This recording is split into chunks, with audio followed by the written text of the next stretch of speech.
Recording in progress.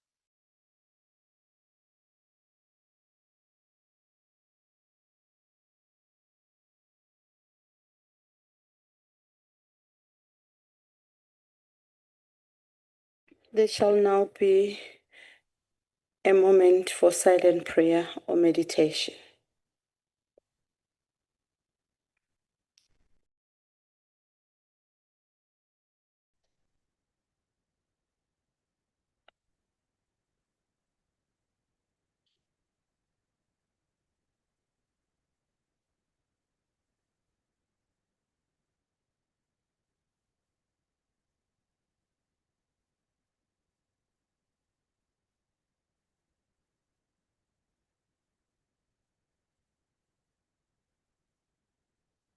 Honorable delegates, before we proceed with the sitting, may I take this opportunity and welcome the Minister of Social Development, Mama wetu, Mama President Tolashi, as well as the Deputy Minister for Social Development, the Minister of Public Works.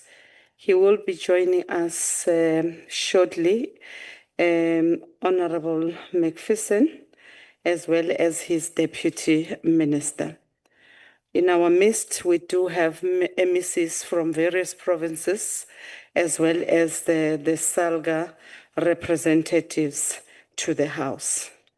We shall now proceed to the first order, the policy debate on budget vote 19, which is social development. I now call upon Honorable Tolashi, Minister for Social Development, to open the debate.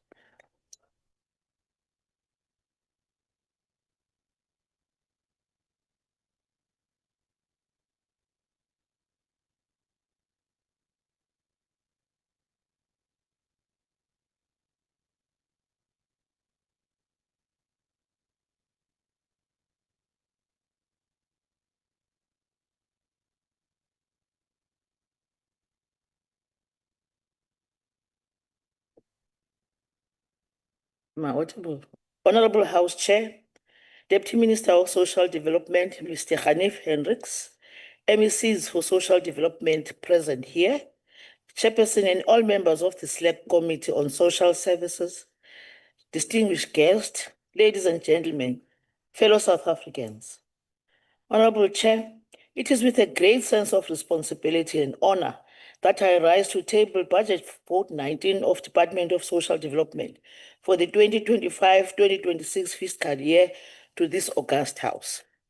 We table this budget fully aware of the weight of expectation of our people. Social development is a concurrent function, and the NCOP plays a crucial role between national policy and service delivery at the provincial level. Guided by the theme, restoring trust, deepening impact, reigniting the role of the family in a renewed commitment to dignity and inclusion.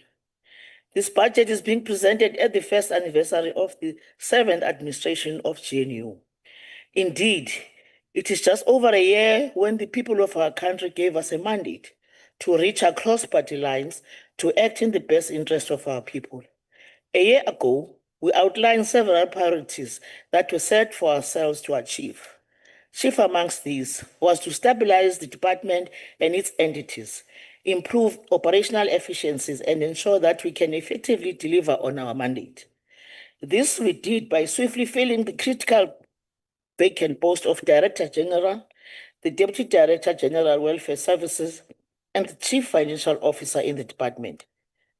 We have recently advertised the post of Executive Director for the Inspectorate for Social Assistance. We filled the post of SASSA CEO shortly after it became vacant, and we are on course to fill the vacant posts of SASSA Regional Executive Managers for Free State, Limpopo, and Northern Cape.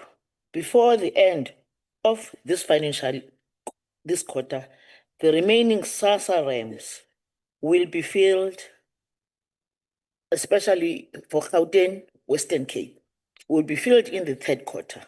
We can now clearly trace the milestone of our journey and take immense pride in how much we have accomplished. But proud as we are, we remain conscious that we still have a long way to traverse to realize the aspiration of those who came before us. We remain equally conscious that the hardest part of our journey lies ahead of us. The successes we have realized are a template to navigate our way forward with determination. This budget coincides with the 70th anniversary of the Freedom Charter. In this context, this budget is not just about numbers. It is about wiping the hunger and the fear on the vulnerable children's faces and lifting the despair of poverty from the caregivers' shoulders. It is about reaching out to the grandmother to ease the many years of pain and scars of humiliation etched into her face. It is about leaving no child behind. We'll roll out the Synovio Teenage Parenting Program targeting 5 districts, Eastern Cape, namely Jogabi, Oartambo, Amatole, Alfrenzo, and Krisane. In KZN, we are targeting Umkanyakude and Ugo. These districts are predominantly rural and identified as teenage pregnancy hotspots by the Department of Health. Yesterday, I presented the Children's Amendment Bill to the Cabinet Committee, and we will table it to the Cabinet soon. The bill seeks to strengthen the child protection system through a continuum of services, including prevention, early intervention, and alternative caregivers. More importantly, the bill shines the spotlight of the inclusion of children with disability. I'm confident I can count on you for your support when the bill is introduced for your consideration. All of us, regardless of party affiliation, have a part to play in protecting our children. It takes a village to raise a child. Honorable Chair, the total budget allocation for this financial year is 294 billion rand, comprising of 284 billion rand for monthly direct transfers to support children, elder persons, and persons with disability. Over 200 million rands to detect, prevent, and eliminate any form of corruption and fraud over the MTF period. An amount of 24.7 billion rands allocated to SASSA for grant administration over the MTF period. 52 million rand as transfers to 22 national councils. 34.9 billion rand for continuation of the COVID-19 SRD until end of March 2026. 216 million rand to the NDA for grant funding and capacity building for civil society organization.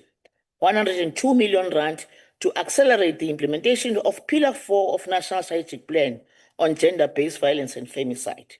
The total budget allocated for this program, inclusive of provincial equitable share, is over 100 million. Honorable Chair, allow me to turn the attention of this House to the portfolio strategic priorities outlined in the APP for the financial year. The Deputy Minister will elaborate on the functions I have delegated here. In 1994, the ANC's Reconstruction and Development Program identified poverty as its priority and stated that, I quote, "An election victory is only a first step. No political democracy can survive and flourish if the mass of our people remain in poverty, without land, without tangible process for a better life. Attacking poverty and deprivation must therefore be the priority for a democratic government," close quote. Pursuant to this, the former Minister of Social Development, the late Mr. Zola Skweyiya, became the chief midwife who delivered the birth of what is today known across the length and breadth of our country, and I dare say across the globe. As SASSA in its daily work, SASSA continues to play a crucial role, lifting millions from the clutches of extreme poverty. Consistent with this, we have implemented above inflation increases across all major grant types. The older persons, disability, and care dependency grants now stand at 2,310 rands per month, with a further increase due in October. These adjustments are well above the consumer price index and reflect our unwavering commitment to cushion the rising cost of living to the most vulnerable. This is a central pillar of the MTDP. 19 years since its founding, SASSA remains the vanguard of our enduring efforts to tackle poverty, with over 13 million children on the CSG grant and over 4 million elder persons on the elder persons grant. The COVID-19 SRD continued to be a crucial lifeline for 7 million beneficiaries. Most of our social grants are consumed by 4 provinces, namely KZN, Eastern Cape, Limpopo. Together, these provinces amount to 67% of social grant payments every month. Notable, women remain the majority beneficiaries. So we are putting money where it matters most, in the hands of those leading households and participating in the informal economy.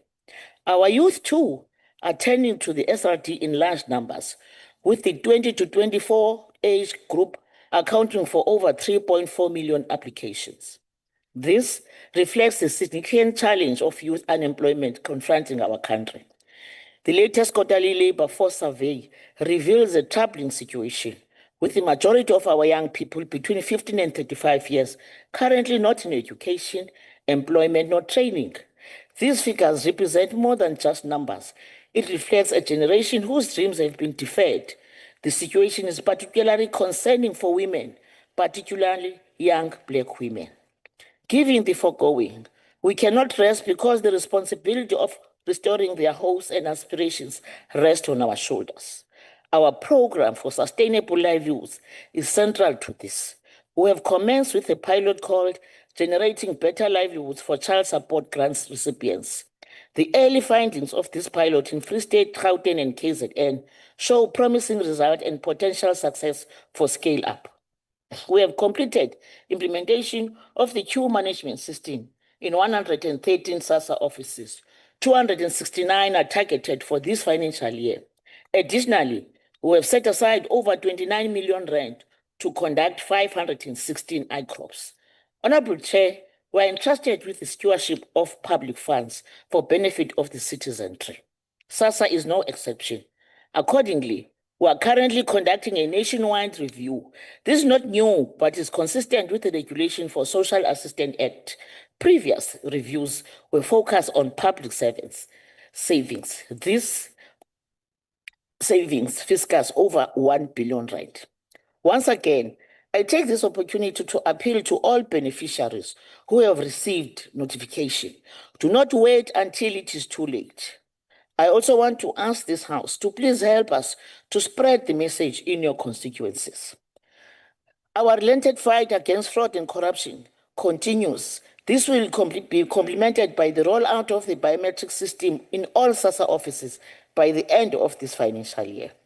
We intend to table a policy on basic income support approval in this financial year. The policy builds on the developmental benefit of existing social grants. Empirical evidence, including modeling from expert panel and the President's Basic Income Task Team, showed that the COVID-19 SRD has significantly reduced food poverty and supported job search efforts.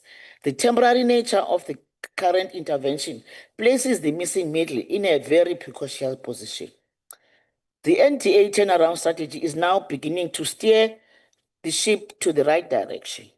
Visibility, engagement, and collaboration with key stakeholders. This is crucial to enable the portfolio to create sustainable job opportunities and foster social cohesion.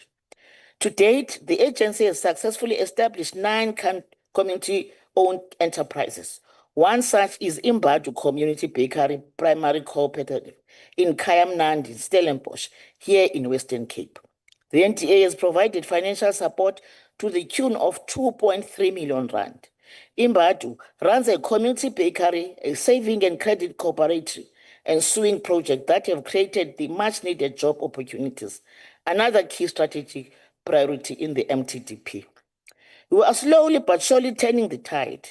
The agency will continue to this positive trajectory this financial year and beyond, setting itself an ambitious target of raising an amount of 80 million rand to augment its budget. This is proof that with the right support and the right people at the helm, the NDA can and is now finding its niche. To maintain this momentum, I have directed the board to fill the vacant post of CEO and the Chief Financial Officer before the end of this financial year. Honorable Chair, South Africa's first national study on gender-based violence and femicide conducted by HSR highlights the stark reality of this pandemic. The seeds of this violence are deeply rooted in the patriarchal culture and toxic masculinity. There are no more safe places for women and girls, as home have become safe place for women and girls, as home have become graves and places of worship have become safe havens for false prophets and charlatans who prey on the vulnerable. We therefore cannot afford to rest until we have beheaded the monster of patriarchy and until we can guarantee that all women and girls in South Africa are and feel safe. We owe the women and these girls of our country this much. This is what we are doing under the leadership of President Ramaphosa, as guided by the NSP on gender-based violence and femicide. Our focus is to expand shelter services, targeting the 30 gender-based violence hotspots. In this note, allow me to revoke powerful words of Mother Teresa, who said, and I quote, "We know only too well that what we are doing is nothing more than a drop in the ocean. But if the drop were not there, the ocean would be missing something." Close quote. Honorable Chair, we had said it before, and I will say it again. Combating the scourge of gender-based violence requires a multi-sectoral approach. We therefore appeal for more hands from the private sector to join us to sustain vital services like shelter for survivors. Let me hasten to add that besides money, we need good honorable men of this House to take a firm stand against gender-based violence and femicide. Edmund Burke said, I quote, "The only thing necessary for the triumph of evil is for good men to do nothing." Close quote.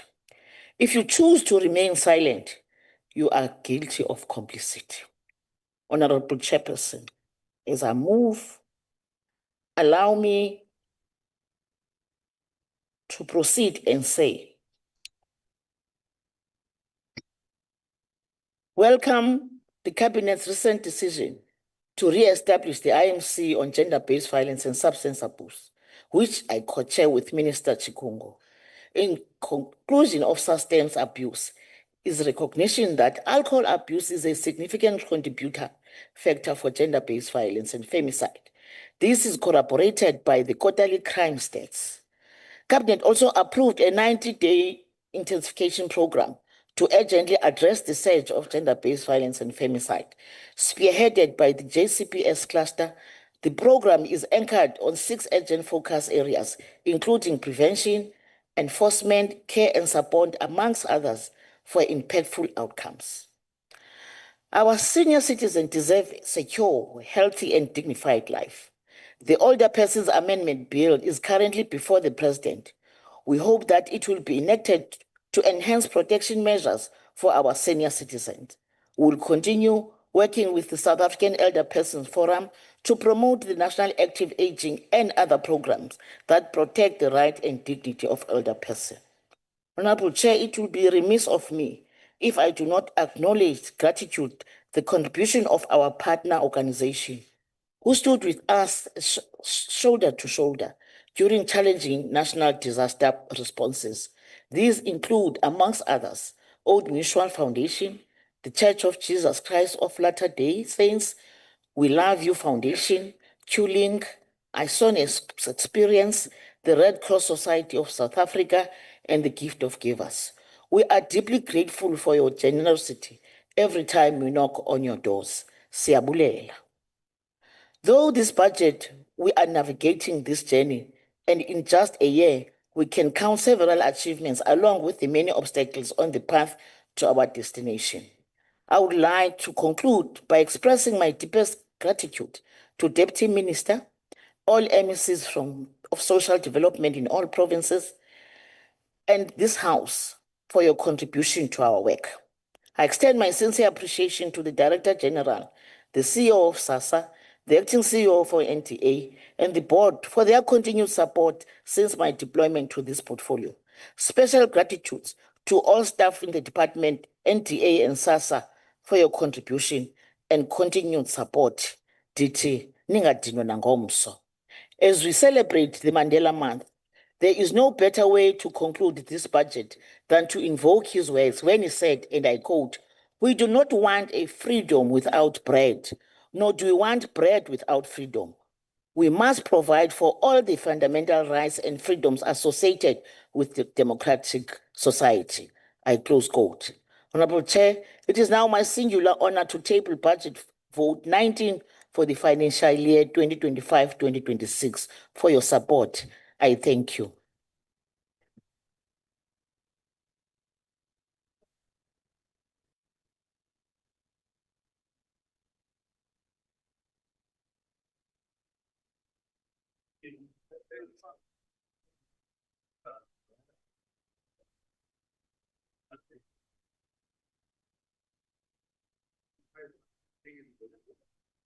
We thank you, Honorable Minister, for a well-delivered budget speech. We are now proceeding to the next speaker on my list, which is the chairperson for the Select Committee on Social Services, Honorable Fennis. You've got 15 minutes, ma'am.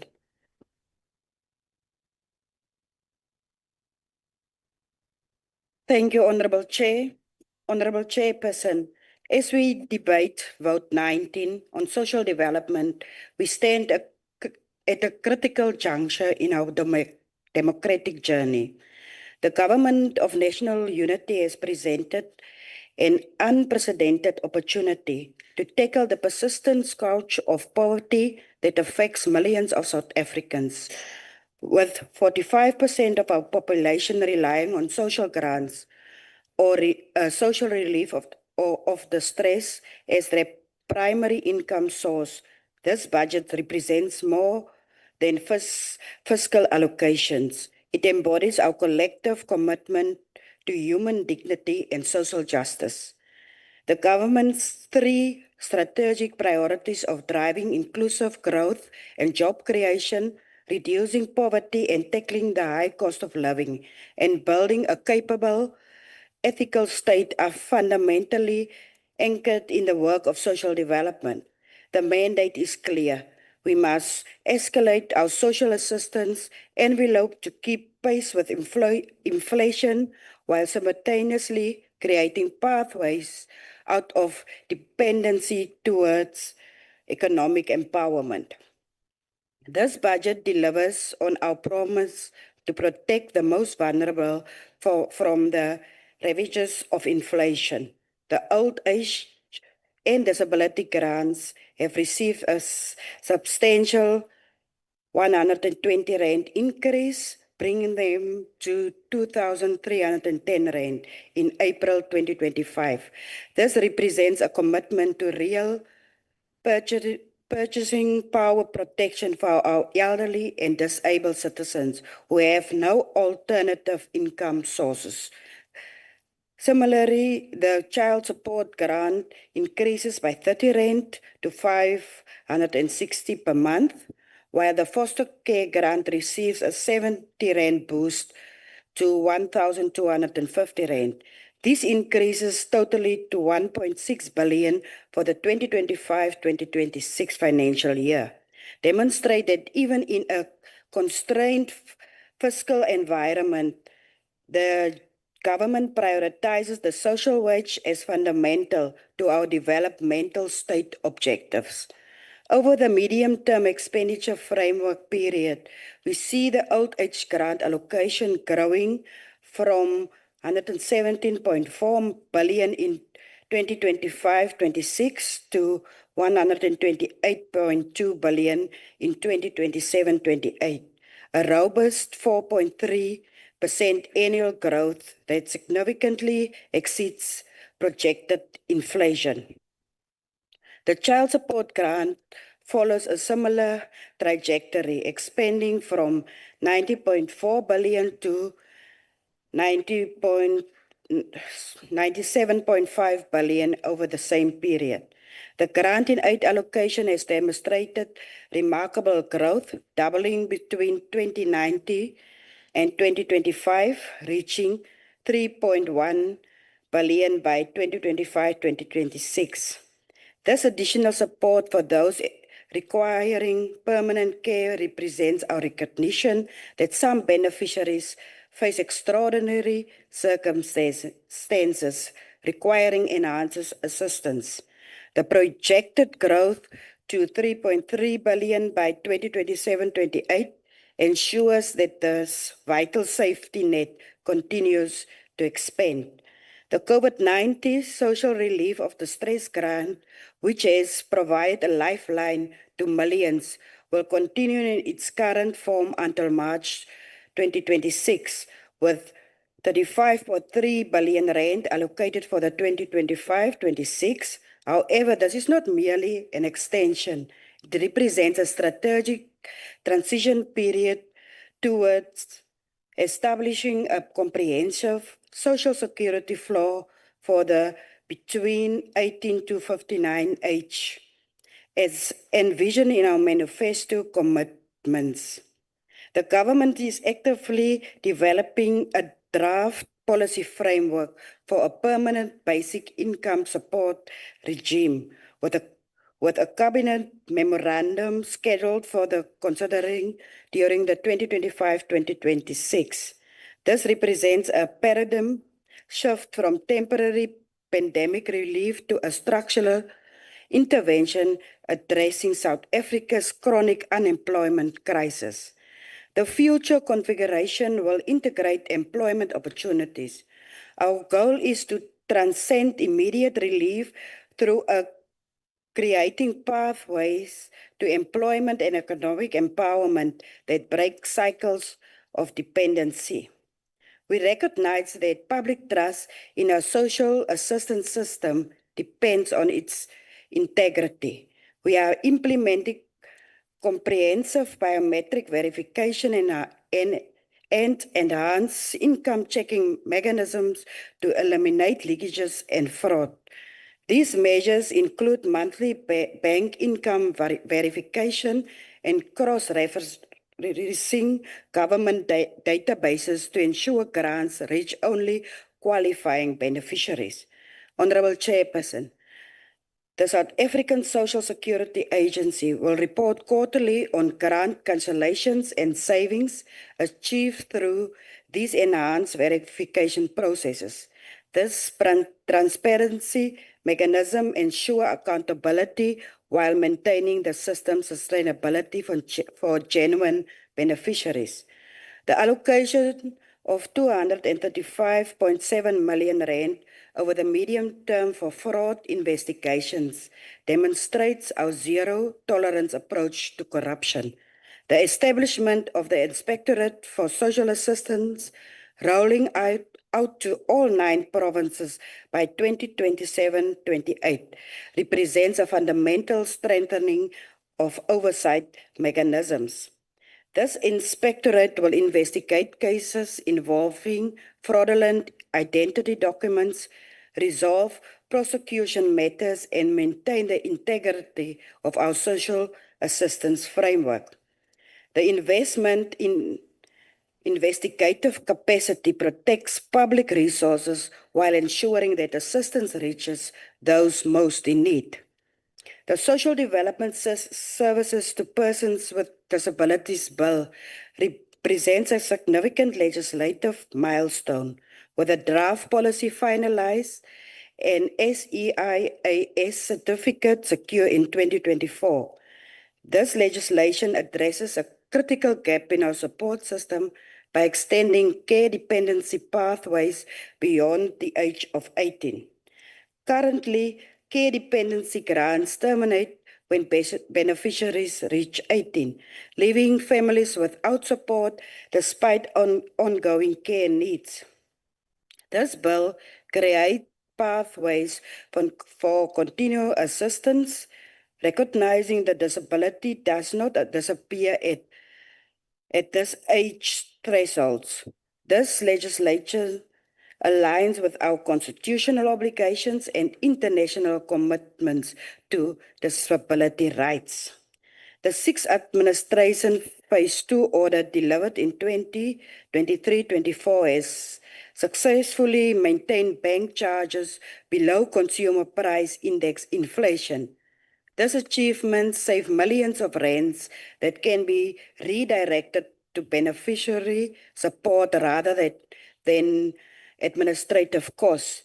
The 3-year audit of grant payment integrity and bank charge optimization demonstrates our commitment to maximizing value for public resources. Every rand saved on administrative costs translates into enhanced support for beneficiaries or expanded coverage.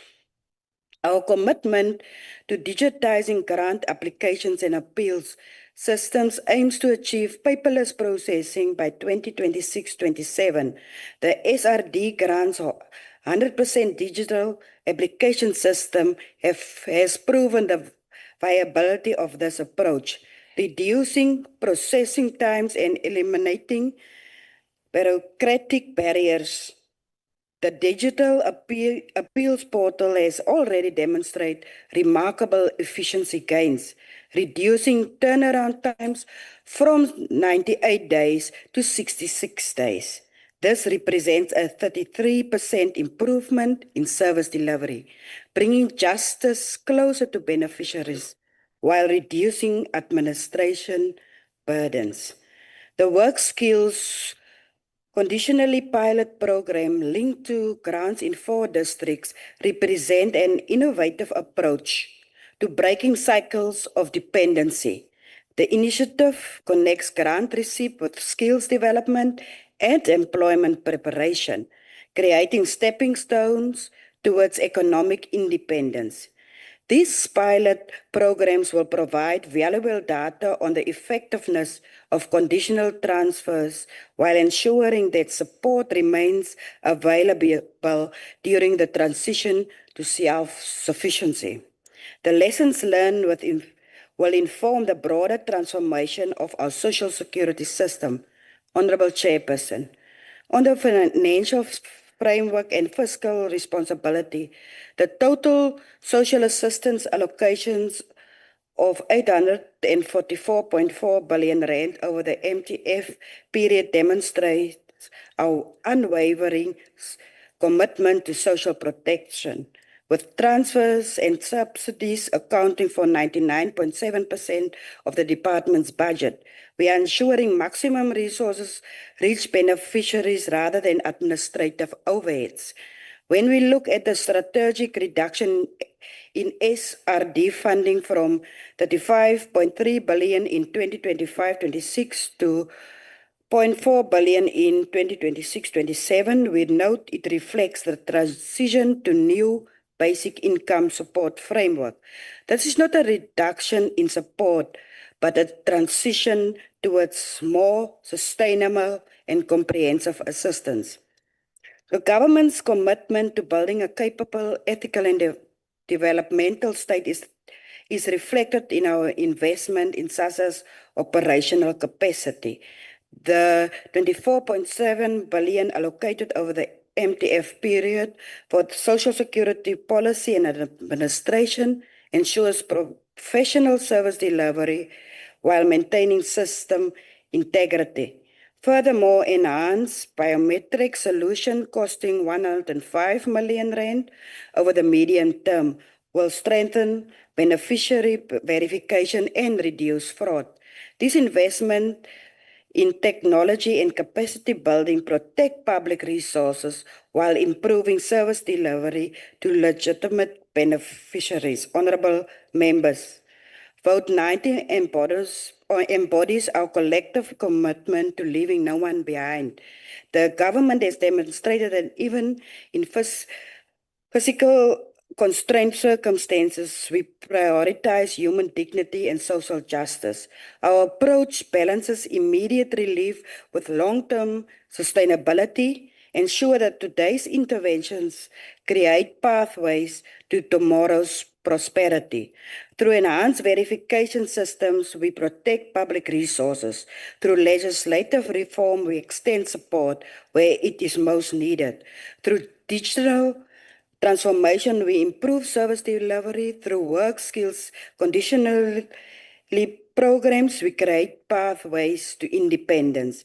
The transformation from temporary pandemic relief to permanent social security represents a fundamental shift in our developmental approach. We are not merely managing poverty, we are creating systems that enable people to transcend it. As we move forward, the government remains committed to the constitutional promise of human dignity for all South Africans.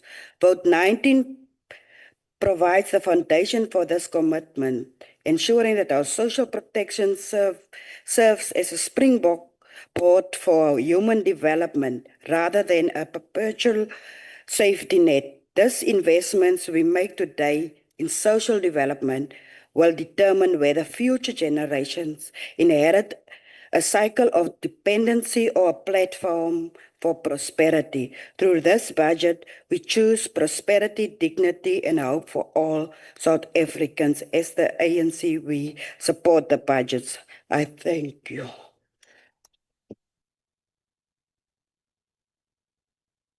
Thank you, Honorable Finis. We are now proceeding to the next speaker on the list. Honorable Du Plessis, you've got 8 minutes.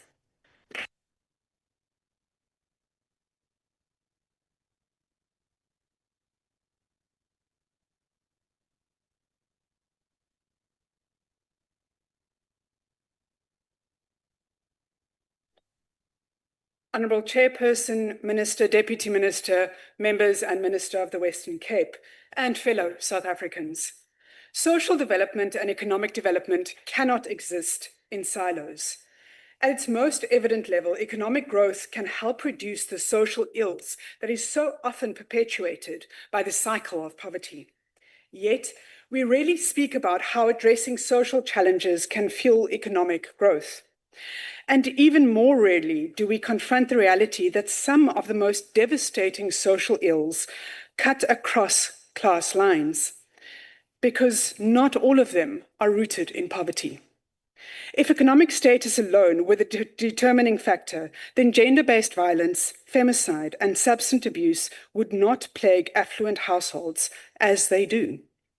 In addition to the devastating physical, psychological, and emotional toll of GBV, substance abuse, and unaddressed trauma, especially in children, there is a direct economic consequence.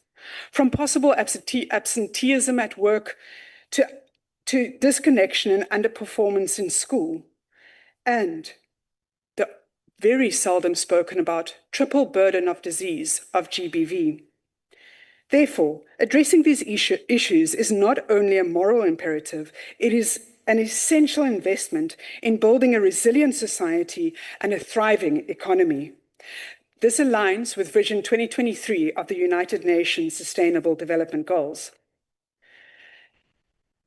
A state that measures social progress in grant disbursements, but not in dignity restored, has lost the essence of development. Take the 65 Tutuzela care centres, which offer a confidential and supportive environment for survivors of abuse. While these centres are a step forward, serious challenges remain. Geographic inaccessibilities, inadequate staffing, insufficient resources, and sporadic support from law enforcement are still plaguing these centres.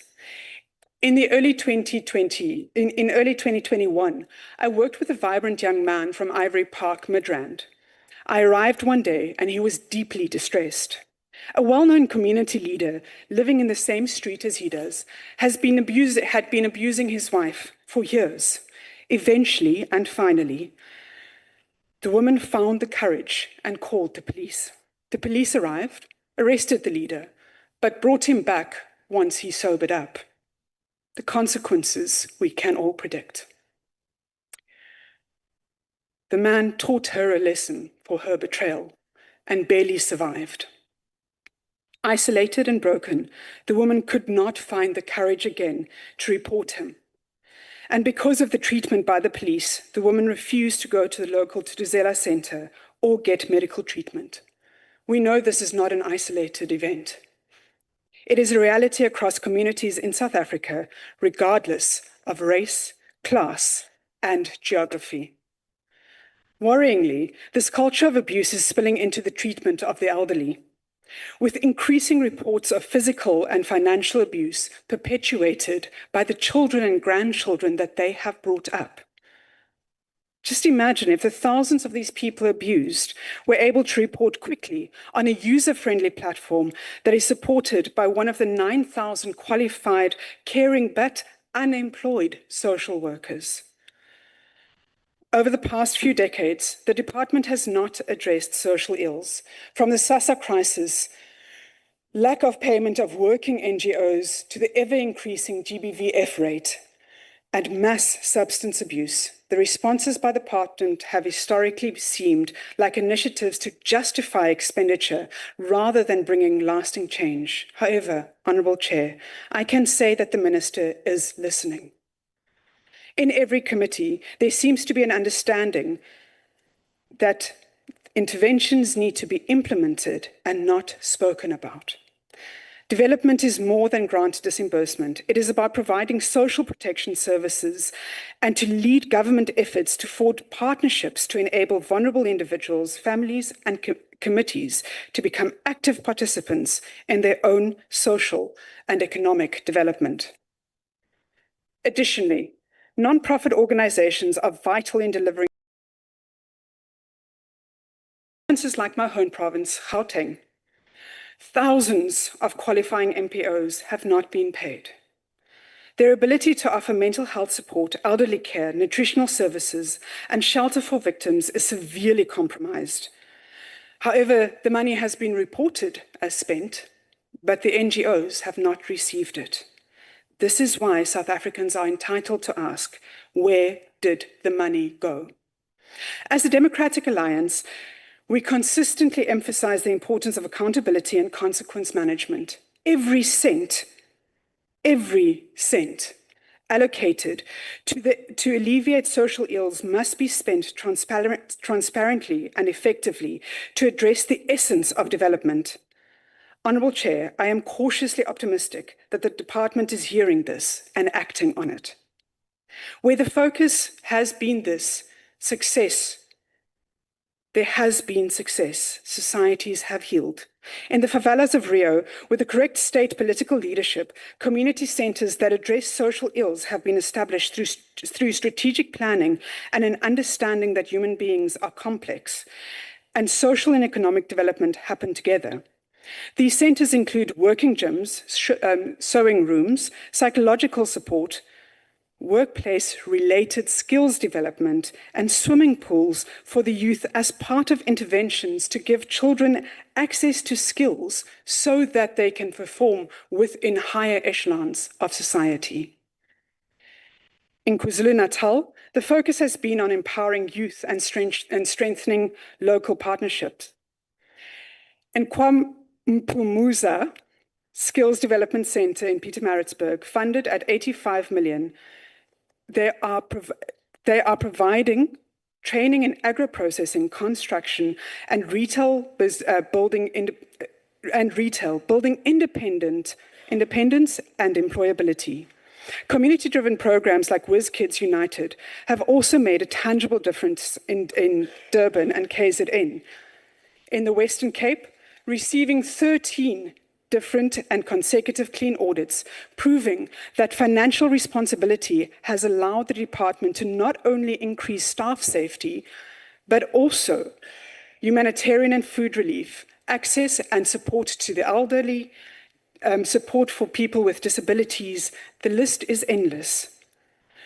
These examples are not theoretical ideals. They are evidence that works when money is spent and money follows purpose, and when politicians align with the needs of the people. In many ways, the Minister and her team are taking small steps to address the albatross in the room, and we look forward to seeing continued improvement in the Department of Social Development. South Africans deserve a higher level of care.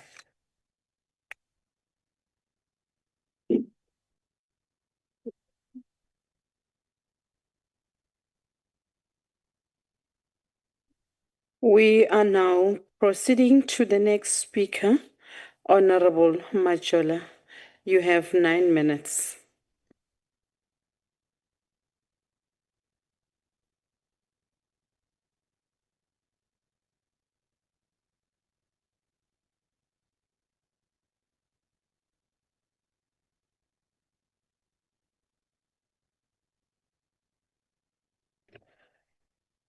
Honorable Chairperson, honorable members, honorable Minister and Deputy Minister, on the onset, let me clearly state that Umkhonto weSizwe object budget vote 19 of the Department of Social Development based on the following facts. This proposed vote is not enough to serve the people of this country. No, it is the budget for a true social development in a developing and just society. The department closely documents do not yield the intended outcomes. Instead, year after year, the same failures continues and the same promises remain unfulfilled and our people remain trapped on a poverty. Let's get into the figures on the proposed budget.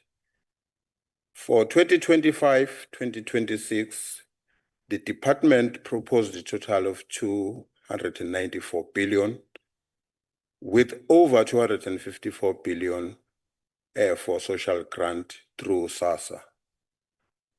Even the numbers might look good, big, but the grant values are insufficient to cover the basic living cost,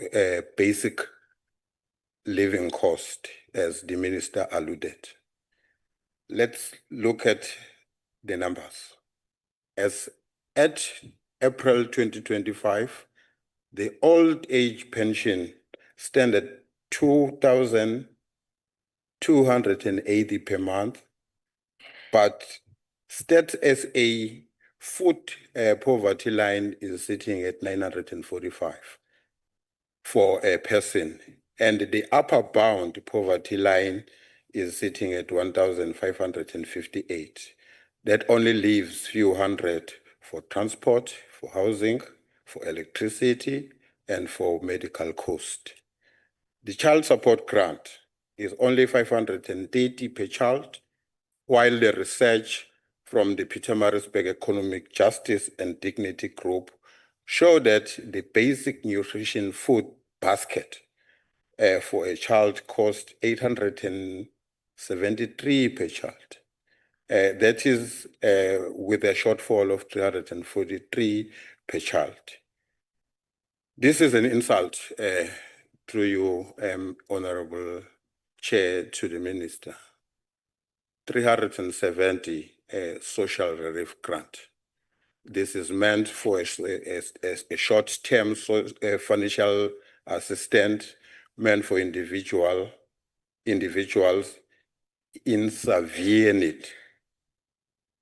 Amongst others, requirement for SRD grant application are applicants must be unemployed and not receiving any income.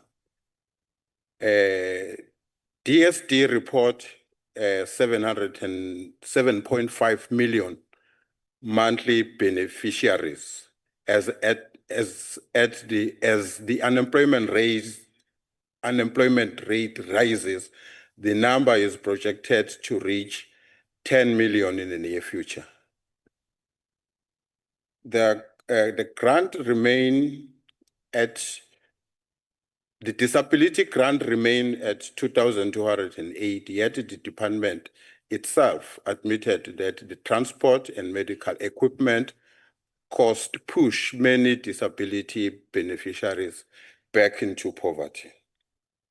Honorable Chair, this budget cannot sustain dignity. It merely delay hunger.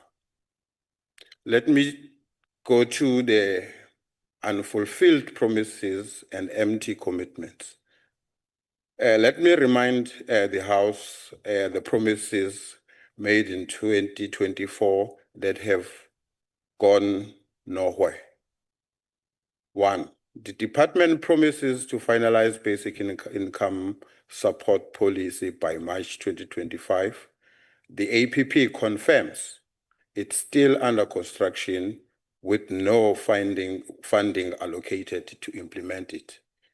The department said it would implement the gender-based violence command centers nation expansion, yet the 2025 APPs confirms no new centers have been established, sitting the budget constraints. SASSA promises to full digitize application to reduce queues by 2024. As at March 2025, over 2.1 million people still queued outside the SASSA offices every month because online systems failed or the lack of internet access in particular in rural areas. The department promised an increase in funding for a community nutrition and development centers, CNDCs, yet the allocation remains stuck at around 128 million, serving fewer than 400 centers nationwide, while over 13.2 million people live in extreme poverty. The AG's finding, Honorable Chair, 2024-2025 report revealed scaring truth. The department incurred 1.3 billion irregular expenditure as usual in the most of department, including non-compliance with the procurement processes, contract awarded to serve providers who failed to deliver, such as ICT providers for SASSA systems. SASSA's financial statement revealed that ongoing weaknesses in verifying the beneficiaries' data, a high risk of duplicate grants payments, and 98 irregular expenditure for the administration contracts. Honorable Chair, SASSA is under severe pressure. SASSA has become the lifeline of the country, but even this lifeline is fried. The APP states over 19.1 million South Africans receive grants, while SRD beneficiaries are added. It is over 23 million, nearly 37% of the entire population. In 2024, nearly 7.9 billion was deviated within SASSA to ISRD shortfalls, leaving the services underfunded. Provinces report cash shortage. In February 2025, SASSA ran out of funds in the Northern Cape, leading to the delay to the grant payment for 46 million beneficiaries. Madam Chair, with the time limits, let me stop there and then reinstate that the MKP does not support this budget. Thank you.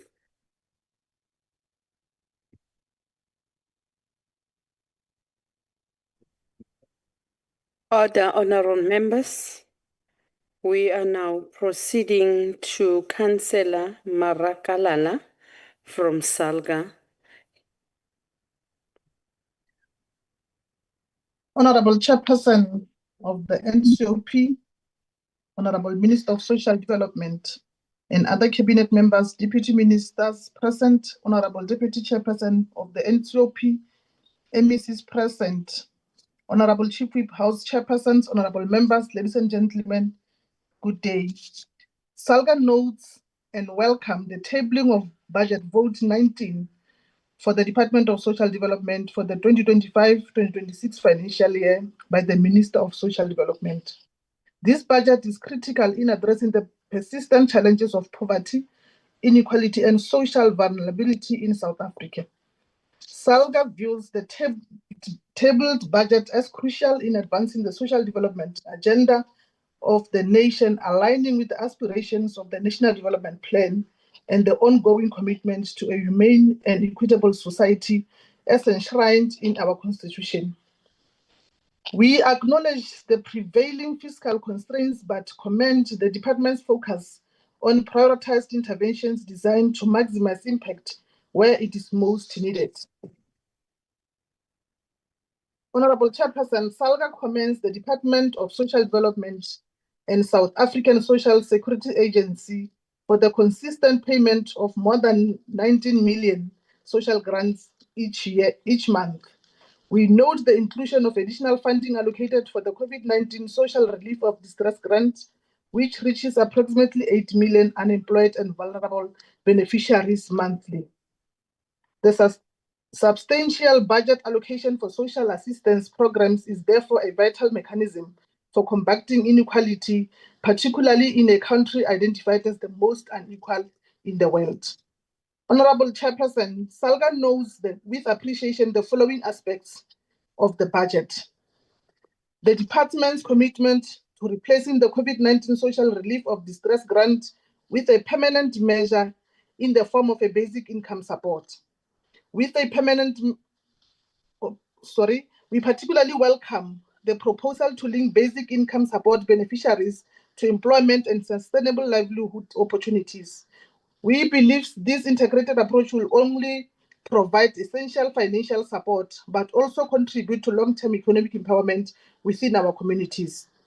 The plans to modernize SASSA, including the rollout of queue management systems, self-service kiosks, and the integrated community registration outreach programs are welcome. The allocation of the budget for this initiative will assist in reaching the most vulnerable communities and improving service delivery. The commitment to expanding shelter services, particularly in the 30 GBVF hotspots, the allocation of 102 million rand to accelerate the recommendations of the National Shelter Indaba and the Presidential Summit on GBVF is essential for enhancing support services within municipal areas.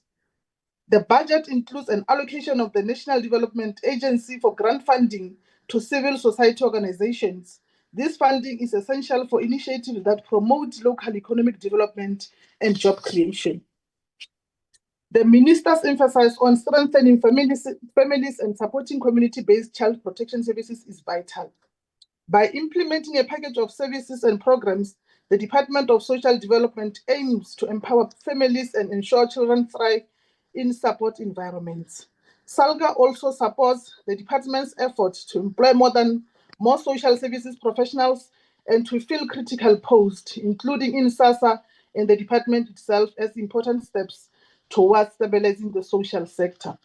Honorable Chairperson, SALGA supports the Budget Vote 19 and acknowledges that the 2025-2026 budget vote for the Department of Social Development under the theme, I quote, restoring trust, deepening impact, reigniting the role of the family in a renewed commitment to dignity and inclusion, close quote, provides a framework for continued progress in building a more humane, equitable, and resilient South Africa. SALGA commits to work collaboratively with the Department of Social Development and other spheres of government to ensure that the allocated resources translate into tangible improvements in the lives of our communities, ultimately contributing to the realization of a more equitable and inclusive society. I thank you. Thank you very much indeed, Councillor Honourable members, good afternoon. The next debater is from the Eastern Cape. It's the MEC for Social Development, the Honourable Fanta. Honourable Fanta, you have 10 minutes. Thank you, Deputy Chairperson of NSOP. Good afternoon to you and the Chairperson of the NSOP. Honourable Minister of Social Development, Deputy Minister of Social Development, honourable members, SALGA representatives, ladies and gentlemen, invited guests, nabo bonke ababukele kumakhasi onxibelelwano. It is with deep sense of purpose and humility that I rise today in full support of the budget vote for the Department of Social Development for the 2025-2026 financial year. I do so not only as a representative of the people of Eastern Cape, but as a witness to transformative power of social development when aligned across spheres of government and rooted in communities. Today, I bring with me not just the voice of our provincial government, but that of resilience, the aspirations of millions in our province who look to the Department of Social Development, not charity, but for change. Honourable members, in the past month, the Eastern Cape has been battered by natural disasters, devastating floods that have disproportionately affected our poorest communities. These events have left thousands displaced, schools damaged, livelihood disrupted, and families grieving. Yet, in the face of adversity, government has responded with indifferences, but with urgency, compassion, and coordinated actions. Working as a portfolio, SASSA, DSD, and NDA, and other government departments, faith-based organizations, non-governmental organizations, churches across the province and across the country, we provided social relief of distress to affected households. Psychosocial support, immediate food and dignity parcels were distributed. These are not just relief measures. They are expressions of a government that is present, listening and acting. Honourable Chairperson, when we tabled the Eastern Cape Department of Social Development Budget 2025-26 budget vote, we did so fully aligned with the national priorities outlined by the 7th administration of government. Our total budget allocation as Eastern Cape is 3.1 billion, as the province of Eastern Cape is guided by the principles of pro-poor investment, sustainable development, and integrated service delivery as a response to the challenges facing our communities, which are we are not new, but evolving. Honourable members, poverty, hunger, inequality, and unemployment continue to cast a long shadow over our developmental agenda. Every day, we are reminded that the work of social development is urgent and sacred. The 7th administration of the government has therefore defined 3 strategic priorities that will guide our work over the next 5 years: job creation and inclusive growth, reducing poverty and tackling the high cost of living, building a capable and ethical and developmental state. These are not abstract policy goals. They are deeply rooted in the lived experiences of millions of people who are seeking dignity, opportunity, and relief from the daily pressures of survival.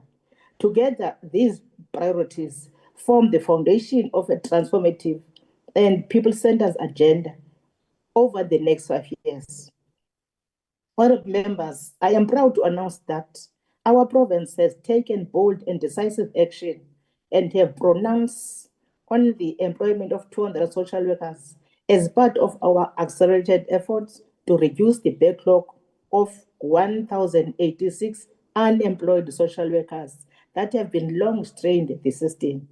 This pronouncement represents a hope to the mother fleeing abuse, a child left vulnerable and by neglect, a family trapped in the vicious cycle of poverty. The number of social workers needed in our communities far exceed our current reach, whilst these professionals are the first line of defense in healing broken families, rebuilding fractured communities, and restoring dignity. Honourable members, we humbly but firmly appeal for the intervention and support on national government in this regard. Poverty, hunger, and unemployment continue to haunt millions. That is why our province has taken a bold step of establishing food banks, strategic initiatives aimed at amplifying our poverty eradication mechanism. These food banks will more than distribute food and will ensure food security for vulnerable families, reduce the risk of child malnutrition, and serve as hubs of community care. Because no child should go to bed hungry in a country as rich in the resources and humanity as ours. We believe that eradicating hunger is not just developmental target, it is a moral imperative. In conclusion, the social development is not a handout, it is a hand up, a bridge from poverty to possibility, from exclusion to participation, from survival to success. The budget before this House today is not just a financial document, it is a moral covenant with the people of South Africa. The support for the 2025-2026 budget vote of the Department of Social Development represent the restoration of hope, the affirmation of dignity, and the building of a truly developmental state. Let us continue to work together across provinces and across sectors to secure that no child goes hungry, no elder is abandoned, and no community is forgotten. I thank you, Honourable Chairperson.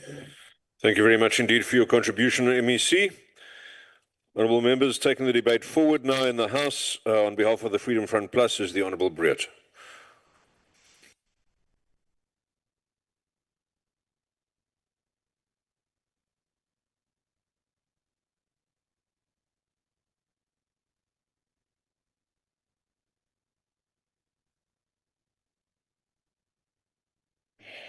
Dankie, huisvoorsitter.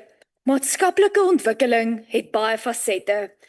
Van maatskaplike werkers, onder andere die tekort aan maatskaplike werkers en NRO's, wat byvoorbeeld probleme soos hulle subsidie-uitbetalings het, en dan natuurlik die entiteite soos SASSA. En dit is juis hier waar ek vandag wil stil staan. As this social development budget is debated today, one must confront an uncomfortable truth. Nearly 25.4 million South Africans, that is 40.1% of the population, currently depend on SASSA grants to survive. While around 19 million receive standard grants like the Old Age Disability or Child Support Grant, the total climbs to a staggering 25.4 million when the Social Relief of Distress Grant is included. The General Household Survey shows that 50.4% of all households in the country receive at least one form of social grant. Keep in mind, though, that merely 1.5% of the population carries the burden of 60.9% of all personal income tax collected in South Africa. This level of dependency compared to such a small tax base is simply not sustainable. Maar meer as net die volhoubaarheid is die feit die volgende. Dit is nie 'n sukses om meer mense afhanklik te hê van maatskaplike toelaas nie. Die doel is om meer mense in die werkmag te kry wat voldoende salarisse verdien om na hulself en hul gesinne te kan omsien. Ons ken mos almal die gesegde: gee 'n man 'n vis en hy eet vir 'n dag. Leer 'n man om vis te vang en hy eet vir sy leeftyd. Die realiteit is dat maatskaplike toelaas vir miljoene mense broodnodige lewenslyn is. Maar die departement en sy entiteite gaan gebuk onder wanbestuur, wanaanwending van hulpbronne en korrupsie om enkele redes te verskaf.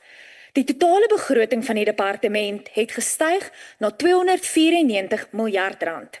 En alhoewel 96% daarvan aan direkte oordragte, soos byvoorbeeld toelaas gaan, begin dit nie eers om die basiese behoeftes van hierdie miljoene mense te dek nie. The older person's grant is a measly R2,300. People that have worked hard to build this country. And the disability grant is the same. People unable to work to better this country, not because they do not want to, but because they cannot. To put this into perspective, let us examine the cost of the basic food basket per month. According to the Household Affordability Index released in May of this year, the average food basket stands at around R5,400 per month, meaning that the elderly and disabled with the current social grants do not even begin to cover the cost of basic nutrition, let alone the rising cost of fuel, electricity, water, and more importantly, medicine. Aside from the fact that these grants do not cover half of the nutritional costs, what is worrying is the administrative factors that still remain unchallenged. Daar is weer eens een of ander probleem met SASSA se verifikasie van wettige begunstigdes en nou moet meer as 210,000 begunstigdes na bewering wat meer as 1 inkomste verdien, dit gaan verklaar en heraansoek doen. Binne die laaste 24 uur alleen, minister, het ek met 5 mense te doen gehad wat moet heraansoek doen. 2 van hulle het tog nooit 'n ander toelaag of 'n geldjie gekry as SASSA nie. 2 van hulle kry 'n klein bedragie elke maand wat hulle wel geopenbaar het en 1 persoon moes noodgedwonge begin bak want sy kan nie haar gestremde kind meer help nie. Die vraag is, waar is die regte mense wat die skelmgeld kry en hoekom vat ons hulle nie aan nie? Then we can go on about the SASSA's online system that was found to not even have basic encryption, or the public protector that said that the contract with Postbank is at an end in September and in October people might not get money. En dan het ek nog nie eens begin praat oor die goue kaart, swart kaart debakel nie. Minister, so kan dit nie aangaan nie. Martin Luther King het gesê, "Injustice anywhere is a threat to justice everywhere." Asseblief laat u dit onthou. Ek dankie. Baie dankie, agbare Breed. Thank you very much indeed for your contribution. Honourable members, we return to the Zoom platform, this time going to Mpumalanga's MEC for Social Development, and that is the Honourable N.E. Hlophe. Honourable Hlophe, you have 10 minutes.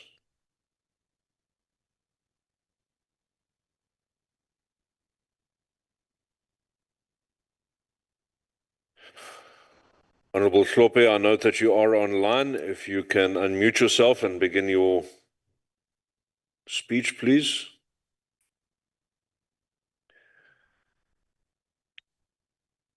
There appears to... Thank you very much, Chair. Thank you very much, House Chairperson. Let me greet you, the Honourable Minister Tolashi, the Honourable Deputy Minister, Minister Hendricks, the MECs, honourable members here in the meeting, and all our distinguished guests. Honourable Chair, let me begin by indicating that it is with deep sense of purpose and responsibility that I participate on behalf of Mpumalanga in this important deliberation. Indeed, we as Mpumalanga, we express our full and unwavering support for Budget Vote 19 of the Department of Social Services for the 2025 and 2026 financial year.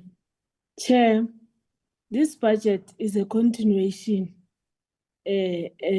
of the African National Congress, and us as in Mpumalanga, because we are an African National Congress-led province, we are indicating that the mission to build a non-racial and non-sexist democratic and equal society in which the dignity of every person is respected and upheld. It reflects our unwavering commitment to the principle of the Freedom Charter, particularly its enduring promises that the people shall share in the country's wealth. Chair, the vision is guided by the budget priorities, the needs of our people, and reaffirms our dedication to transforming South Africa into a more just, inclusive, and human society. And Honorable Chair, we are reaffirming that social transformation as the cornerstone of the democratic developmental state. This includes the eradication of poverty, universal access to quality social services, and strong safety net to protect the vulnerable, as the minister indicated when she was tabling. The budget vote advanced the National Developmental Plan, the NDP Vision 2030, which outlined that social protection must be provided to all who need it in a manner that it is sustainable and consistent with constitutional principle. And Chair, Mpumalanga has long maintained that social grants are not handouts, but instruments of restoration justice in our country. We are still grappling with the legacy of apartheid dispossession. This budget commits 284 billion, a bold expression of that redistributive justice, and the social grant system, which now supports over 27 million people, is a direct realization of a promise and commitment of the African National Congress to the people, particularly women, children, elderly, and people with disability. We echo the principle that no person should go to bed hungry, Chair, in a land of plenty. And this is why, as ANC, we're endorsing the expansion and institutionalization of the basic income support, the BIS mechanism for the unemployed. The commitment by Minister Tolashi to reintroduce the policy proposal to Cabinet is both timely and essential. It is crucial that the implementation of the basic income support is aligned with broader efforts to create economic opportunities consistently with the vision of the government. This budget, Honorable Chair, gives urgent expression to the gender policy framework, which prioritizes the eradication of gender-based violence and femicide, the GBVF. And we're indicating, Chair, that the 102 million allocation to expand shelters, particularly in GBV hotspots, advance the implementation of the Pillar 4 of the National Strategic Plan for on GBV. Chair, we must commend the operationalization of the Gender-Based Violence Command Center, as well as the 24 hours toll-free line established on that it is 0800 428 428, which serves as a life-saving tool, especially to rural and marginalized women.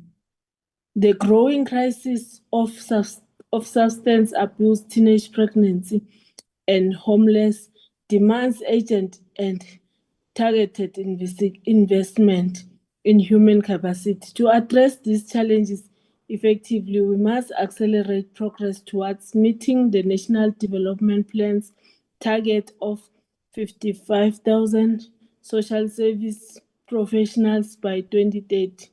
This requires immediate employment of more social workers, as indicated by my colleague from Eastern Cape, and psychologists and community development practitioner to strengthen support system and rebuild social fabric on our communities.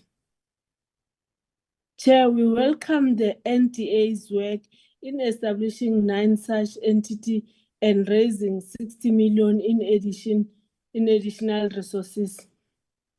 This is aligned with our call for people-centered grassroots development model. The Department of Social Development is making commendable progress in cleaning up its system. We support the 200 million allocation to fight fraud and corruption, as well as the full rollout of the biometric system to ensure grants are paid to eligible, deserving individual. Honorable Chair, in closing, ngithanda ukutsho ukuthi siyathokoza kumphathiswa wezokuhlala kahle nombiko zimali ekawuthulile begodwa siyawusekela siyiMpumalanga. Ngiyathokoza. Thank you very much, MEC. Honourable members, the next debater at the podium will give more of the perspective from the department, and that is the Deputy Minister of Social Development, Honourable Hendricks.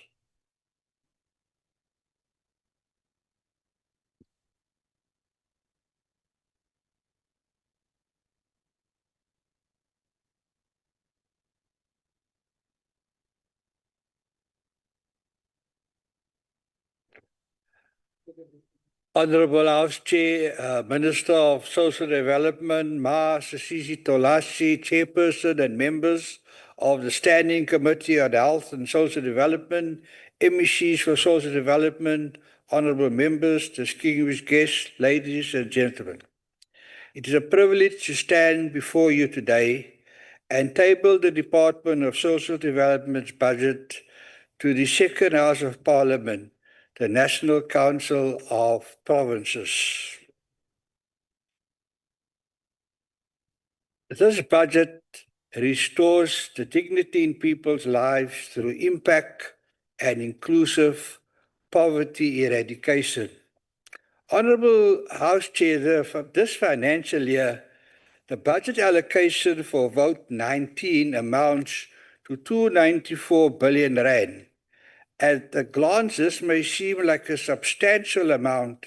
However, 284 billion rand of this budget constitutes transfers to 27 or more million social assistance beneficiaries. To address dependency on social assistance program, the department is promoting sustainable livelihoods and self-reliance in communities. To this end, the department developed a framework on linking social protection beneficiaries to sustainable livelihood opportunities. In partnership with Finmark Trust, SASSA and NDA, this framework is implemented by means of a project called Generating Better Livelihoods.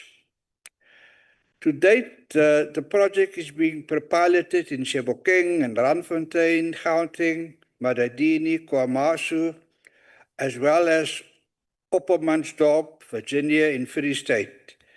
Given the progress attained in the pilot sites, we are convinced that a framework on linking social protection beneficiaries to social sustainable livelihoods opportunities has a potentially huge impact on dealing with poverty and hunger.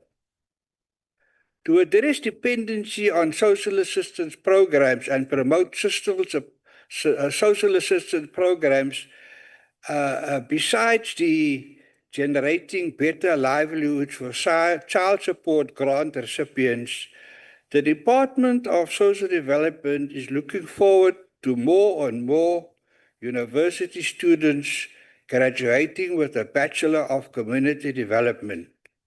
Graduates will assist communities to take charge of their own development. Tomorrow, on Mandela Day, I'm giving the keynote address at the oath ceremony at the invitation of the University of the Western Cape, my alumni, where I enrolled 56 years ago. In the build-up to my keynote address, I engaged the many community-based structures in Winterfell near Swani, and 50 of them came for a two-day course facilitated by the NDA and run by a Ashita, who came with a mobile classroom. I returned to present them with certificates, and they are now ready to serve their communities after getting the formal training to be compliant. Yesterday, I was invited by King Dalemvula of the Southern Temba Kingdom with a dozen of senior chiefs. The king reminded me that traditional leaders have a constitutional mandate for the development of their subjects.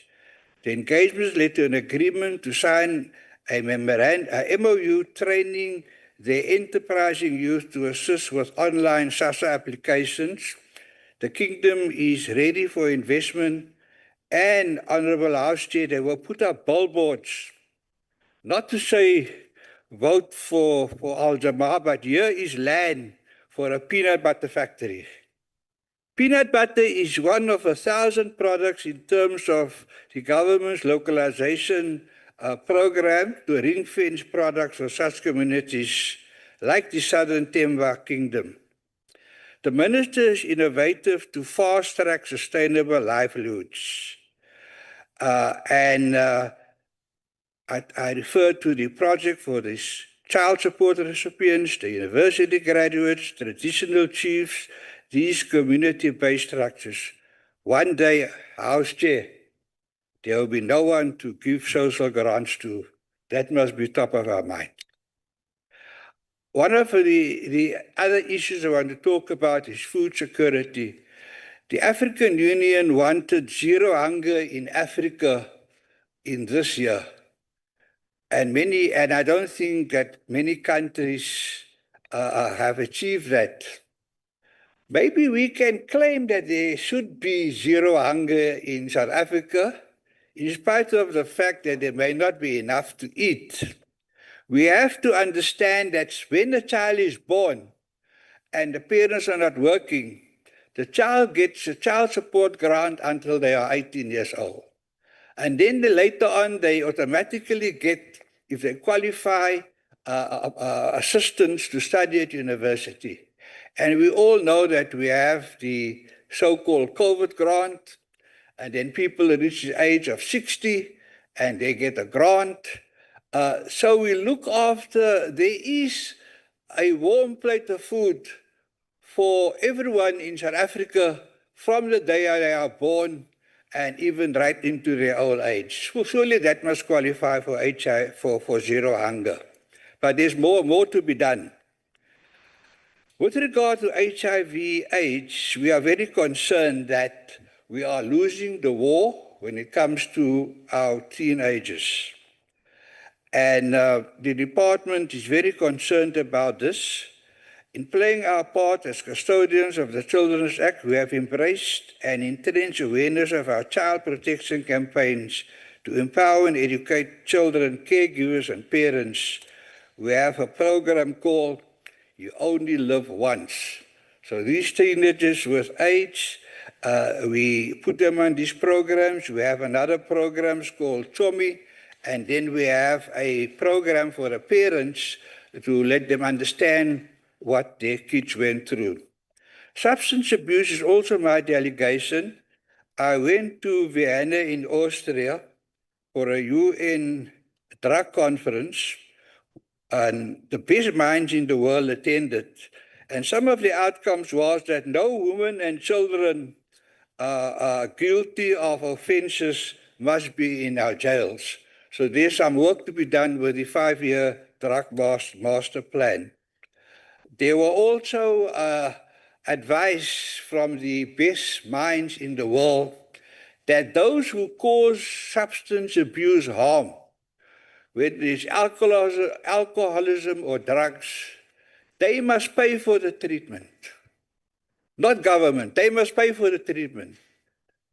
So that is something that we also need to look at when it comes to substance abuse. But the department, we've already budgeted to go to 40 institutions of higher learning to go to address the increase in drug use amongst our students who are studying at universities and college. Older persons is also my delegation, and there is now an act of parliament to prevent abuse of elder persons. The minister went to Hilltown, a place where there was an increase in young people abusing older persons. We will use that act to ensure that older persons are protected. When it comes to services for persons with disabilities, it is my view that all persons with disabilities should be in employment. There should be full employment for people with disabilities. And that will be a start for South Africa to have full employment. The department aligns its programs with UN and AU conventions and the rights of the child. I want to conclude by stating that the department has developed world-class legislation, and soon we will have an act of parliament for social development. And it's sad that after 30 years in the democracy, we don't have such an act. The minister has also settled the policy with cabinet for amendments to the Children Act. This budget gives hope, and we hope that we will have the support of all honourable members for this budget. Thank you very much. Thank you, Deputy Minister. Honourable members, the next participant in the debate is from the Democratic Alliance, and it's the Honourable Boshoff. Honourable Boshoff.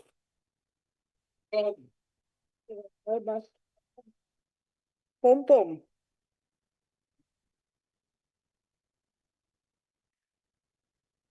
Honourable Chair, honourable members, fellow South Africans, we gather here today to debate the budget and performance of a department that holds the lifeline of South Africa's most vulnerable. The child who goes to bed hungry, the grandmother waiting in a cold queue for her grant, the survivor of gender-based violence, fleeing for help, only to find the doors closed. But let's be clear, this is not just a debate about numbers or policies. It's a debate about broken promises, missed opportunities, and the real human cost of failure. On paper, the Department of Social Development commands close to 294 billion, one of the largest slices of our national budget. 96% of that goes to social grants, reaching 26 million South Africans. On paper, it's a lifeline. In reality, it's a bureaucratic maze, marked by inefficiency, fraud, and a shrinking real value.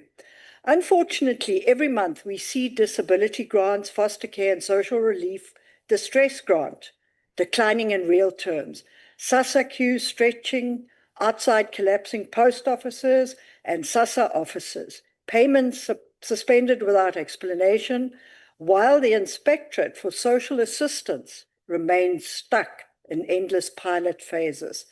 How can we call this social development when only 2%, yes, you heard me correctly, of grant recipients are linked to sustainable livelihoods?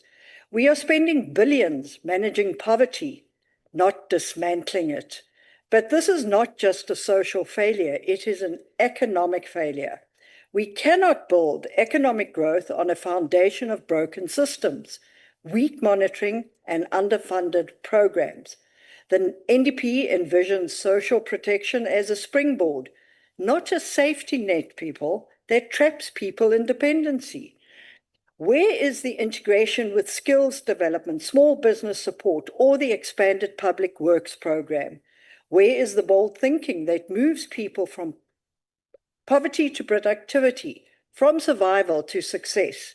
Now, let's turn to where things can and do work, the Western Cape. Despite national funding cuts and rising social need, the Western Cape Department of Social Development has stepped up. This year, it secured 8% budget increase to 2.7 billion. It invested over 1.1 billion in NGOs that strengthened service delivery on the ground. It rolled out the SWIMS app, a mobile case management system now used, listen carefully, by over 1,000 social workers, logging more than 59,000 cases in even the most remote areas. It increased its child and youth grant funding by 10 million, including a new centre for children recovering from trafficking. Thank you, Minister from the Western Cape. It boosted support for frail older persons, for persons with disabilities, for GBV shelters, for at-risk youth, and for addiction recovery programs. These are not slogans, honourable members. These are the stories of delivery.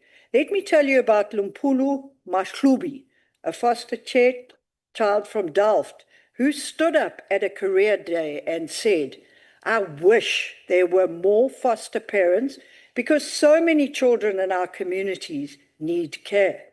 To this, the department in the Western Cape answered, not with empty words, but with a 20 million increase to childcare and protection, a reintegration centre for youth leaving care, and a campaign to recruit more safety parents.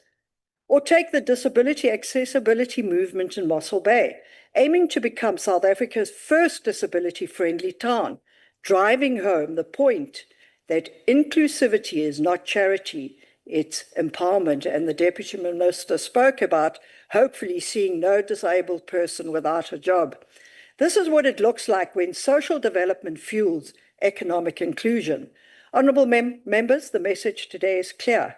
We need the National Department to fix the basics by paying the right grant to the right person on time, every time. Move beyond temporary EPWP jobs and create real pathways into the formal economy. Scale partnerships with NGOs, faith-based organizations, and private sector innovations, who are often closer to communities than government itself. Fight fraud with technology, and most importantly, measure success, not in rands spent, but in lives changed. Because economic growth is not just about the GDP, it's about human development. It's about a child fed, a young person skilled, a family stabilized, and a woman safe. We cannot build an inclusive economy if our social safety nets are not on tatters. We cannot lift people out of poverty by copying and pasting the same plans year after year. We need a department that does what the Western Cape shows is possible, doing more with less and doing it better. Honourable Chairperson, fellow South Africans, right now, too many are not being failed by fate, they are being failed by this department. We need to stop managing poverty and start again dismantling it.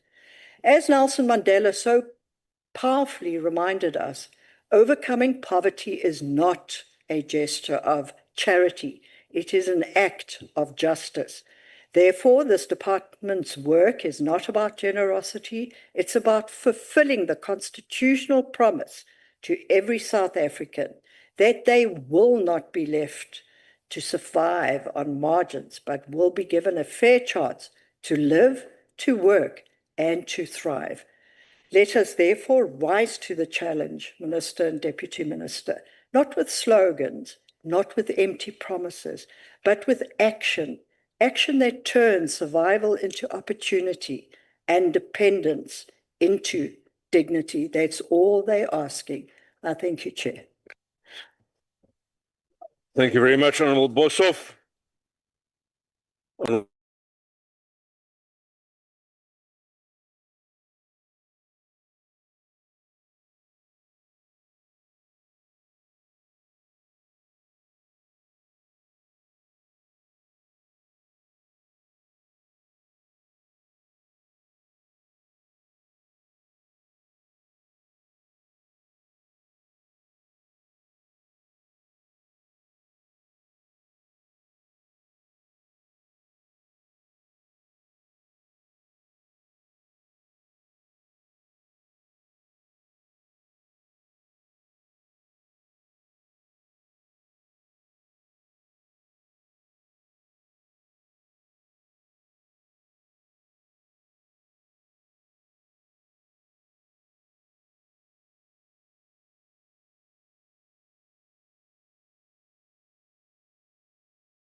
represents a targeted intervention that moves beyond reactive measures to proactive support. These services provide essential counseling and trauma support to survivors and gender-based violence, creating a pathway to healing and recovery within the communities most affected by these scourges. The implementation of the universal prevention curriculum for substance use disorders across all 12 public treatment centers mark a significant advancement in our evidence-based approach to addiction treatment. This curriculum, developed by the United Nations Office on Drug and Crime, provides standardized, scientifically grounded prevention training that builds international prevention capacity. Chairperson, kancane nje. I-ANC iyasapota le budget. Ngifuna ukukhumbuza lapha kakhulukazi umlingani wami wako MK Party. Minister, I wanted to remind you as well, through you, Chairperson, uthi ubaba, I'll quote, what if a person is asking in meandos, you must respond in meandos. You expect the department to deliver, but you are saying you don't support it. The department delivering on. If you are saying, so I understand why Ubaba said that, because now he copied from Ubaba, now minister must respond in meandos. Research demonstrate the urgent need for such intervention. Studies from Limpopo province revealed high prevalence rates of substance abuses, particularly crystal meth, nyaope, and cannabis among youth. The universal prevention curriculum addresses these challenges through comprehensive training programs and prevention coordinators and implementers, ensuring consistent science-based information reaches communities most at risk. Honorable Chairperson, the approval of the supervision policy for social services professionals represents the cornerstone in strengthening quality and ethics within our caring public services. The policy framework ensures that social workers and related professionals receive the proper oversight, continuously professional developments, and support in their critical work with vulnerable population. Social work has been classified as a scarce skill in South Africa, making retention of qualified practitioners an urgent priority. The supervision policy addresses factors affecting job satisfaction, stress and burnout among social workers, creating supportive structures that enhance both service delivery and professionals' fulfillment. The finalization of the white paper on social development services to the people with disabilities and the costing of the respite care model demonstrates our commitment to inclusive service delivery. This framework, building on the 2015 white paper on the rights of the person with disabilities, ensures that persons with disabilities receive dignified, accessible services that promote their full participation in society. The respite care model recognizes the substantially burden on families and caregivers providing temporary relief services that prevent caregiver burnout while maintaining person-centered care. This costing exercise ensures that financially resources are allocated appropriately to support both users and support networks. On youth development and behavior changes programs, the expansion of social behavior changes program, particular youth only live once, in brackets YOLO, and CHOMI represent the proactive approach to preventing teenage pregnancy and HIV transmission. This evidence-based intervention targets both in school and off school youth, creating safe environments and discussions about HIV prevention, healthy relationships, and responsible decision-making. The YOLO programs specifically seek to build resilience, self-confidence, and self-efficiency among young people while minimizing risky behaviors that exposes them to HIV and unplanned pregnancies. CHOMI complements this approach by addressing communications barriers between young people and their parents or guidance, recognizing that family support is crucial for positive development. Chairperson, I will nevertheless make a mistake not to correct what is wrong by referring a lot of things to Western Cape, because the history of Western Cape is clear. Cape Town clean streets are washed in apartheid dirty money. This is what happens when white logic meets African soil. Cape Town is not a success for a certain party. I call it well-inherited process of apartheid. The other party governs with a calculator at numbers it uses were inherited from the apartheid engineers. It didn't invent wealthy. It just redirected it.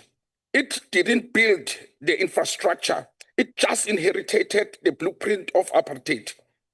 The other party is managing an estate, a racial trust fund, and the rest of the country still drowning in the interest rates and of its historical debts. Cape Town is an illusion. A movie set, a stage is painted with pastel houses and white sand beaches, lies a systematic rot and displacement and historically economic theft. We talk about service delivery as if it's a magic. The TA didn't build, they inherited it. The DA didn't take over black canvas, they took over the artwork, painted black suffering and white luxury. They didn't win the race. No one talks about the facts that Cape Town white suburbs were built with a stolen land in cheap black labor. Order, Chair. Order, Chair, I Honourable rise. member, please take your seat. I rise in terms of Rule 48. Chair, the honourable members from the DA are not only drowning the Speaker, but they are actually preventing the Speaker to be heard. May you call them to order, Chair. Thank you. Thank you, Acting Chief Whip. Honourable members, indeed, let's retain what we've been retaining the last couple of weeks. Let's not drown the Speaker. There is obviously the allowance for heckling, But let's not open dialogue. As I said yesterday, let's allow the speaker from the podium to be heard. We do have other speakers in the debate. I'm sure they will be able to rebut, and we can retain the decorum of the House without shouting each other down. Honourable Sibande, please continue. No one talks about that, the fact. Point of order, Chair. Please take your seat, Honourable Sibande. Honourable Badenhorst. Thank you. I'm rising on Rule 61B. Yes, continue. Thank you, Chair. The honourable member is misleading the House. The DA didn't break Cape Town. We found the broken Cape Town in 2010 and we fixed it when the voters realised that the ANC is not the solution. Thank you, Honourable Badenhorst. I'm sure you will acknowledge that's a point of debate. And Honourable Sibande, please continue. Please, Chairperson, you must protect me if they debate while they were given an opportunity to debate. That means you must add time for me then. No one talks about the fact that Cape Town white suburbs were built with a stolen land and cheap black labor, that the city's beauty and subsidized by the destruction of black society. That is cleanness is the product of the spatial violence. Mustn't forget about District 6. Cape Town's beauty was built in apartheid bones. It walks order of the fossil of apartheid white supremacy, and yet they say vote DA. They get things done, and cause they do. It's easy to be efficient when you were handed the keys of the well-fueled system, while the rest were handed broken chains. We were handed the broken chains, promises and tragedies in many believes it. While the DA still look efficient, then well, they revealed they have always been caretakers of the stolen wealthy. Cape Town works because of legacy of our, but they never stopped working there. A province which is governed with anocracy rule. Chairperson, research shows that peer education programs in South African schools can effectively improve adolescents' self-efficiency in sexual relation and acknowledge regarding HIV. Sebaqalile angazi ngizabaphendula nangesintu. Ubaba Mandela wayeshilo ukuthi kunabantu abanesandla esinoboya. Ngizokwenza isibonelo. Chairperson, I'll be out now with something else. Chairperson, inhliziyo yami ibabhlungu masiba ne-debate ngezinto eziserious eSouth Africa, while we were not authorized to speak about the reality. In brackets, if nganikhumbuza, umama unokuthula ulentuzana umama uSimelane njalo uma abuza ukuthi aphi amathambo kadade wabo. The response is to harass her in order ukuthi bamkhiphe ku focus. While abuza ukuthi why bangagwetshwa, because those people appeared in TRC. Those people appeared in TRC. If athi why bangagwetshwa bamtreata njengo umgabe eZimbabwe, because umntwana ka-Thatcher, Margaret Thatcher, wabanjwa ayokwenza ikhu. And then because of that, they knew ukuthi Zimbabwe might hang him. And then Mark wa protector ngokuthi kuharaswe umgabe. So naye kumama uSimelane uharaselwa lokho, nothing else. I thank you, Chairperson. Thank you, Honourable Sibande. Honourable members, we now invite to the podium the Western Cape MEC for Social Services, and that is the Honourable Launt, a past member of this House, who is welcome back to the chamber. Thank you, Honourable Chairperson, to Minister Tolashe, Deputy Minister Hendricks, to the members of the NCOP and the guest. I'm honoured to be in this esteemed House representing the people of the Western Cape by contributing to today's budget vote, vote 19. At the heart of this budget lies an undeniable truth that the majority of South Africans are struggling, they are suffering. The compounding crisis of poverty, unemployment, gender-based violence, substance abuse, and ever-increasing cost of living are deepening the vulnerability of our communities, particularly children, women, the elderly, and people with disabilities. A budget that merely balances the books is not enough. We need one that equips every province for real, deliverable change. So we have to ask if this budget is doing it. Does it reflect the scale of the immense needs of South Africans' communities? Is it an enabling delivery budget that is compassionate and effective? Yes, the National Department of Social Development alone cannot shoulder the immense burden of social services. This function requires honest and clear cooperation between national, provincial, local government, and our civil society. The Western Cape Department of Social Development, despite operating under a constrained economic circumstances and an equitable share allocation that does not reflect our population realities, has consistently prioritized dignity, innovation, and civil society and community resilience. To unpack that a little bit, we are the third most populous province in the country, yet our share of the equitable share is only the fifth biggest share. That impacts not just the residents of the Western Cape, but so many people emigrating to this province in need of services, they are also being impacted. And we need to make sure that if we are truly a parliament that fights for all South Africans, we start there by making sure that all citizens get their fair share of the equitable share. In this financial year, the Western Cape government allocated 2.7 billion to social development. Remarkably, a large portion of this allocation goes towards a partner that we cannot do without: amazing NGOs and NPOs. In fact, in this financial year, the NGO subsidy allocation increased by 96 million to just over 1.1 billion rand, empowering NGOs and NPOs to expand on essential social services. And I am proud to say that we pay over our subsidies on time. There are clear communication between the department and the NGOs in the Western Cape on what the money is to be used for.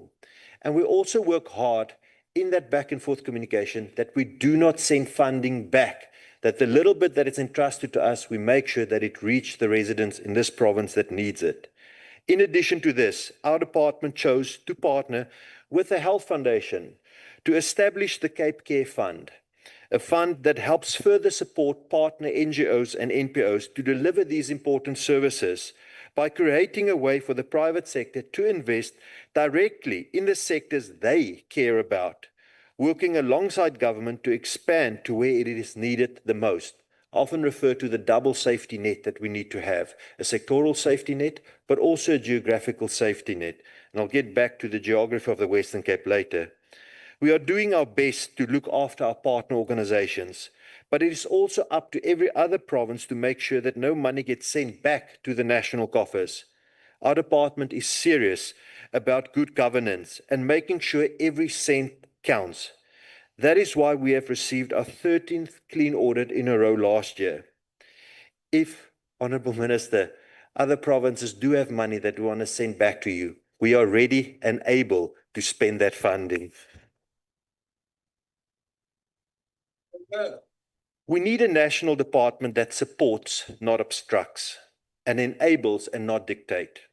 And Honourable Minister and Deputy Minister, I want to give credit. Many of your officials are great partners in working together with, and I want to thank you for that. But I also, and I will share this with you offline, there are some that instead of trying to work together, they play politics by making snide remarks about a province that is trying to expand our footprint, getting last-minute notices. And we will work together, that I give you my guarantee. But it needs to be two-way communication. But I want to thank you for the way in which you're leading the department, and I trust that we will iron those small differences going forward.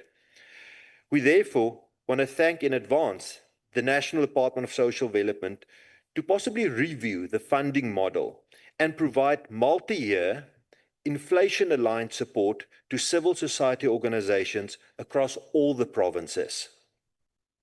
I'm quickly going to digress. Honourable Patrick Sibande, has now left the House. Well, he should actually be really ashamed of the speech that he has delivered.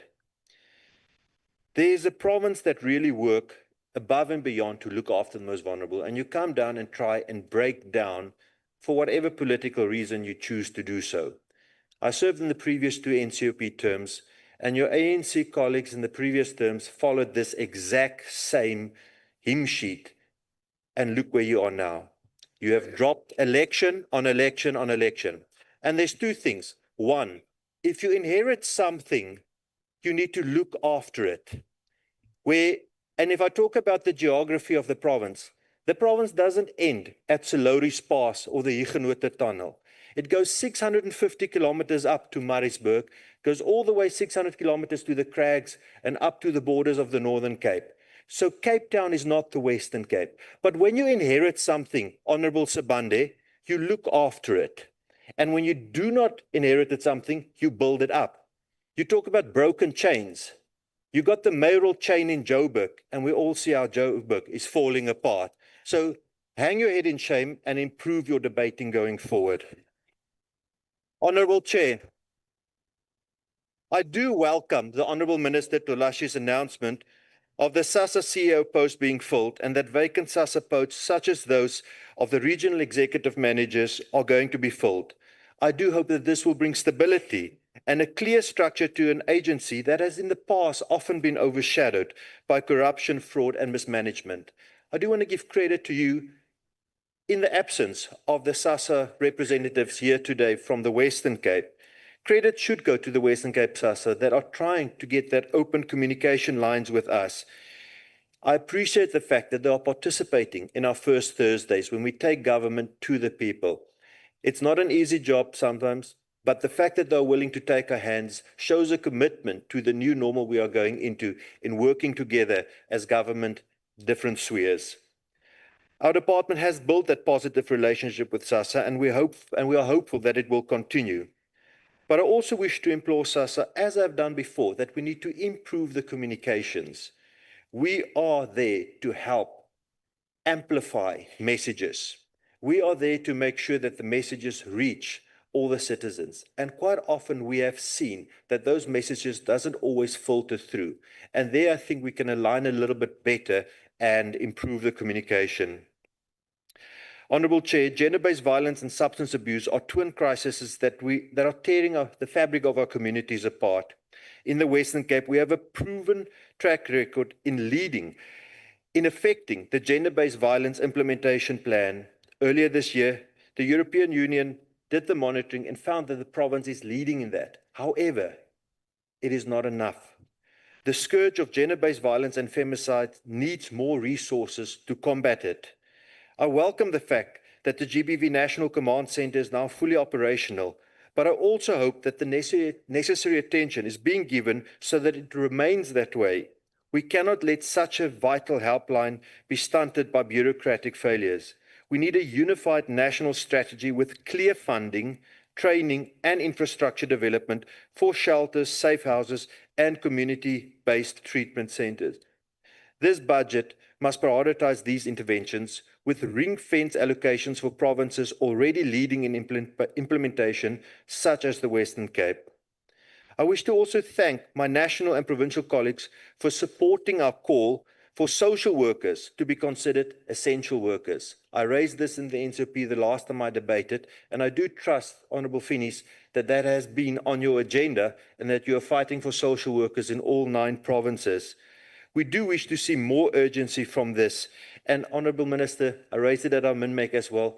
We will also be backing you if you take that fight to the Cabinet. Society will be poorer without social workers, and we must do all we can to protect and support those who have dedicated their lives to this noble profession. Honourable Chair, we need out-of-the-box thinking that should be embraced by all. We should all be aiming for stretching our rand, and we stand ready to partner, innovate, and serve. Thank you so much.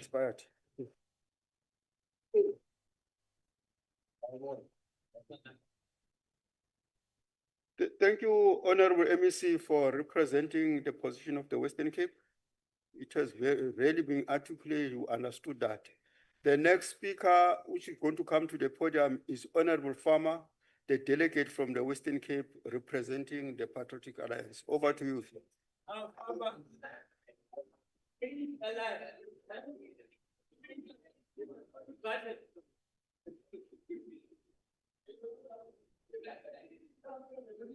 Honorable Chairperson, Honorable Minister and Deputy Minister, Honorable members, fellow South Africans, I greet you in the name of Jesus Christ, our Lord and Savior, the God who died on a cross for you and me. Honorable Boshoff, you asked the minister to stop creating EBWP jobs and follow the example of the Western Cape.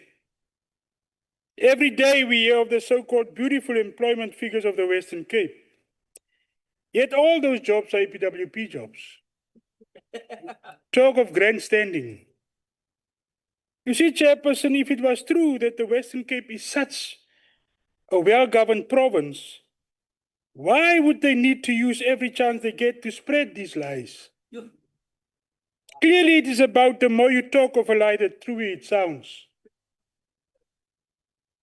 Today, however, I rise on behalf of the Patriotic Alliance, the next government of the Western Cape, to add our voice in our commitment to this critical debate on Budget Vote 19 social development.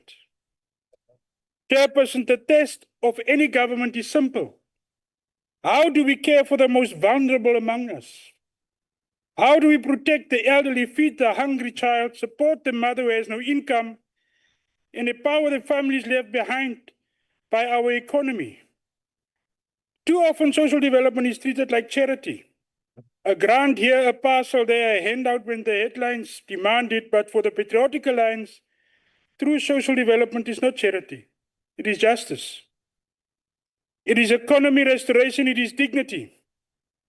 Chairperson, we support this budget vote because we know that millions of South Africans cannot wake up tomorrow without the safety net that social grants provide. The old age pension, the disability grant, the child support grant, they are not optional luxuries. They are the only lifeline for entire households. But support does not mean silence. We must demand more than payouts. We must demand that these billions empower our people to break free from generational poverty, not chain them to it. Why is it that we still have children going to bed hungry while billions meant for food security sit unspent or get stolen?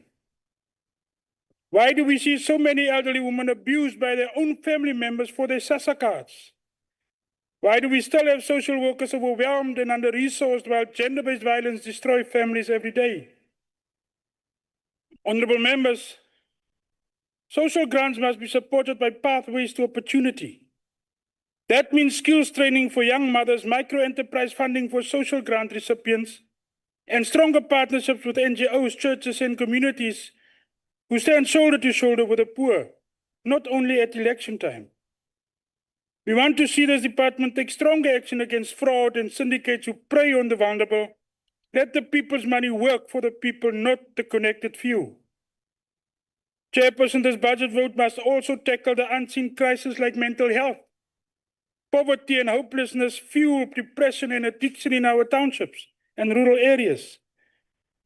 We need more community councillors, more safe shelters for victims, and more investment in mental health care as a non-negotiable part of social development. Social development is not a department on the sidelines. It is the backbone of social cohesion. It is where we decide if we are a nation that walks past a hungry child or a nation that kneels and lifts them up. Honourable members, the Patriotic Alliance support this budget vote, but we do so with a clear message. Grants alone will never be enough. We want to see stronger, cleaner, more capable delivery. We want to see corruption rooted out.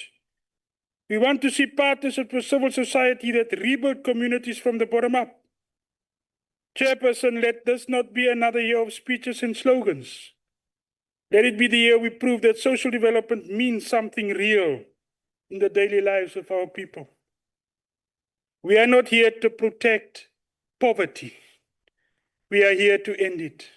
Salute.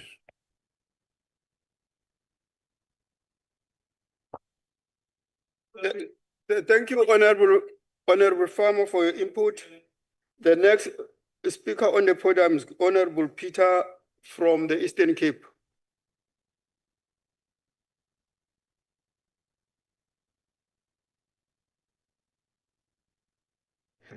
Mhlali ngaphambili manikhahlele kuwe nakuminister naku-deputy minister nakwezikhathamela sithe nqodalala apha namhlanje nakwindwendwe zethu manikhahlele mandithathe isondlwana ndigalele inyongo ndisemaxhegweni ndicela ukuthi kuqala phambi uba ndingene kule ntetha sukumbulala uzamdinga ngelinye ilanga uza kumdinga ndifuna nje wamsa lo message.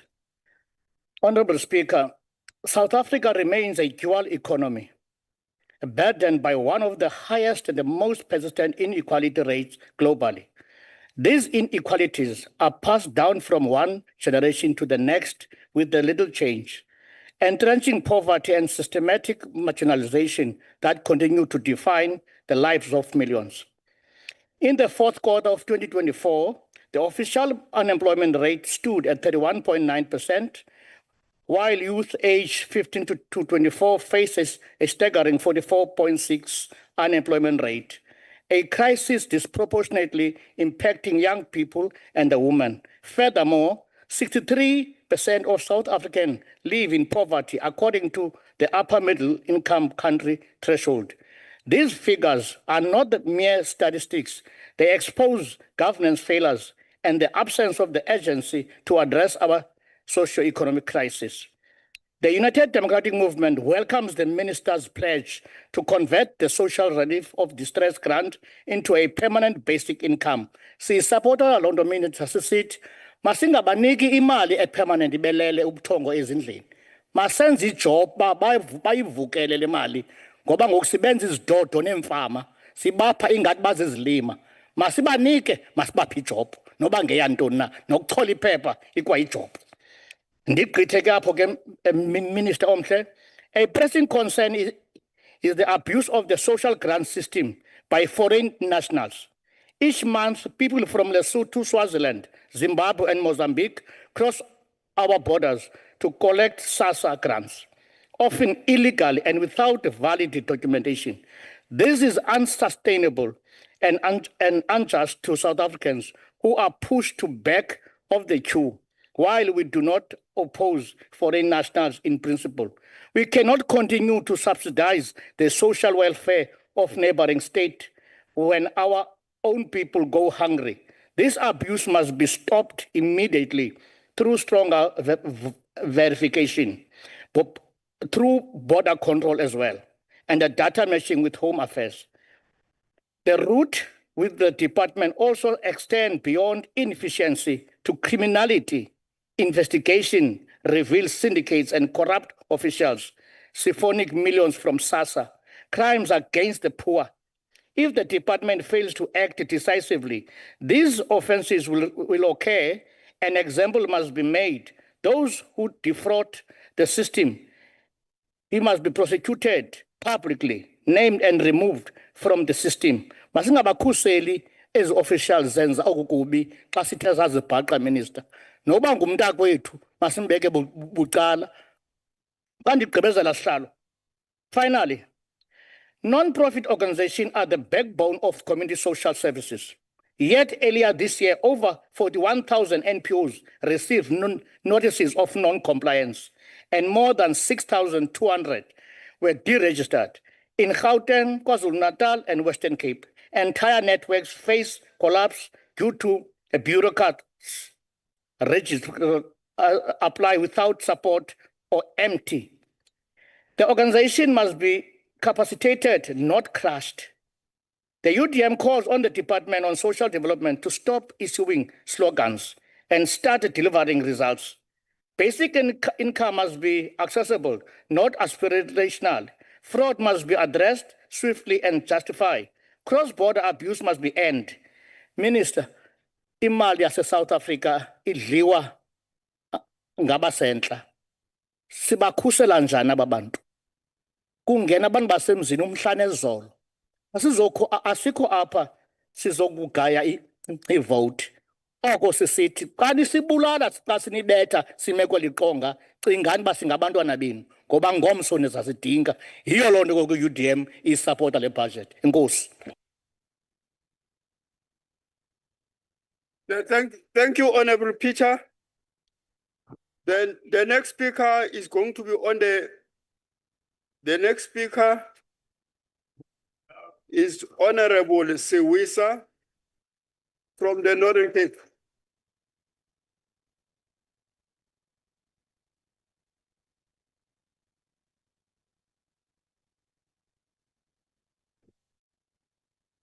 Thank you, Deputy Chair of the session. Chairperson, let me start off by greeting the Commander-in-Chief, the President of the Economic... I'm not a Deputy Chair. I'm the Chairperson of the session. Apologies. Apologies, Chairperson. Let me start by greeting the Commander-in-Chief, the President of the Economic Freedom Fighters, President Julius Sello Malema, Commissars, Fighters, Ground Forces, and the voters of the EFF and South Africa at large. Chairperson, this department carries the responsibility of ensuring that our most vulnerable people are provided with protection. Yet what is presented for us today is a budget that is only a reality on paper, but not for our people. It is a budget that benefits the corrupt elite and deprives our people of what is due to them. And so we must categorically state that we reject this budget of austerity. We reject this budget as it is an indication of the GNU incompetence that fails the poorest of the poor, those who have already been failed by the society that failed to lift them out of poverty. The funds allocated are just not enough to ensure that our people live beyond the poverty line. The introduction of the fuel levy will not exonerate our people from the possible hike in food prices. This budget was made based on the Stats SA report of 2011. We can never truly confirm that all beneficiaries will be accommodated by this budget as the stats are not a true reflection of how many beneficiaries South Africa has and have to cater for. Unemployment is very high, and many of our beneficiaries are the only breadwinners at home. Chairperson, daily there is an increase in SASSA beneficiaries, and yet there is a decrease in foster care grants, which in 2023-24 financial year was at 4 million, and 2025-26 is going to stand at 3.4 million, with a further decrease in 26-27 financial. The number of foster children that are left without parents, we cannot rely on the stats that have been used. The department is only assuming that the number of children in foster care will decrease, but cannot confirm it. We have noted the increase in old age grants, but it's still not enough for the well-being of the beneficiaries, which are the older people.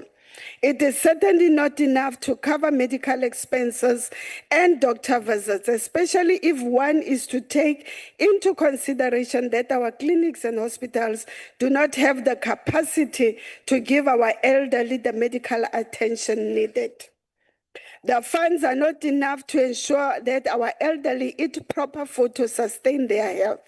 It is not enough to ensure that they can feed their unemployed children, not enough to assist their grandchildren with social school items while they wait for the approval of the child support grant. It is the funding for child support grant enough, taking into account the expensive school lists that are needed by schools, because our Department of Basic Education fails to provide for the necessary resources to ensure proper teaching and learning. It can never be given concurrency that it is enough, because it is not. The child support grant is not even enough to buy school uniform. This is why we must increase the care dependency grant from 2,140 to 4,180 per month to allow those who have taken the responsibility of caring for those who care for themselves to afford food. We must increase the older persons grant from 2,315 to 4,180 per month. Disability grant from 2,310 to 4,180 per month. Increase the foster child grant from 1,180 to 2,260 per month.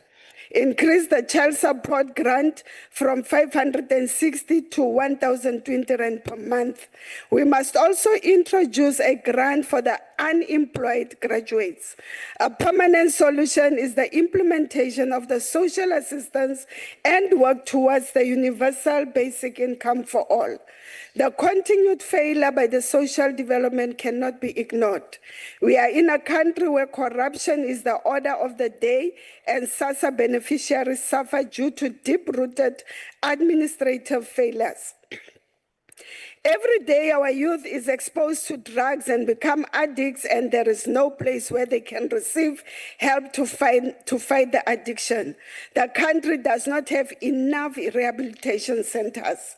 How do we expect to combat drug and alcohol abuse when there are not enough rehabilitation centers to accommodate those in need of such services?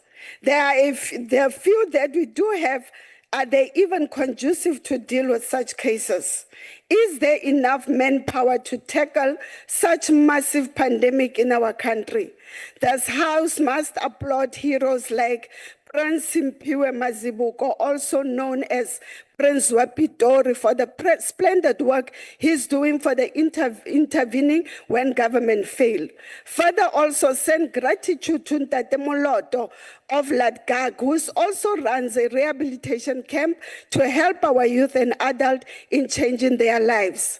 These survivors, Chairperson, when they come back from these camps, they come equipped with skills that are going to help them to survive and also with a new lease of life. Chairperson, today we see people with disabilities and robots, some in wheelchairs, others with disabilities begging for food and some spare change. This is embarrassing, Chairperson, because if the social development had a clear program of making follow-up on well-being of these beneficiaries, then an early intervention would have been made. This is a clear indication that the disability grant beneficiaries are either abused at home or they are only remembered when there is a need for verification by the same people that were assigned to ensure their well-being. The department lacks mechanism of monitoring that beneficiaries do not benefit from the grant that they receive from government. Can we have faith in the department that still fails to provide for shelters for women and children that are in need of a safe place to hide from rapists and abusers that violate their rights because they are breadwinners?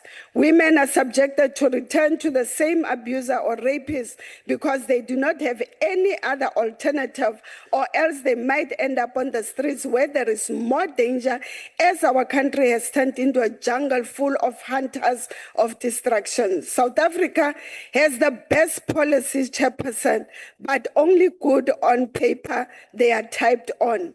Drafting of policies does not necessarily mean that our people are safe or they are implemented and followed and utilized to fight for the most vulnerable. Many learners come from broken homes, Chairperson.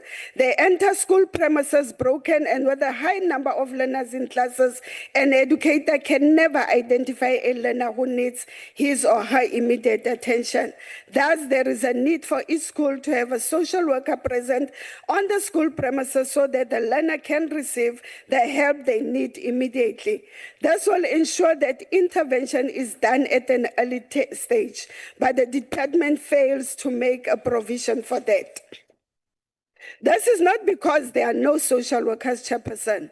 We do have social workers that are sitting at home. We need to applaud social workers that go an extra mile for their little clients, to the rejuvenation we see on their little faces when the case is won in court. Further applaud the dedicated psychologists that work with social workers that find the best solution for the vulnerable. Chairperson, the department needs to do better. Not their comfort, but not for their comfort, but for the comfort of those that depend on the department. Before I conclude, Chairperson, we need to raise the issue that the inpatient treatment center in Kimberley for addiction has been under administration since June, and there is no clear indication as to what's happening. Both male and female are put in one ward, which is a danger. There were no geysers, which means that there was no hot water. Toilets are not functional. If nothing is done, Minister, the center will be closed and NGOs and MPOs will be given money to do the work that was supposed to be done by government. This is the only center and hope that is under government for the people of Kimberley and the neighboring towns. We need to shy away from spending money to pay people to do the work of government. Let's keep our rehabilitation centers open, spend money on making our centers rehabilitated. Chairperson, through you, I hope that the minister will assure this house and the elderly out there that their old age grant will not be stopped because family members send them money to accommodate the shortfall that they face each and every month, or because of the Stokvel payout that some of them have joined. Because, Chairperson, the only survival of our elderly is relying on the intervention of family members or their Stokvel fellow members. Our elderly people are threatened that any additional funds will lead to losing their old age ground. Now they have to stand in queues at ShopRite Money Market to withdraw money and be at the risk of being robbed as they will be walking around with such cash. Can we get the assurance, Minister, that any extra money that our elderly are receiving from their family members is not going to lead to them losing their old age grant? I would like to respond to Honorable Sibande. We are here to speak for those who believed in us and those that voiced their concerns. It cannot be that when we don't support the budget, we are told jokingly that we must not make demands for our people because we did not support. This is the same behavior that is observed and practiced at the local government when ward councillors refuse to refuse services to certain people because those people did not vote for them. So we are here to voice the issues of the people that have voted for us. And if they give us a directive that we must not support the budget, we are not going to support the budget. On that note, Chairperson, we reject this budget. Thank you.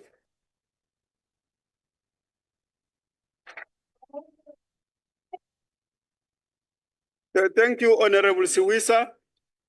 The next speaker is going to be on the visual platform. It is the MEC for Social Development in Limpopo, Honorable Razilani. Over to you, ma'am. Thank you so much, Honorable Chair. The Minister of Social Development, Mrs. Dolashe, Deputy Minister of Social Development, members of the Select Committee on Social Services, my colleagues, MECs on the platform, honorable members, the representative of SALGA, and all government officials, good afternoon. Honorable Chair, it is with deep conviction and a profound sense of responsibility that I stand before you today to engage in a policy debate of the budget vote of the National Department of Social Development. The budget, which was delivered under the theme, open quote, restoring trust, deepening impact, reigniting the role of the family in a renewed commitment to dignity and inclusion, close quote, This theme, Honorable Chair, underscores our collective commitment to rebuilding the social fabric of our nation, with a particular focus on strengthening families and supporting community-based child protection. Honorable Chair, this theme reminded me of the reception which confronted me when I took the reins of the Department of Social Development at the start of the 7th administration. When I assumed the reins, one of the most pressing challenges we faced was the prevalence of dysfunctional families. These families, often marred by issues such as gender-based violence, substance abuse, child neglect, and teenage pregnancy, had become a significant contributing factor to the social ills that plague our communities. Recognizing this, we initiated a targeted campaign of restoring dysfunctional families. We started the rollout of this program in the Waterberg district, an area heavily impacted by these challenges. Honorable Chair, together with dedicated social workers and SASSA officials, we embarked on a journey of engagement with vulnerable dysfunctional families. We visited homes, listened to their stories, and provided food parcels and essential support. This visit not only alleviated immediate hardship, but also allowed us to identify the root causes of their difficulties. Our social workers then followed up with professional services, counseling, family mediation, and intervention programs aimed at addressing the underlying issues and restoring stability within these families. This initiative resonates strongly with the Minister's approach of strengthening families and enhancing community-based child protection services. It is through such grassroots engagement that we can rebuild trust within families and communities, fostering environments where children can thrive and dignity is restored. Honorable Chair, I'm also pleased to acknowledge the announcement by the Honorable Minister that Gender-Based Violence Command Center is now fully operational. This development brings much needed relief to our communities, offering a direct and accessible channel for reporting GBV incidents.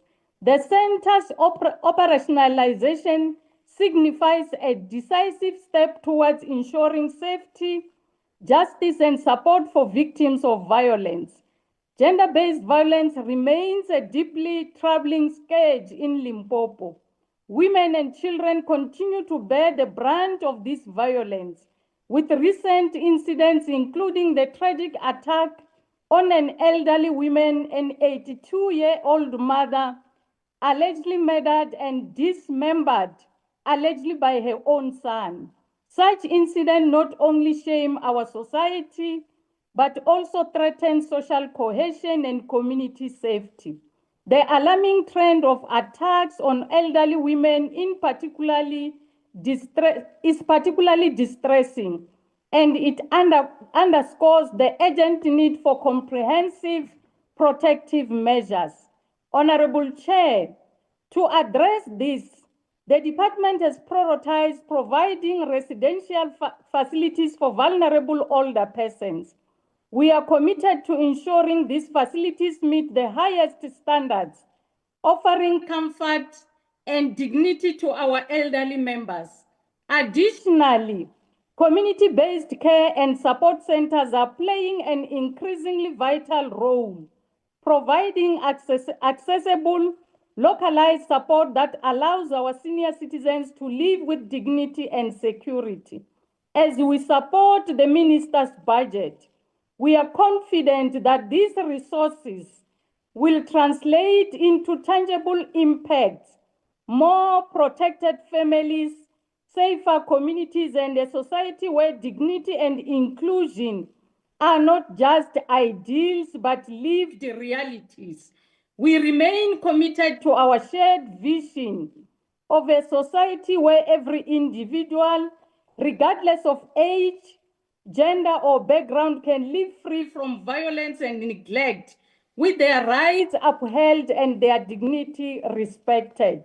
Honorable Chair, I would like to take this opportunity to acknowledge the important announcement made by the Minister regarding the deregistration of non-compliant non-profit organizations in terms of Section 18, subsection 1 of the NPO Act.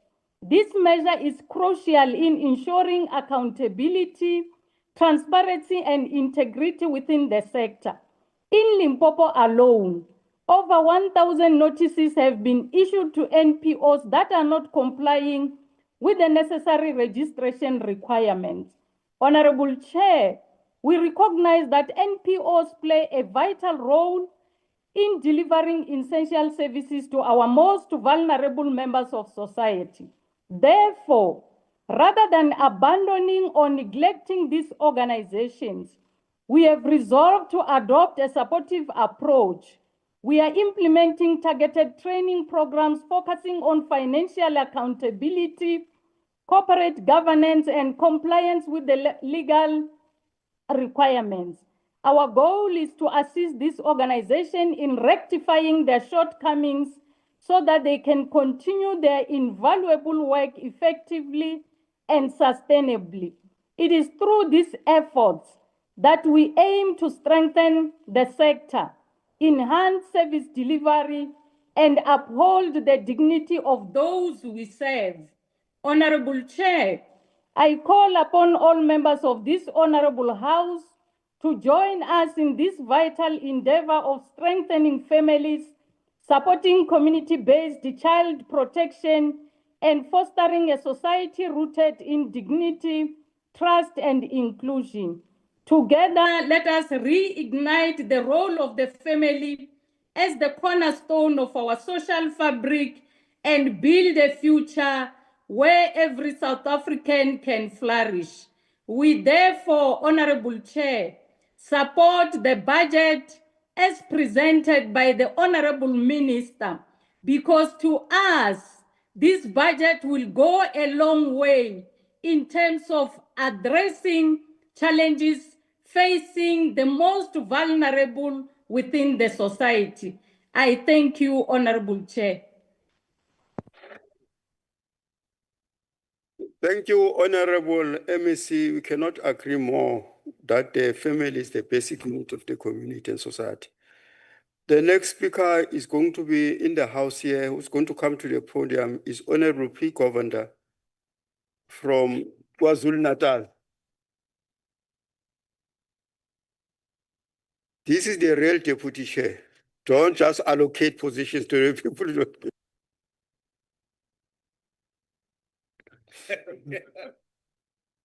Thank you, Honorable House Chairperson, Honorable Minister Tolashe, Honorable Deputy Minister Hendricks, Chairperson of Select Committee on Social Services, Honorable Finis, Honorable MECs, and all honorable members of the NCOP, fellow South Africans. I rise on behalf of the Inkatha Freedom Party to participate in this budget debate, a debate which is a social and moral contract between this department and the people of our country. Social development is a practical portfolio that directly impacts the lives of the most vulnerable citizens of our country. That is, the elderly, persons with disabilities, vulnerable children, and those affected by gender-based violence and substance abuse. These are people within our very own communities and not mere statistics. Let me say foremostly that the budget allocated to this department is grossly inadequate. I note that more than 90% of the department's allocation is transferred to SASSA, but even this is insufficient to meet the growing social needs of our people.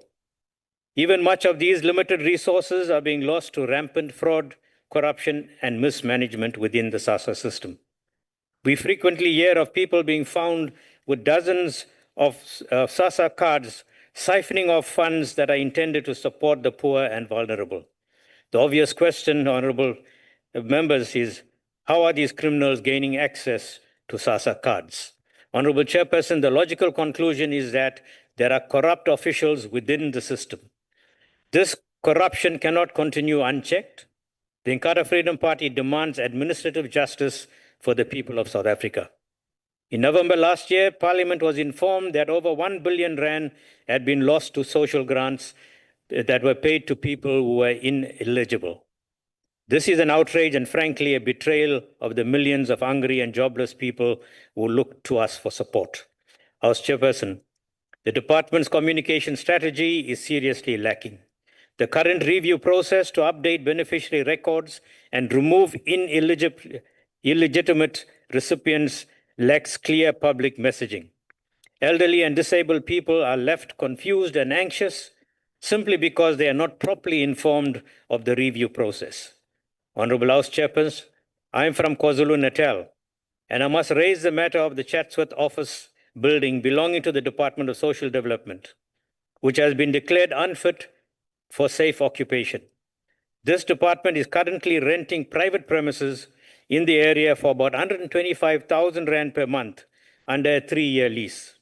The original building has not only been neglected, it has now been overtaken by vagrants and criminal elements. As a cost-saving measure, this building should be renovated and reoccupied by the department. Honorable House Chairperson, it is common knowledge that we have a shortage of social workers in our country.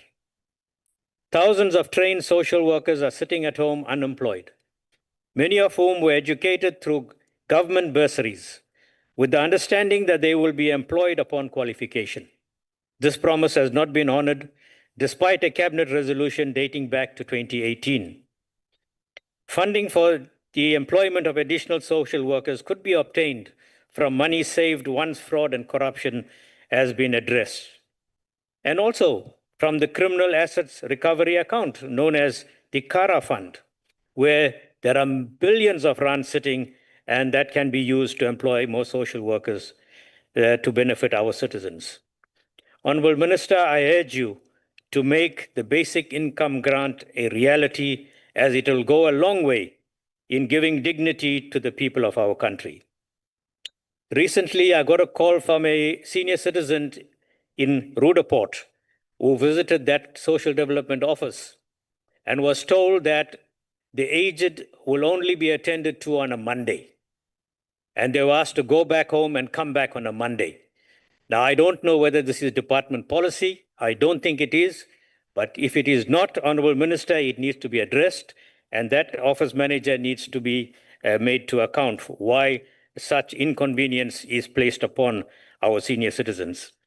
Honorable Minister, the Inkatha Freedom Party is proud to support you and commend the good work that you are doing together with your Deputy Minister, and therefore we support this budget. I thank you, Honorable Chairperson.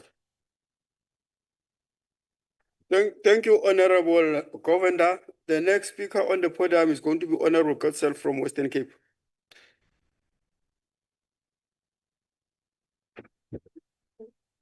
Thank you, Chair, Honourable Minister, members and fellow South Africans. I see Honourable Sibande is still not back, but every day there's a few stories being told at this podium. The content is always the same, but today I'm going to tell you a real story. Once upon a time, in a land of promise and politics, there was a noble kingdom called social development. It was tasked with feeding the hungry, protecting the vulnerable, and uplifting the poor. The king gave the keys to this palace to Queen Batabile, a ruler with many handbags but few plans. When she nearly collapsed the entire grant system and was later found by the Constitutional Court to have lied under oath, there were no consequences. She was simply replaced by Queen Lindiwe. Now, while Queen Lindiwe's fashion may have been less flamboyant, her political arrogance was just as tone deaf. Transformation stalled, millions were excluded from the COVID SRD grant, like the minister said earlier, and people were left queuing in the cold while she rolled out her next media statement. It is against this background that we today debate Vote 19. But make no mistake, this is no fable. Fairy tales, Chairperson, often reflect real injustice. And this APP is thin on timelines, it's vague on delivery, and it is filled with magical thinking, reminiscent of Batabile's reign. But honourable members, Fairy tales also offer hope. In the Western Cape, where the DA governs outright, we see what governance grounded in reality can achieve. Whilst the National APP holds dialogues, the Western Cape serves over 190,000 meals a month. Whilst NGOs are selected by loyalty nationally, the Western Cape uses transparent models and organizations are chosen on merit. Whilst they host food meetings nationally, the Western Cape runs community nutrition centers that feed thousands of people monthly. In the DA, budgets don't vanish into talk shops. They materialize into on-the-ground social workers, funded facilities, and real relief. That is the DA difference, Honourable Finnies. But this story isn't just about the queens of corrosion. In every kingdom, of course, there are the charlatans too. Enter or exit the EFF, the palace revolutionaries. They prance through the halls in red cloaks and Louis Vuitton slippers, shouting revolution. But oh dear, they have never stirred a single working policy. Their record in Ekurhuleni and Knysna, where they govern with the PA, speaks for itself. Sequence over substance. Then there's the MKP. Honourable Majola rambled off all the stats here and spoke about people who remain trapped in poverty. Yet they are led by the laughing wizard who looted the palace coffers and broke the very institutions who were meant to protect the poor. Now he returns thinking he is the emperor with new clothes. Please, Honourable Majola, Snow White has a better chance trusting the apple for a second time. Let us not forget the pretend prince of the Pollsmoor Alliance who visited us yesterday here in the House, arriving in George ahead of a by-election, handing out shiny new bikes to little children and promptly taking them back the very next day. Agbare lede, ek het met groot verbasing self met 'n 7-jarige gepraat oor die bike wat die oom weggevat het. Uit die mond van die suigeling, agbare farmer. From the mouths of babes, honourable members, that is not social development. It's a photo opportunity. All spotlight and no substance. Honourable Sibande, who's still not back, the president chose to buy property in Cape Town. Don't forget what he said to the mayor of Joburg ahead of the G20 about ANC failures. And just a note, if the DA didn't rescue the city of Cape Town from ANC clutches in 2006, it would have looked like Joburg and the province where you're from. The DA lives in reality. Our budgets balance and our shelters are open. We know promises and a 100-rand note doesn't fill stomachs, especially not the day before a by-election. This budget reflects a sobering reality. 45% of our population depends on social grants. But here's the good news, especially for the bile-spewing Honourable Sibande. This story can have a happy ending because the people of South Africa have written a new chapter by voting for a government of national unity. They have invited us to co-govern, to share our governance experience, and to rebuild what was broken.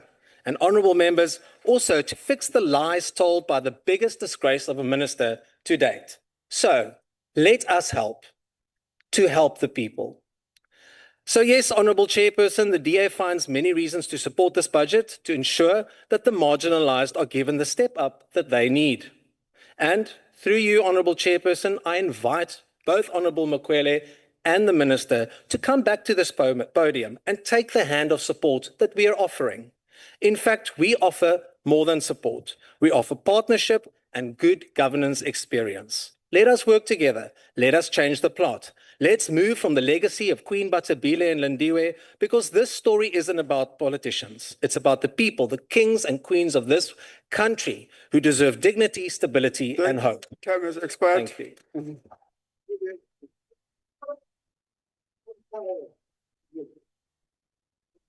Honourable members, the next speaker on the podium is Honourable Mukwili from the Limpopo, representing the ANC.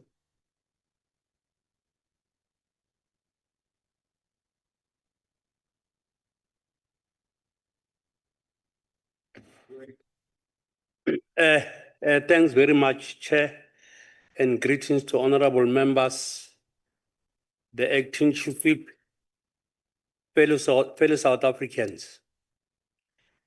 Chair, honorable Chair, today we debate vote 19, a cornerstone of our constitutional commitment to the human dignity and social justice. With a massive allocation of 844 billion over the MMTEF period, the Department of Social Development represents more than just expenditure, and it embodies our nation promise to protect the vulnerable and create pathways to prosperity. Chair, this budget reflects a sobering reality. 45% of our population depends on social grants or social relief or social relief. The budget reflects the sobering reality. 45% of our population depends on social grants or social relief of distress as their primary income source. This is not merely a statistic. It represents 27 million South Africans whose dignity and survival depends on effective social protection system. The most transformative initiative before us is the finalization of the policy on linking social protection beneficiary on sustainable livelihoods, reaching white paper stage in 2025-2026 financial year. This policy represents a paradigm shift from dependency to empowerment. Currently, we have 13.2 million child support grant beneficiaries and 4.3 million old age grant recipients. While this grant provides essential support, our vision extends beyond social assistance to social empowerment. This policy framework will establish clear pathway for working age beneficiary to transition from grants to sustainable employment and entrepreneurship. The evidence from international best practice shows that effective linkage program can increase employment rates up to 15% among beneficiaries. This approach will include skill assessment for all working age beneficiaries, targeted training aligned with local economic opportunities, micro enterprise development support, graduated exit strategies that do not penalize progress. House Chair, the social sector expanded public works program target 280,964 work opportunity in 2025-2026. This is not just about temporary employment. It is about building human capital and creating stepping stone to permanent work.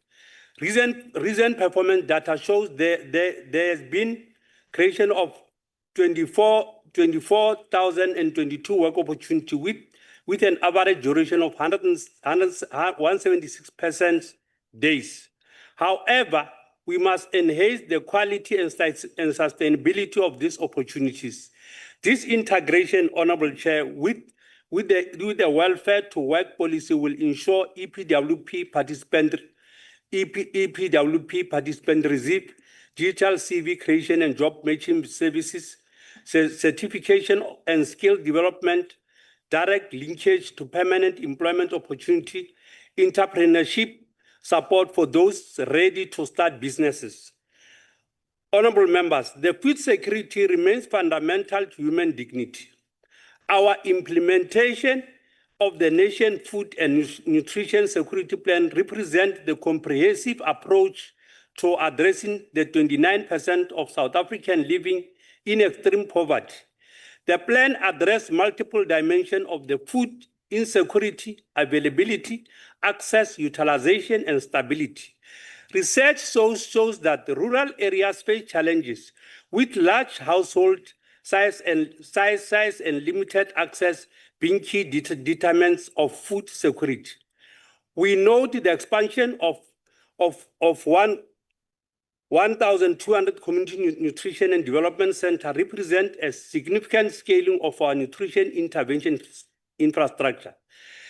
These centers serve as early childhood development hubs, nutrition education center, community food production training sites, monitoring points for malnutrition. Evidence from existing centers demonstrate measurable improvements in the child nutrition outcome and community food security. The expansion will prioritize underdeserved rural communities where malnutrition rates remain highest.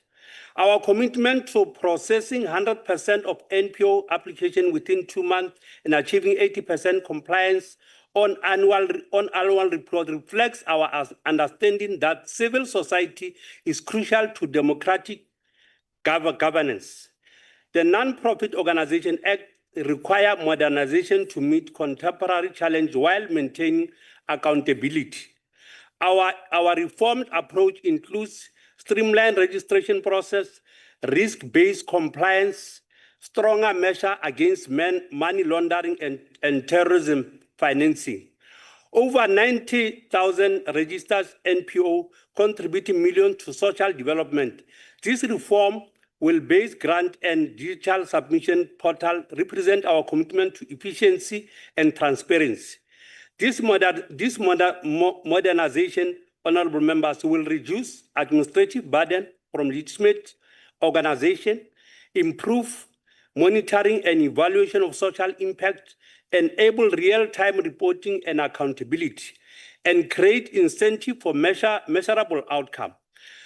Digital transformation will particularly benefit smaller rural-based organizations that previously faced geographical barriers to accessing funding and support.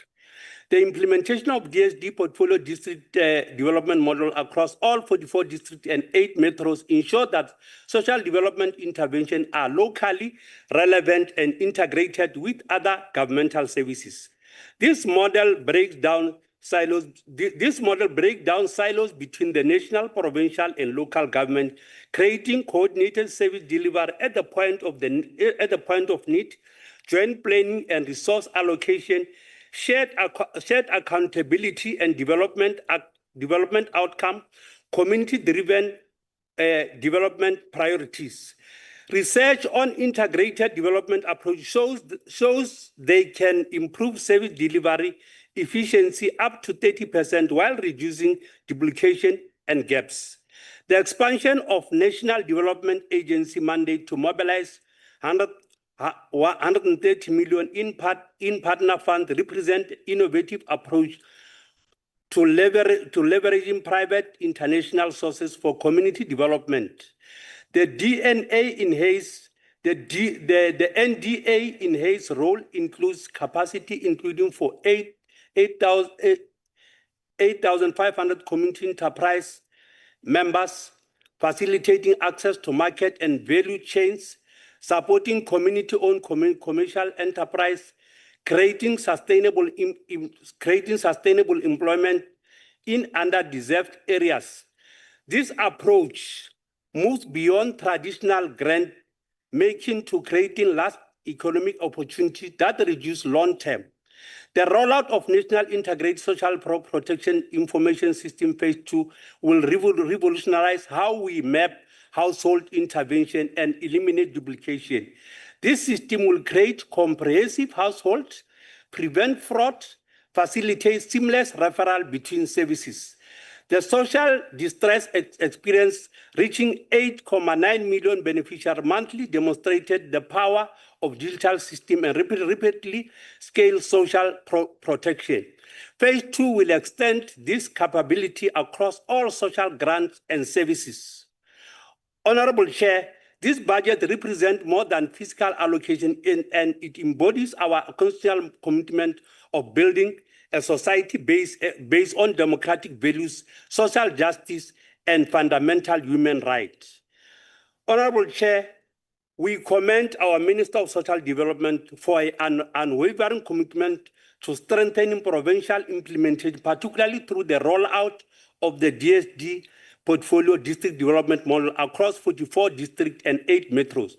By championing coordinated community-driven services delivery, the Minister ensures that social development interventions are not only responsive, but also locally relevant.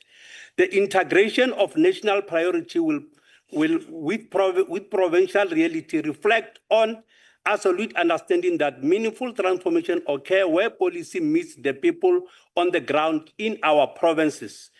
This decentralized approach, reinforced by shared accountability and joint planning, in instrument that advancing inclusive development and delivering on promise of capable and compassionate state. Honorable Chair, we reaffirm the steadfast of and ensuring support for the Department of Social Development and all government departments entrusting with the well-being of our people. As the constant bridge between provincial interests and national government, the NCOP remain committed to facilitating cooperative governments, participatory democracy, and effective oversight. Through programs like Taking Parliament to the People and Provincial Week, we ensure that provinces' voices are heard and department priorities are aligned with community needs to implement policy that protect our most vulnerable citizens, promote social justice, and foster sustainable development.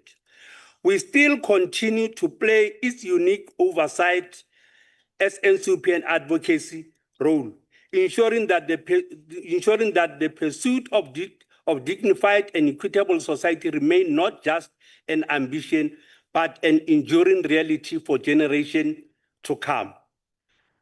House Chair, maybe before I conclude,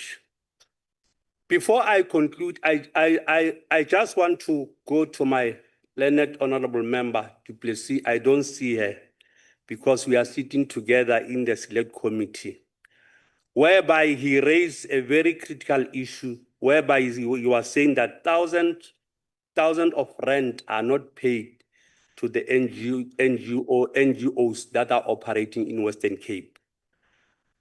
Fellow South African honorable members, as the select committee, we made an oversight in the Western Cape. What we have seen there, Honorable Minister, I thought that maybe I will raise it through the chair in the select committee, whereby the activities of NGOs in Western Cape must be investigated. Because it's like they are doing the money scam there.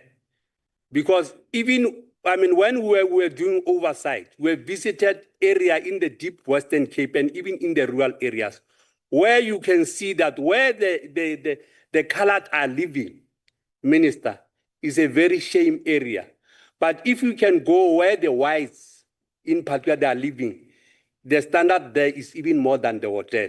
So that is why I'm saying, Minister, before this house, I wanted you, the minister, to investigate their activities there because it's like the money scheme that they are doing in the Western Cape. So that is why I wanted to indicate in there. I said I never wanted to say this in here. With Honorable Majola, yesterday when I was in this house, I tried to lecture another special delegate from your province representing the party, that when you represent people, you must indeed represent their aspiration. Because if you just come to this house and say you just reject the budget, it is embarrassing to even your supporters. I even don't know the reason why they voted you to come in this house, because you always come and reject the budget. With the EFF, Honorable Swiss, I don't have problem with you when you raise issues. I don't have problem with you when you raise issues for your people. But when you also come in this house and without even telling us what is it that you wanted us to improve on the budget, you just come here up front and say you reject the budget without even telling us anything. So I should think the people that voted you also, I should think they wasted their vote, because you come here, you just reject, you don't say anything. But lastly, I want to commend vote 19 to this house, an investment in our constitutional democracy and shared future. I thank you.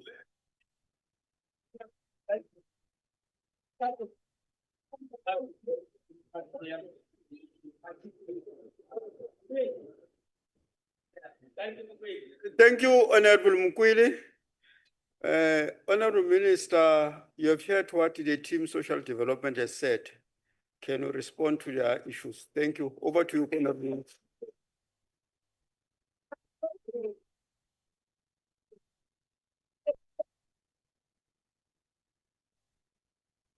Honorable Chairperson of this august house, to the honorable members and to our listeners, I really want to start by thanking the opportunity and thank the contributions that were quite constructive and where we are being advised differently by these honorable members. Honorable Chair would want to reiterate the fact that all members here are with us to say SASSA has a responsibility to pay the right person at the right time, which is what we are busy doing.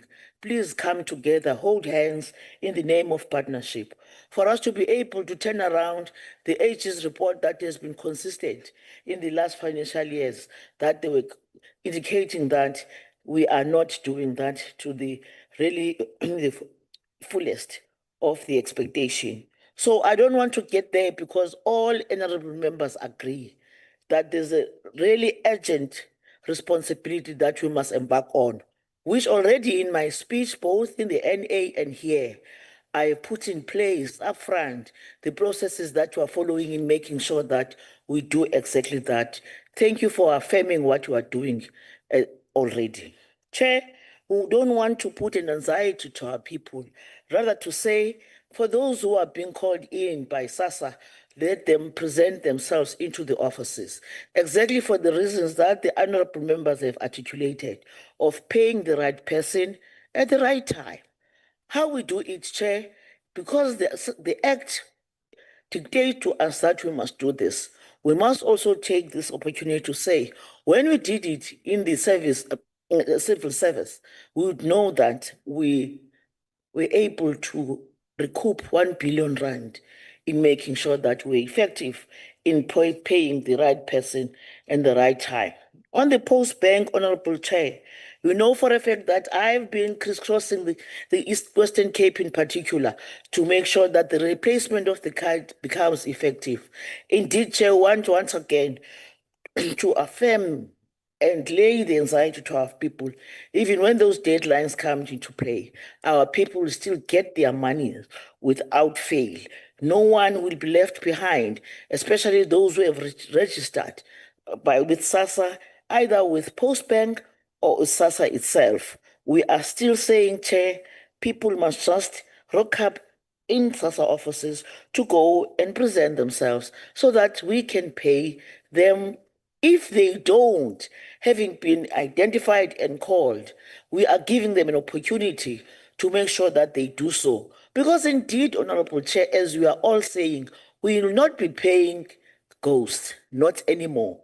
Our systems are dealing with that and would want to hear, as we have heard already, the honorable members affirming that, and please work with us and hold us by hand in making sure that we realize this. From provinces, all of them, I really want to appreciate their contribution in this.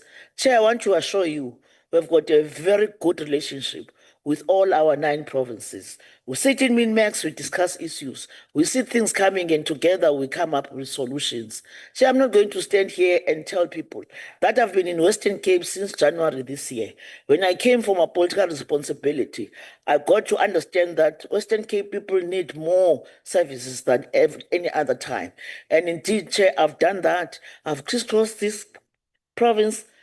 I stayed more in Khayelitsha for the fact that Khayelitsha people in Khayelitsha, in Western Cape, don't exist. They don't exist because no services are brought to them. Hence, we had to come and attend to that. Chair, we have been in Mossel Bay. We spoke to people on Mossel Bay, elder people who are put into a situation where they cannot access what belongs to them, old age homes, because of the technicalities that are being introduced by certain political parties. I'm saying, Chair, yeah, we are committed to make sure that we change people's lives where they are, working with those partners who are committed to work with us. Indeed, Chair, the kind of work that we're doing does not seek for people to come with old stories, things that they used to know, that never work, no longer working now. We are hard at work with the team that you saw, with the MECs in all provinces. Allow us to work, come closer, hold hands. Let's make sure that this department, as you have articulated what it is, what it really is to our people, does what is expected of them. Thank you very much, Honorable Chair, for the opportunity.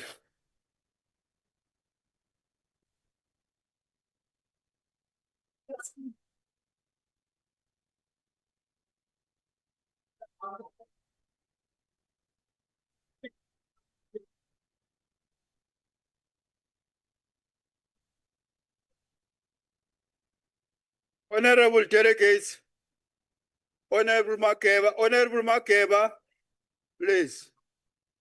Honorable delegates, we have come to the end of the debate on budget vote 19 social development. I would like to thank the minister, the deputy minister, the MECs and SARCA representatives for their participation. So now we'll go to the next debate, which is public works. We can allow the exchange of the positions between the Minister of Public Works and that one of social development. Thank you.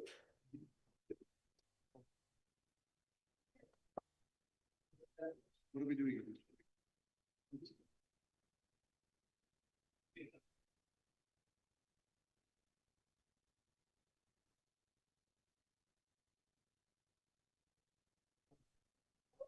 You can be released, the deputy minister and the minister, you can be released. But if you want to watch the proceedings, it's fine.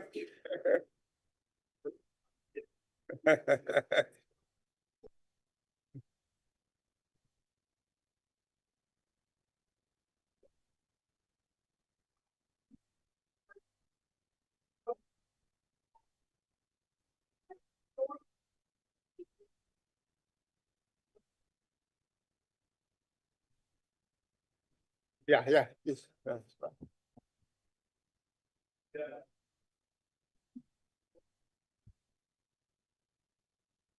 All right, honorable delegates.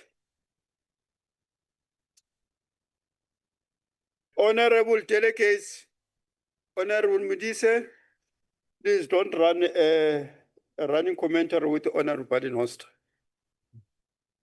Honorable delegates, we have come to the end. We have come to the end of the debate of vote 19. Now we have to proceed to the second order of the day, that is the policy budget debate on vote 13, public works and infrastructure. I now call upon the Honorable Minister, Mr. McPherson, the Minister of Public Works, to open the debate. Over to you, sir.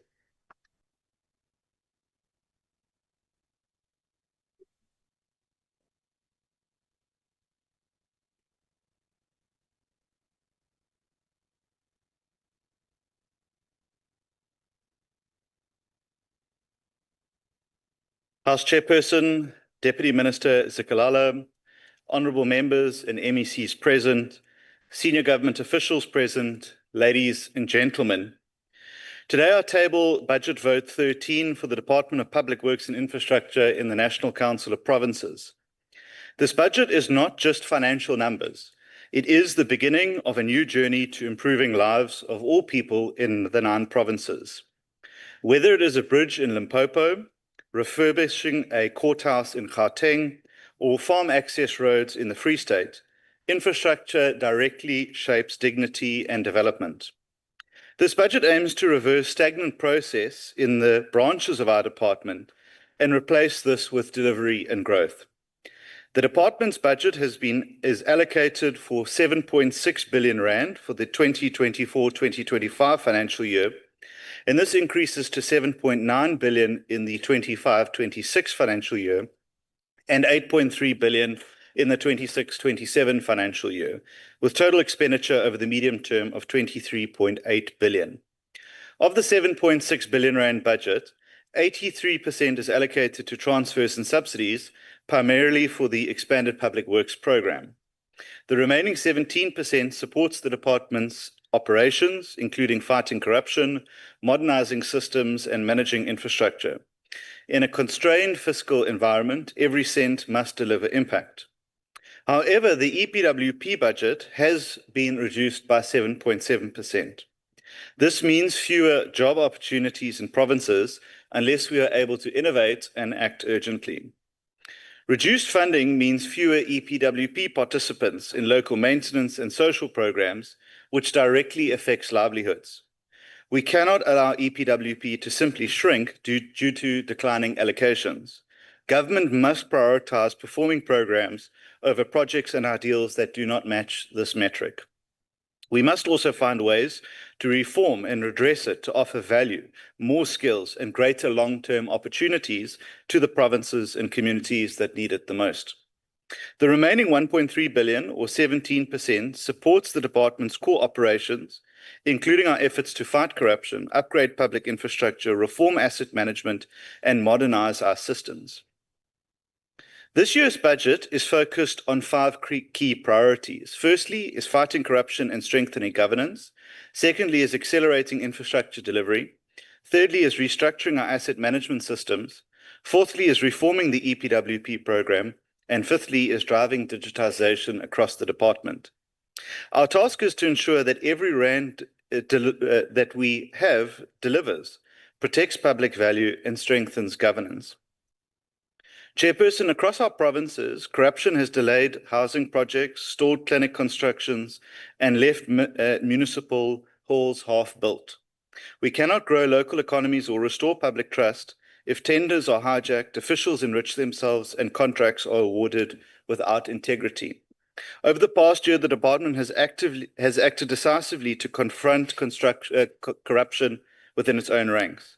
Over 400 lifestyle audits have been launched against high-risk officials. Investigations into ghost employees, some of whom have been paid without ever setting foot in our offices, are nearing completion. And once concluded, those responsible will face action. We've also appointed a Deputy Director General for Governance, Risk and Compliance, and this office ensures early detection of governance failures and strict procurement oversight.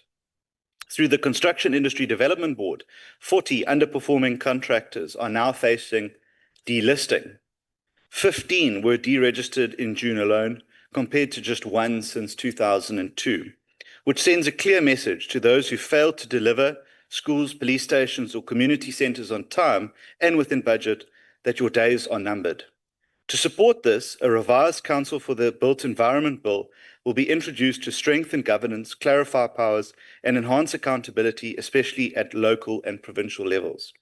We've also made it clear that our public entities must be centres of excellence, and we've stabilised the Independent Development Trust with a new board, despite a ferocious, well-funded and politically supported campaign to stop us from doing so.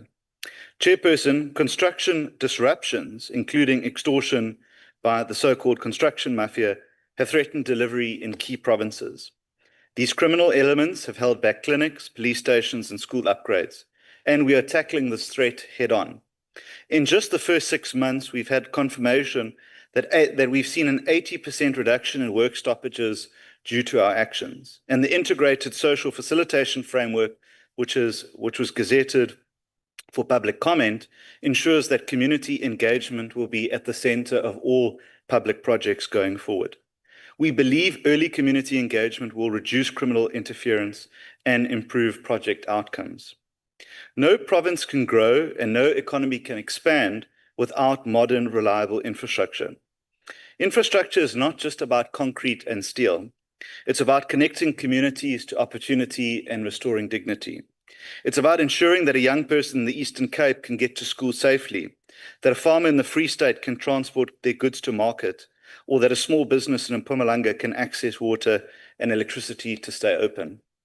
That is why infrastructure delivery is central to this budget, with Infrastructure SA working to turn our country into a construction site. In May this year, the second edition of the construction book was launched, featuring more than 250 fully scoped investment-ready projects worth 268 billion rand. This is double last year's total, showing a growing pipeline of progress. These projects span all 9 provinces, including provincial roads, schools, water infrastructure, and social amenities, many of them initiated in partnership with provincial departments and municipalities.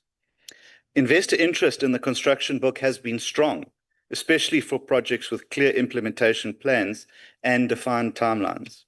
But to deliver, we need to do more than listing. We need to find funds and we need to execute. That's why we've launched the project preparation facility of 600 million rand, offering 180 million rand in its first bid window to support and unlock early stage project development. Over 90 submissions came from municipalities, provinces, SOEs, and provincial governments to help get these projects going. Chairperson, to ensure sustainable food security and unlock rural development and growth, Infrastructure South Africa has also entered into a new partnership with AgriSA and AgriBiz to tackle the deteriorating condition of South Africa's agricultural road network. This initiative, formalized under the Strategic Integrated Project for Agri-Logistics, or SIP11, is data-driven, pragmatic, and focused on real-world outcomes. It will begin by identifying priority roads that need upgrading based on agricultural volumes. The Free State will serve as the pilot province, given its central role in national food production. This work stream is a critical example of how infrastructure planning must support sectoral needs, particularly in provinces where agriculture remains a primary employer. Infrastructure can and will play a role in food security for South Africa. Chairperson, we're also moving to legally formalize Infrastructure South Africa as the single point of entry for all major infrastructure projects in South Africa. A meeting is scheduled with the Ministers of Finance and the Presidency to finalize this process, and we will soon be introducing the Infrastructure Development Amendment Bill to grant ISA powers to lead preparation, enforce timelines, and hold implementers accountable. This reform is vital, it's crucial, because for far too long, projects have fallen between departments, spheres, or mandates. This bill will clarify roles and give ISA the power to drive delivery across all provinces. And through their Adopted Municipality project, ISA is supporting struggling municipalities with technical help and project preparation. Engagements are underway in municipalities in the Free State, KwaZulu-Natal, and Mpumalanga in the Northwest, where weak capacity delays progress. By building capacity at local level, we're not just building infrastructure, but we are building institutional capacity and enabling provinces to take greater ownership of delivery. The state is the largest property owner in the country, yet for too long, it's been one of the worst landlords. The department is responsible for managing more than 88,000 buildings and 5 million hectares of land. Many of these public assets have sat idle, decayed, or been illegally occupied. At the same time, national departments are paying over 6 billion rand per year in private leases, some at 120 rand a square meter, while government-owned properties stand vacant at a cost of 26 rand per square meter. This is not only financially wasteful, but it is morally indefensible. That's why we've begun reimagining how the department and the state as a whole thinks about public assets. The Property Management Trading Entity, or PMTE, is being restructured to adopt a commercial, professional, and developmental approach to asset management. This includes a high-value asset portfolio to attract investment and support provincial development. A central part of the strategy is working with provincial governments to move leases from private buildings into state ones, reducing costs while revitalizing underutilized state assets. We will work with provinces and all interested parties to scale this nationally. And at the same time, we're releasing land and buildings to support urgent provincial and municipal needs. Since taking office, we've released 17 properties for GBV and substance abuse shelters in 3 provinces, in partnership with provincial social development partners across the Western Cape, Gauteng, and Mpumalanga. But our vision goes further than this. We're working with the Minister of Human Settlements to achieve the land release targets under Operation Vulindlela, and we're identifying urban land for social housing, which was long delayed by coordination failures. In KwaZulu-Natal, we're working with the South African Police Service and provincial officials to build a state-of-the-art forensic lab, which will speed up DNA testing and support the justice system.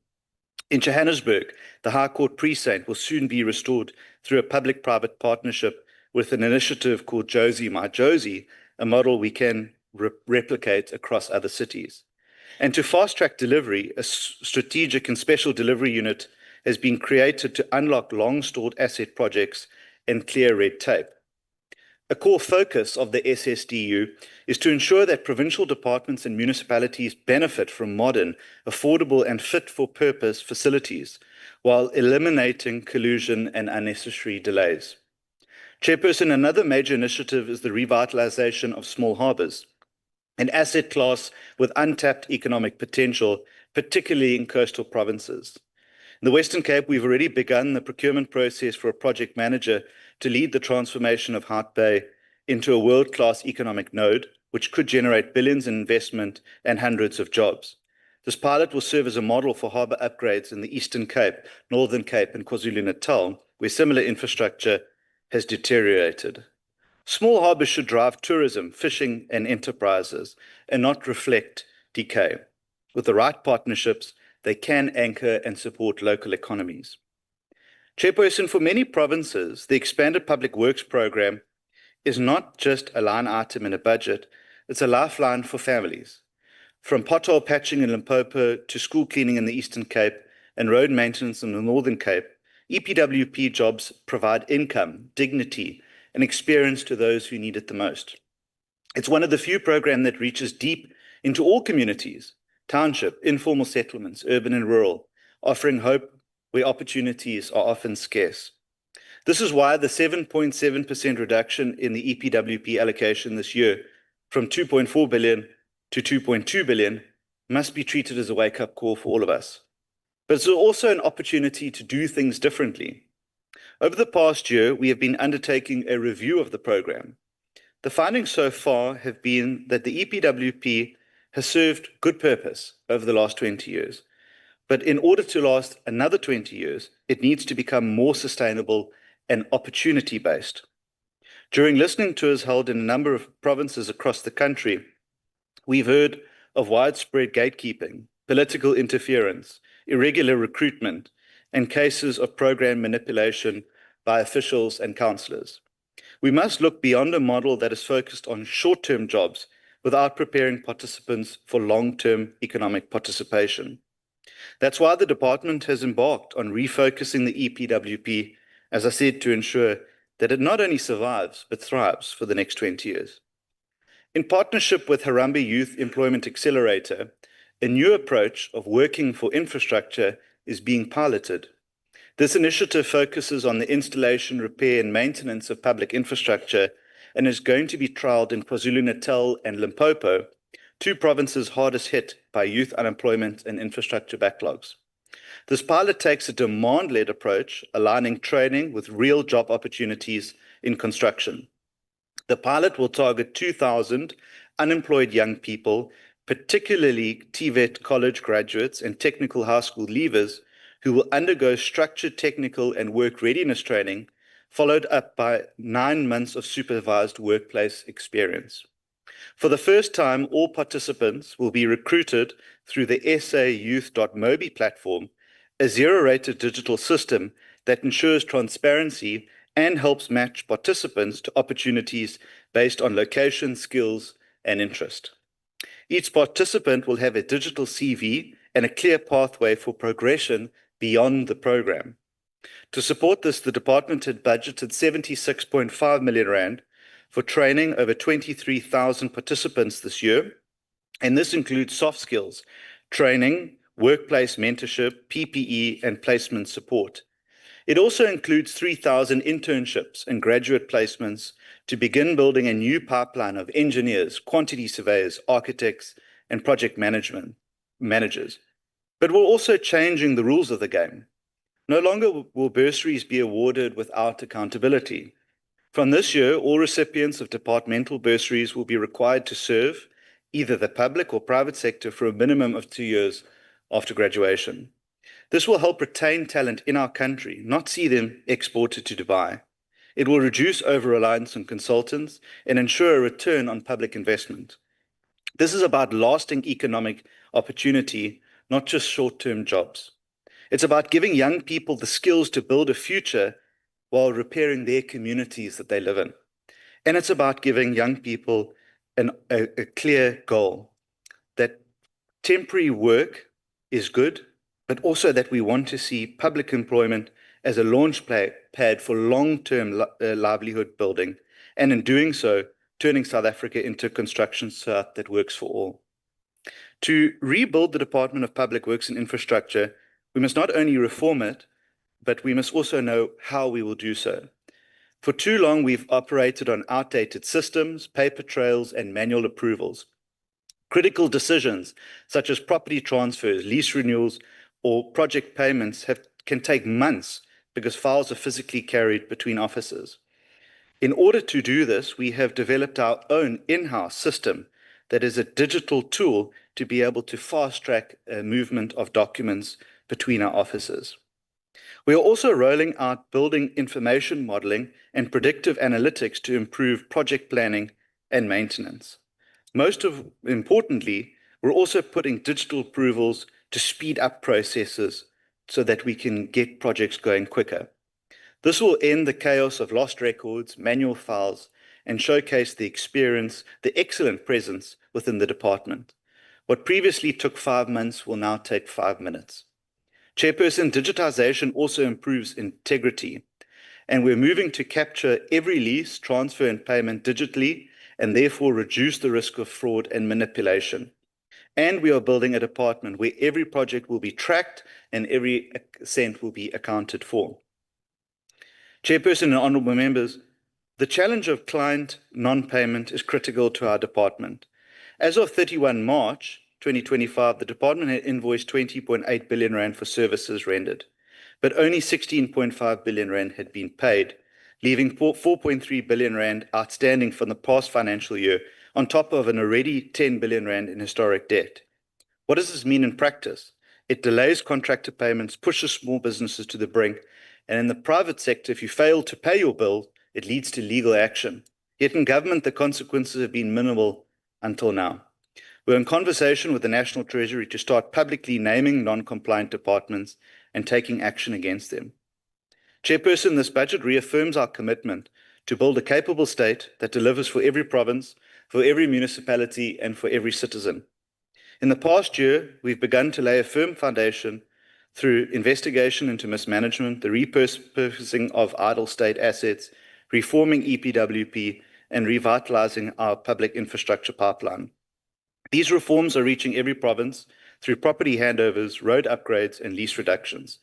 It's my view that this budget, as presented today, is one that puts provinces at the heart of the work that we do to use public assets for public good and to turn South Africa into a construction site. Honourable members, I believe that the best is still to come, and I look forward to your contributions in this debate. Thank you so much.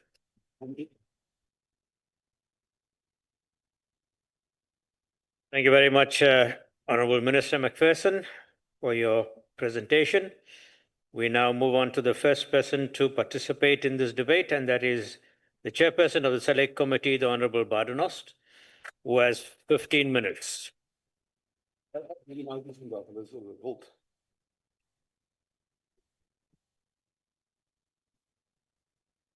Honourable Deputy Chair, Honourable Minister McPherson, Deputy Minister Zikalala, Honourable members, fellow South Africans.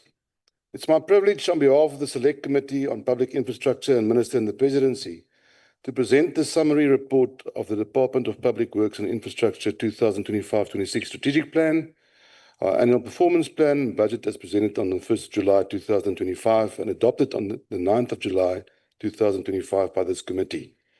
And I say it's a summary because this department does so much that it's impossible to talk about everything they do in 15 minutes, so I'll summarize. This report reflects our collective assessment of the department's performance targets, fiscal alignments, governance reforms, and service delivery priorities under the leadership of Minister Dean McPherson. Starting with strategic direction and ministerial commitments, the committee noted a marked shift in the department's institutional posture, with Minister McPherson emphasizing that the department is repositioning itself as a catalyst for infrastructure-led growth, job creation, and economic recovery. A strong commitment was articulated to digital transformation, stronger contract and lease management, and improved social facilitation methods to address risks such as project hijacking. New performance indicators have been introduced to enforce accountability and track service delivery.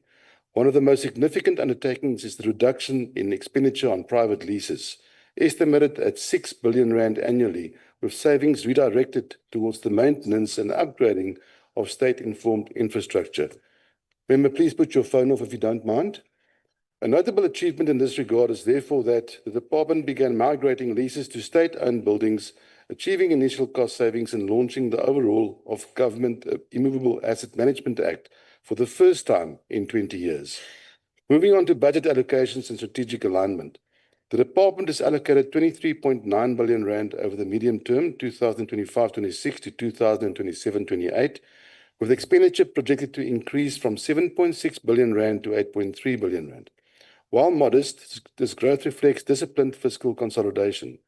It's important to note 19.7 billion rand, 82.4% is directed to transfers and subsidies. 72.8 million rand is allocated to the Construction Industry Development Board. 53.2 million rand is allocated to the Council for the Built Environment, and 589 million rand is allocated to Infrastructure South Africa for technical support to infrastructure sponsors. 96.5 million rand is earmarked for intergovernmental relations and coordination. Under the Property Management Trading Entity, PMTE, a total of 54.1 billion rand is budgeted over the medium term to refurbish and maintain government infrastructure, including precinct developments, police stations, courts, correctional service centres, and office buildings. Notable achievements here includes 250 projects worth 268 billion rand were included in the new construction book. Infrastructure South Africa, ISA, has received over 90 submissions to the project preparation facility, and 7 catalytic SID-SSA projects were prioritised to kickstart national infrastructure delivery. Looking at the expanded public works program reform, the committee welcomed the reform of the EPWP from temporary job relief to structured skills-based employment pipelines. For 2025-26, some 1,022,631 work opportunities will be created through public bodies. 63,367 work opportunities will be created directly by the department. 7.2 billion rand is allocated over the medium term, and this translates to 6 billion rand for transfers, 683 million rand for staff costs, and 532 million rand for data oversight. To address historical concerns about transparency and beneficiary selection, especially at local government level, a new administration model will be piloted in KwaZulu-Natal and Limpopo in partnership with the Harambee Youth Employment Accelerator, and this is welcomed by the committee. Notable achievements in the EPWP program includes 76.5 million rand is allocated to train over 23,000 participants. Digital tools are introduced to issue real-time certificates and CVs. 3,000 internships and placements is funded. Bursary recipients are now required to work in South Africa for 2 years. With regards to skills development and state capacity, aligned to the NDP and development of a capable state, 91 million rand is allocated for bursaries, internships, and learnerships to support 1,200 youth in the built environment annually. Here, the committee requested the provincial breakdown of outputs to evaluate geographical spread and equity. On digitization and business modernization, the department identified 4 key business processes for automation in 2025-26. The e-lease portal, geographic information system, the e-audit tracking tool, and e-submission system which has already been launched. These tools aim to enhance oversight, prevent fraud, and streamline internal processes. Notable achievements here include a GIS-enabled asset register, which is rolled out for the first time on property data, a new digital sign-off app, which is developed in-house, reducing project turnaround from 5 months to hours now. An investment is made into building information modeling to preempt maintenance failures. Urban regeneration and asset reclamation, the committee supports Operation Bringback, which aims to reclaim and repurpose illegally occupied properties. 30 properties have been targeted for 2025-26. While legal processes are lengthy, the efforts reflect a bold commitment to urban renewal and asset recovery. Additionally, 200 properties are being assessed for strategic letting or development, and 8,832 hectares of state land have been earmarked for strategic purposes. Notable achievements here includes As the Minister mentioned, 17 buildings already released for use as GBV and drug recovery shelters. A partnership with SAPS to deliver new forensic lab in KwaZulu-Natal has been established, and the Victorian Alpha 2.0 revitalization of Hout Bay Harbour have been initiated as part of the revitalization of harbours program. And the lease reduction and anti-corruption measures, the performance target has been set to reduce lease space by 20,000 square meters over 5 years.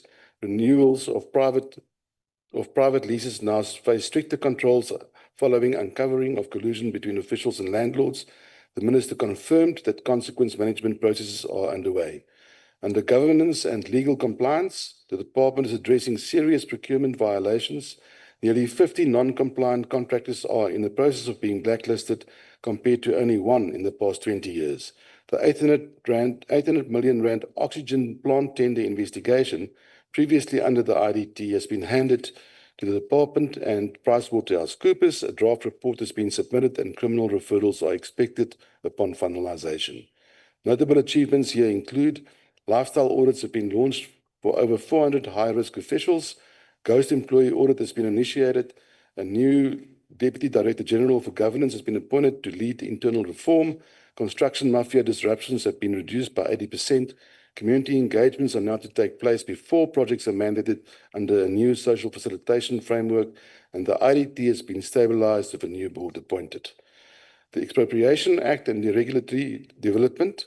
Section 27 of the Expropriation Act 13 of 2024 mandates the Minister to issue implementing regulations. The Minister emphasized that regulations issued in terms of the Act requires consultation with stakeholders and implementing departments before being issued for public consultation. The committee stressed that these regulations must advance national development goals. Under sector performance and monitoring, the committee raised concerns regarding the historic underperformance in land reform targets due to the lack of alignment with provincial APPs. The Minister undertook to assess and ensure provincial plans to reflect these priorities from the outset of the medium-term strategic framework. The Department is also tasked with providing implementation reports on strategic integrated projects, conditional assessments of state property, and detailed reporting on pit latrine eradication projects and summit outcomes. Our recommendations, therefore, Honourable Chair, the committee recommends that within 30 days of adoption of this report, the Department submit implementation reports on 2024-25 strategic integrated projects, submit the sector performance reports for the 2025 to 2030 sector plan, confirm land reform performance indicators in provincial APPs, provide conditional assessments of government property, submit outcomes from the Public Works and Infrastructure Summit, provide provincial breakdowns of the 2024-25 skills development outputs, provide a progress update on the pit latrine eradication program. Brief the committee on remedial actions following the oxygen plant and lease collusion investigations. In conclusion, Honourable Chair, the Select Committee welcomes the strategic reforms driven by Minister Dean McPherson and notes with confidence the steps taken to align the Department's work with national priorities. These initiatives represent a decisive effort to transform public works into a driver of inclusive growth, ethical infrastructure delivery, and public sector renewal. The majority of the committee, Honourable Minister, supported the report, except for the EFF and the MK. But this is not surprising, Honourable Minister. The Breakers have not indicated any support for any of the budgets so far during this debate cycle, including not supporting their own salaries in yesterday's budget of Parliament debate. Minister, it is clear that brick by brick, project by project, you and your team are turning South Africa into a construction site of hope, of jobs and renewal, which I can assure you is noted, appreciated and supported by the builders in this House and the builders in South Africa. I thank you.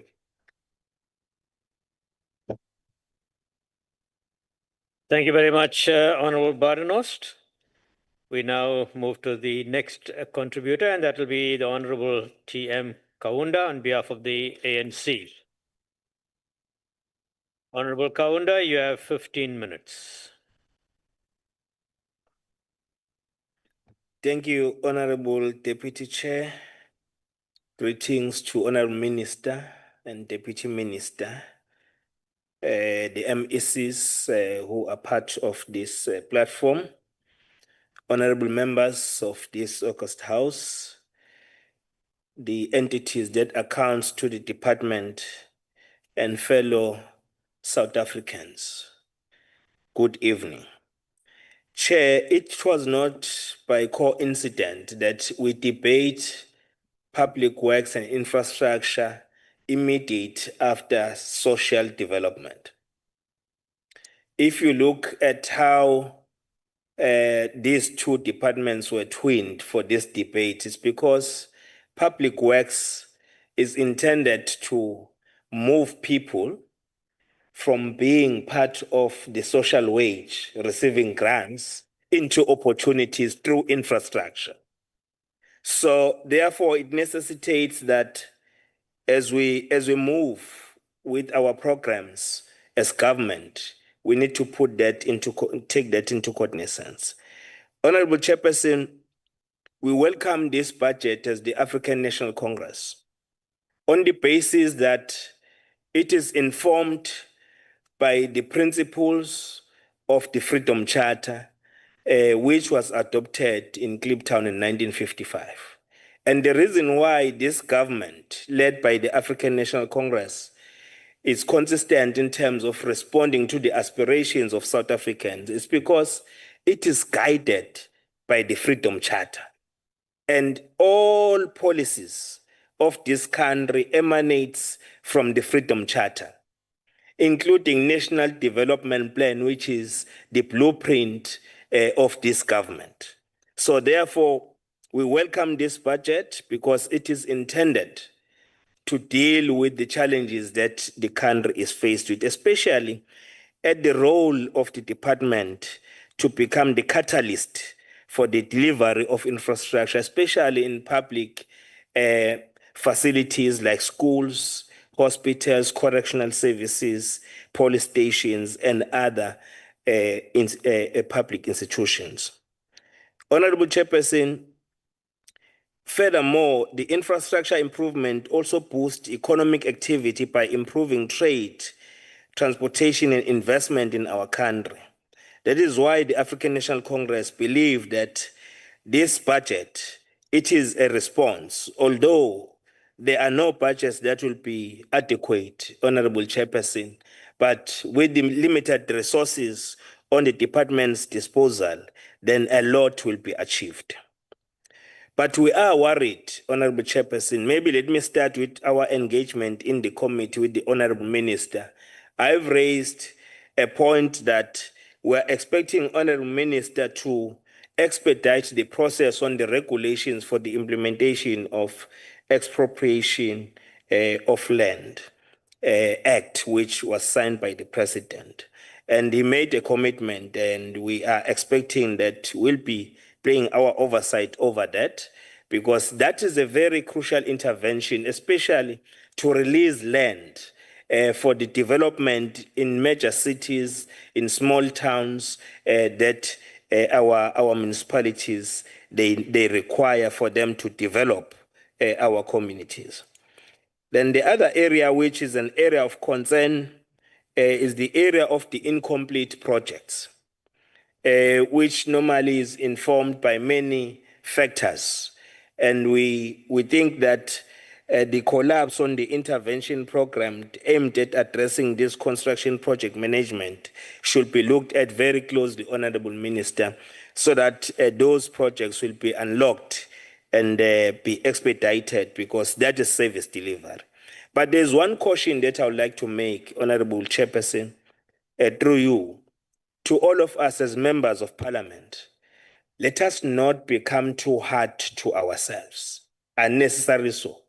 And I'm raising this point because if you look at the record of service delivery of this government since 1994 up until to date, it will tell you that if you compare ourselves with other countries which were oppressed, like South Africa, looking at the journey that we have traversed in these 31 years, there is a lot that we have achieved. But we always come hard to ourselves as if there's nothing that has happened since 1994, which is not the truth. So, you know, when you visit other countries, you relate with them. They always say, South Africa, you are leading and we are happy with what you are doing because looking at the apartheid period, since you ascended to the position of power in 1994, we are seeing the change in that country. And for us, it's not for us to come here and say there's no change, but we need more change. I think we can agree on that aspect. Honorable Chairperson, I also want to talk on these incomplete projects. We expect that the minister has committed that we want to turn South Africa into a construction site.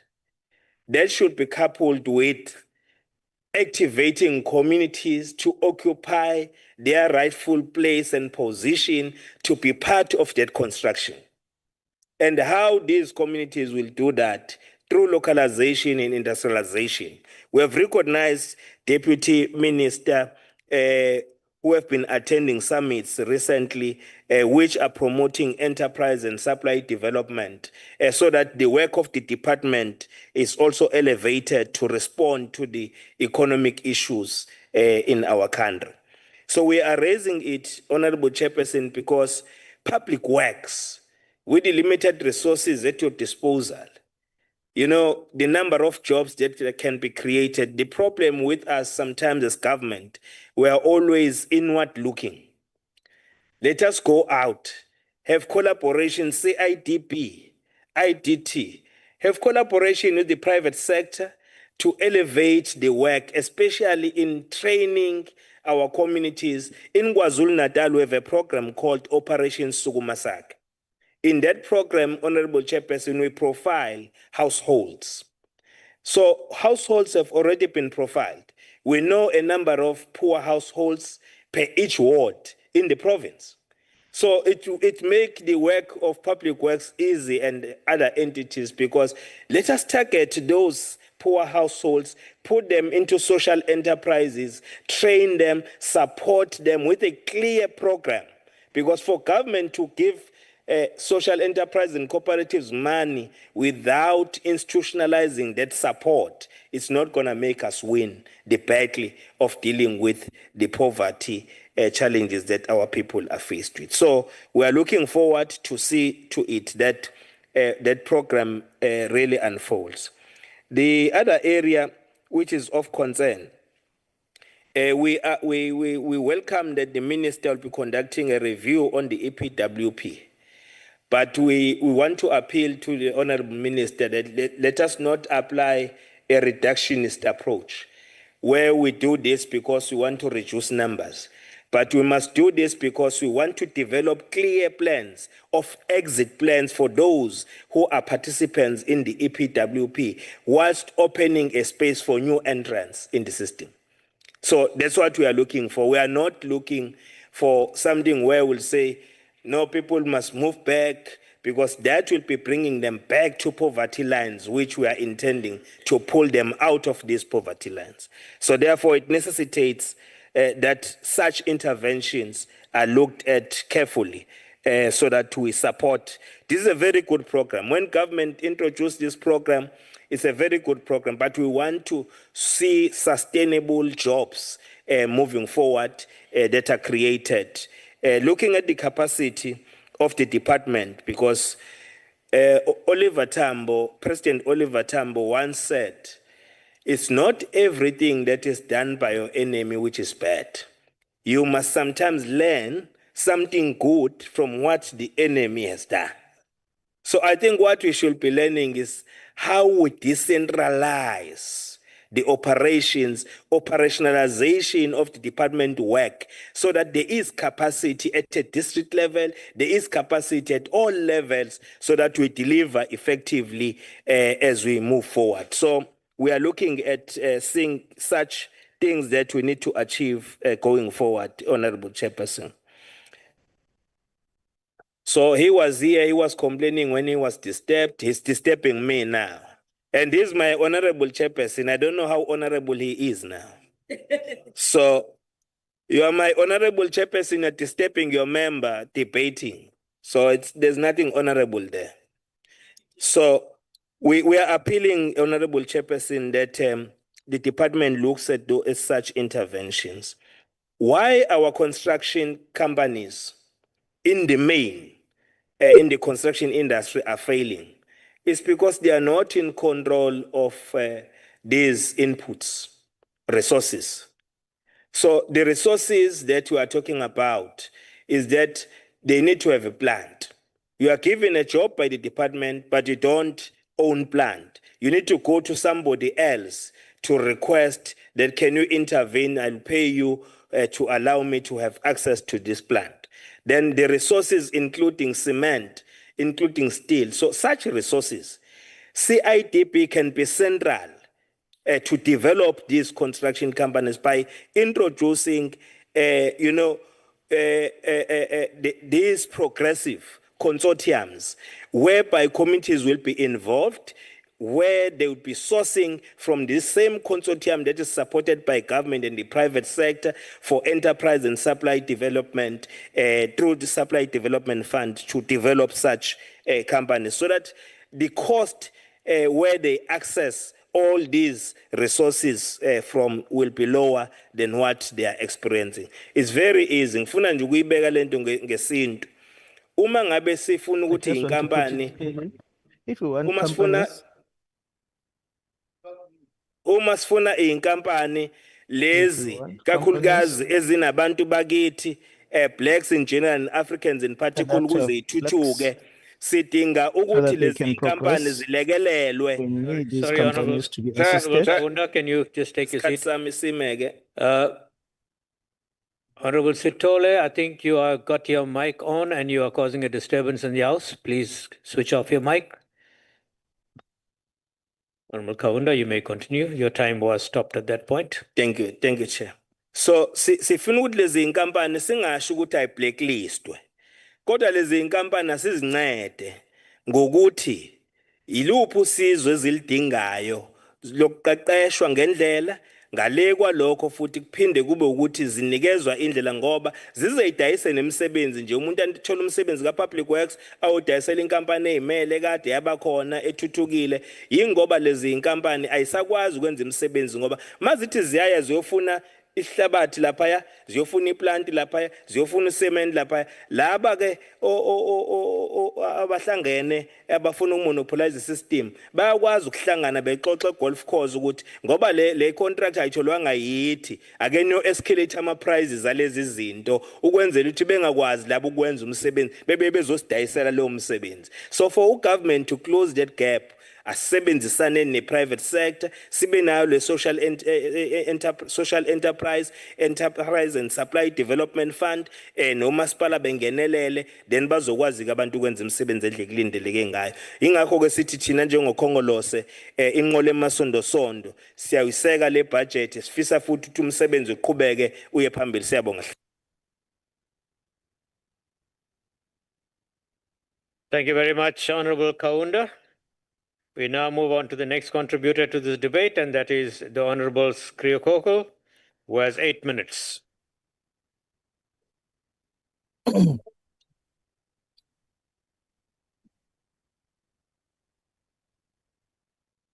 Skriokoko, could you just hold on one moment? Honorable Sitole, I see your microphone is still coming on. Please switch it off. Otherwise, we'll ask the IT people to disconnect you. Thank you. Honorable Skriokoko, you may continue. Just Chairperson, I can't see my time. Otherwise, I'll just speak until I finish.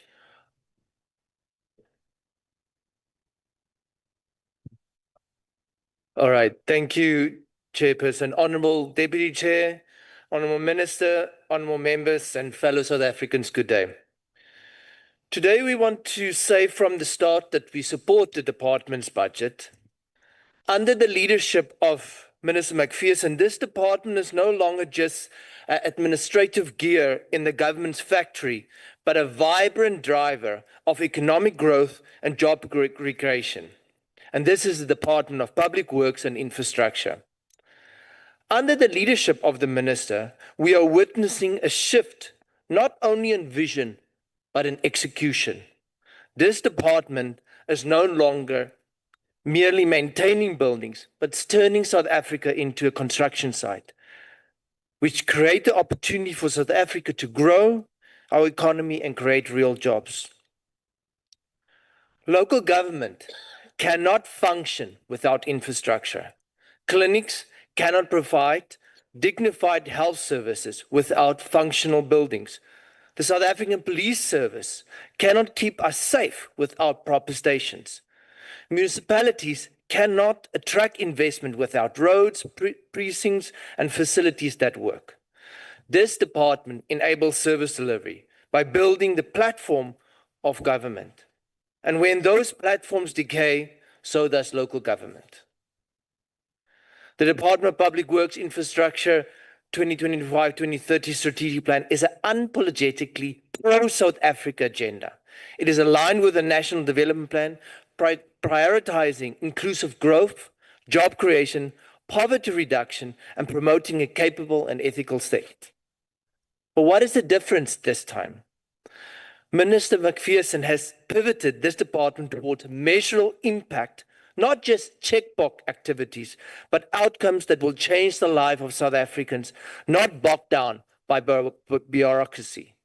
This department is digitizing its systems, improving procurement, streamlining lease management, and holding senior officials accountable. One thought comes to mind at the progress this department has made. And in the words of J.F. Kennedy, ask not what your country can do for you, ask what you can do for your country. And this Department of Public Works and Infrastructure is working for South Africa. South Africans is tired of white elephants and half-built promises. The department's budget commits 11 billion to refurbish public buildings, from police stations to correctional services and schools. 3.9 billion set aside for maintenance. The reason why local government is failing apart is because the governing party of the day did not do maintenance when upgrades were done. It costs more because basics were passed through brown envelopes to cater deployed to destroy, Chairperson, to maintain public infrastructure. Furthermore, a total medium-term infrastructure investment of 54.1 billion is committed by this department. Chairperson, this means better buildings, safer communities, and improved local service delivery. The expanded Public Works Program, or better known as the EPWP, is not a handout. It's a hand up. For far too long, this program has been tainted with corruption and false promises for those hoping for a better tomorrow. With a 3-year budget of 7.2 billion, the EPW is transforming from a temporary relief to a structured, skilled, and job creation program, a dignified program to set thousands of South Africans on the path of real employment. More than 1,200 young people will be trained each year in construction, engineering, and built environment. Over 200 public bodies will receive support to roll out labor-intensive projects that restore dignity and provide income. But we must be vigilant to ensure that the EPWP recruitment does independent, verified, and oversight so that the targets are real and delivery is free, open, and fair. Through Operation Bring Back, our cities and towns are witnessing urban regeneration in action. This project, taking hijacked and unutilized state buildings and recover them and repurpose them. Instead of vacant eyesores, we will see public service centers, youth hubs, and incubators for small businesses. This work is also supports municipal revenue growth through repurposed lease and reduction of crime. Chairperson, but we must not ignore the lessons of the past. The Independent Development Trust, which is currently under scrutiny for the government's failures of 800 million oxygen tender. Therefore, we welcome Minister McPherson's openness to clean governance, digitized monitoring, and aligning provincial reporting with national performance targets. Now, this is especially important for land reform, social infrastructure, and public asset management, where local government often falls behind. Through the department's oversight and coordinating programming, a budget of 96.5 million, the department is advancing to ensuring intergovernmental planning and funding is aligned. This strengthens the very foundation of local government planning and avoids the duplication of wasting taxpayers' money. When a road is tarred, a clinic is open, a school is built, hope becomes visible. Hope is often more than something that lives in our mind, but is something that you can touch and that will change your life. Minister, your department is no more just maintaining buildings. It is building state capacity, enabling local government to succeed. Let this budget not only be passed, but be felt by the communities across our country. Let's build South Africa. One site establishment, one project, one town, and one future at a time. I thank you.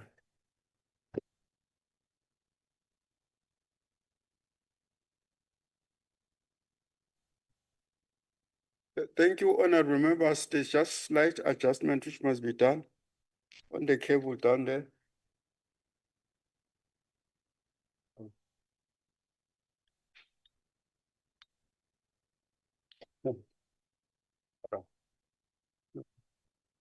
That's why we should have supported the budget of Parliament so that we don't have these occurrences.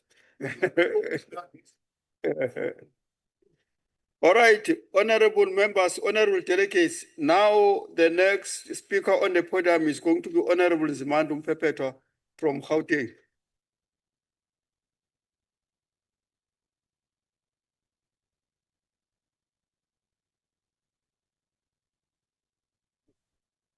Honorable Chair, Honorable Minister, Honorable Deputy Minister, Honorable members, members of the public watching this debate, I greet you all.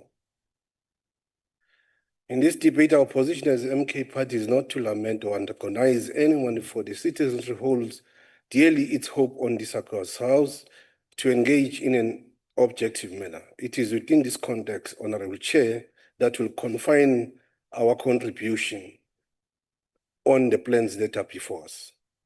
Citizenry has pinned its hope on us to learn whether the ladder is leaning against the right wall for them to climb.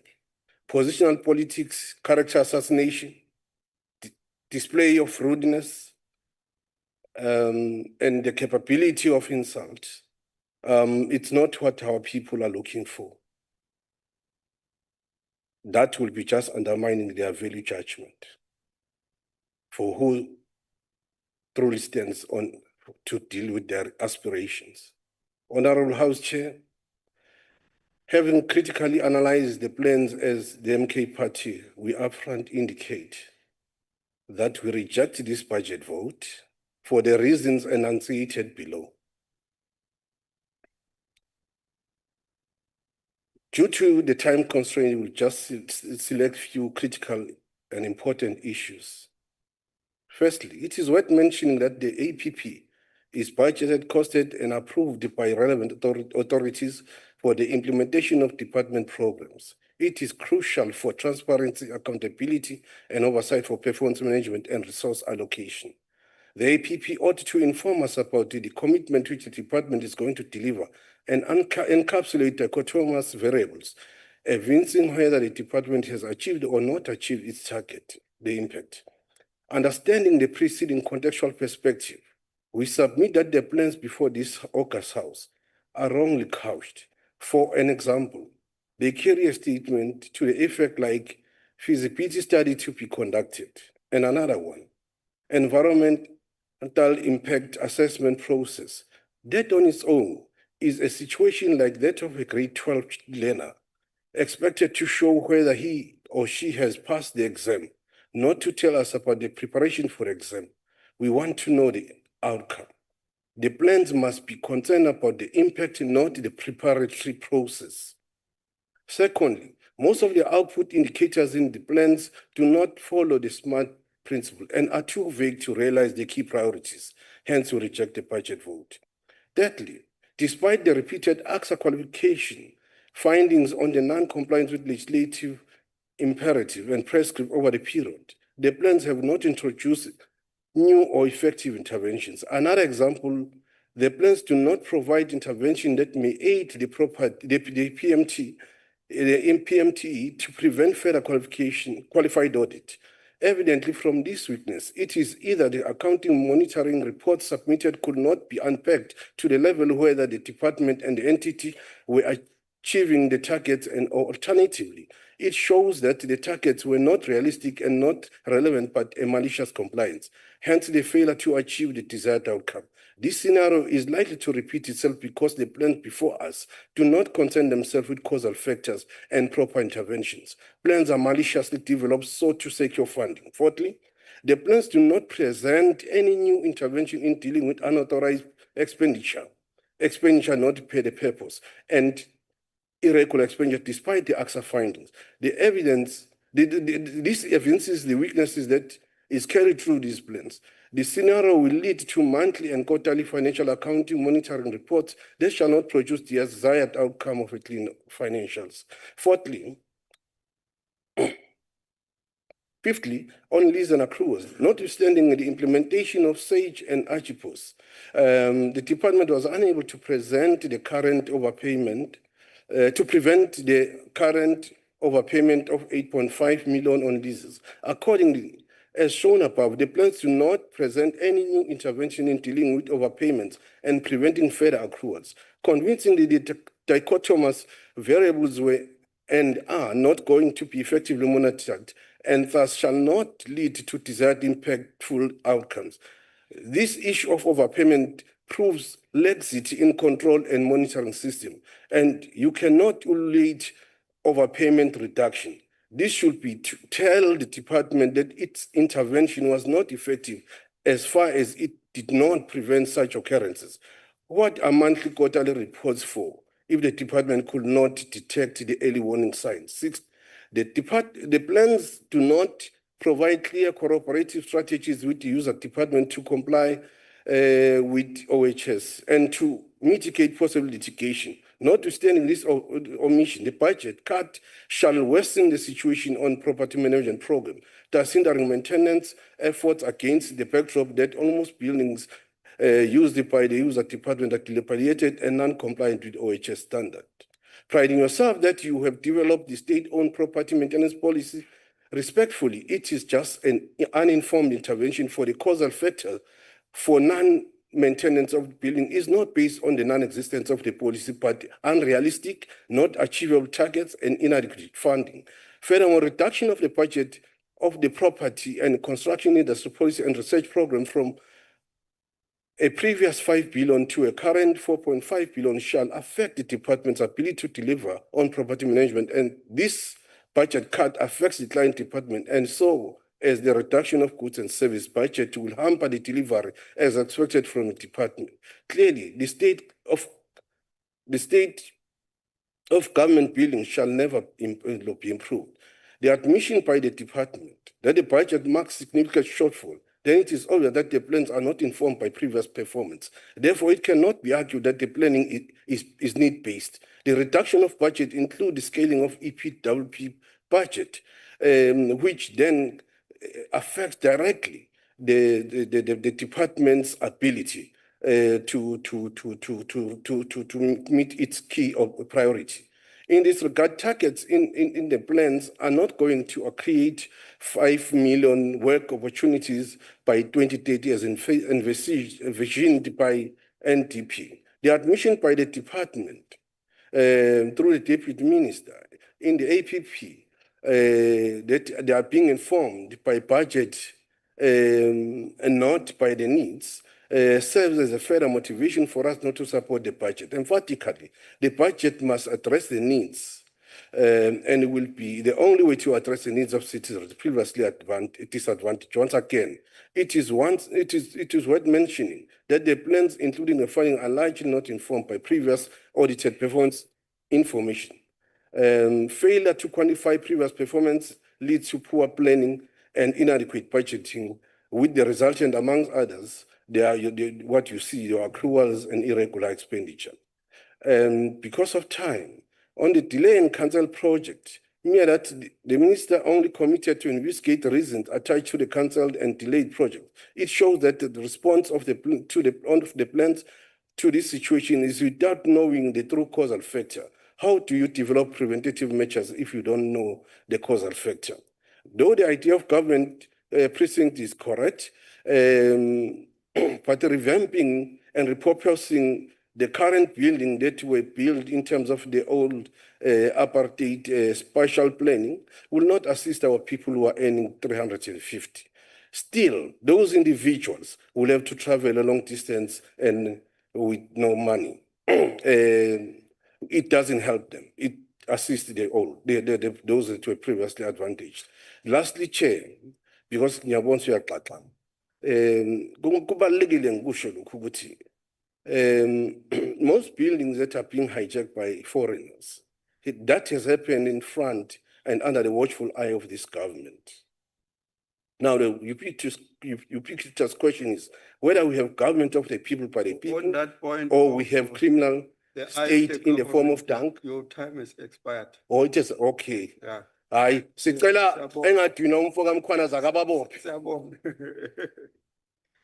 Honorable delegates, the next speaker is going to be on the virtual platform, is the representative of SALGA, one of the key stakeholders of the NCOP. The representative of SALGA is going to be Honorable Kinalimang Pukunsi. She's on the visual platform. She has 10 minutes to complete her speech. No, thanks, House Chair. Greetings to your good self, greetings to the Minister, greetings to the Deputy Minister, greetings to the member of the NCOP. We bring our greetings from Organized Local Government, Honorable Chair. On behalf of South African Local Government Association, I extend our appreciation for the opportunity to contribute to this policy debate on Budget Vote 13 Public Works and Infrastructure for the financial year 2025-26. As a sphere of government closest to the people, municipalities remain essential players in the successful implementation of the Department of Public Works and Infrastructure mandate, particularly infrastructure delivery, asset management, and job creation through infrastructure delivery, as well as extended public works programs. The success of the department objectives hinges on improved cooperation and resources aligned across all spheres of government. Honorable House Chair, SALGA commends the department for its accelerated efforts in infrastructure delivery and the launch of the second construction book and project preparation facility. Municipalities can benefit from the facility if allowed to participate. However, we wish to emphasize that the municipal infrastructure remains severely underfunded and undersupported, especially in rural and low-capacity municipalities. We would like to see the National Infrastructure Plan being more intentional in the identification and delivery of the municipal infrastructure projects. It is essential that National Infrastructure Planning supports municipalities to identify, package, and deliver these projects. We would like to see more municipal projects in the construction book. The project preparation facility will go a long way to enable this if we collaborate well. While Infrastructure South Africa is being positioned as the single entry point for national infrastructure project, SALGA reiterates that the voice and the needs for local government must be formally integrated into project prioritization and planning processes. We also request that the Adopt a Municipality program be transparent, rolled out, and institutionalized with clear criteria and intergovernmental implementation protocols, so that struggling municipalities can fully benefit.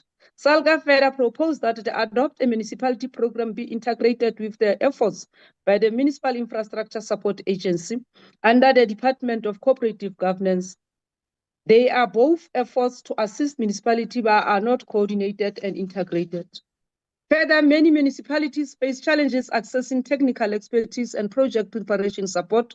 SALGA proposed that the ISA expand its support program to include municipal level projects, ensuring inclusivity and equitable infrastructure development. We also appreciate the rollout of the Welisizwe Rural Bridges Program, which brings safety and connectivity to isolated communities. The recent flooding in Mthatha tragically exposed the vulnerability of rural and peri-urban communities that they rely on river crossings without proper infrastructure. In many instances, learners, workers, emergency vehicles, and even ambulances could not even reach communities due to the washed away bridges or impassable low water crossings. The Welisizwe bridges can provide temporary access to these communities whilst the disaster-related grant funding is being processed. The process of delivering the bridges must provide for emergency construction in disaster-hit areas. SALGA welcomes the department's effort to address poor workmanship and other ethical challenges within the engineering fields. The Engineering General should work with the Engineering Council of South Africa on this important matter. Engineering Council of South Africa has already embarked on programs of improving professionalization of engineering work in all spheres of government. SALGA has a memorandum of understanding with Engineering Council of South Africa to cooperate with local government. SALGA will appreciate the opportunity to engage on the proposed Built Environment Amendment Bill to infuse a local government perspective. The intention to develop a regulation based on an expropriation act is welcome. Local government should be consulted when these regulations are developed. Indeed, the department owns significant pieces of land that can be utilized for development. All these lands falls within the boundary of a municipality. The cooperation between the department and the Department of Human Settlement is supported. The cooperation must therefore also include municipalities in order to make local implementation of targeted projects more effectively and to achieve the desired spatial transformation.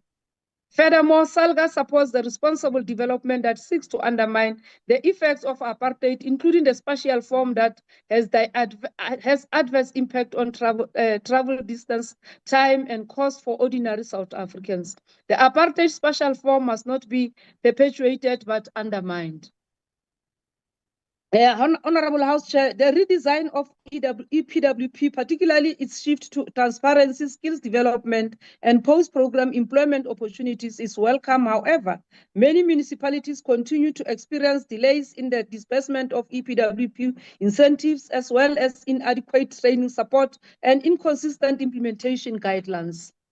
SALGA calls for the reliable and timely release of EPWP conditional grants to municipalities, increased involvement of SALGA and municipalities in the redesign and implementation of the new EPWP model, and skill certification mechanism to ensure that meaningful labor market absorption of participants. SALGA provide extension comments on the program, which we hope has been meaningfully considered. The minister has correctly highlighted the impact of construction site disruptions, colloquially known as construction mafias. Municipalities remain among most affected, with several local infrastructure projects either halted or scaled back due to the threats and extortion.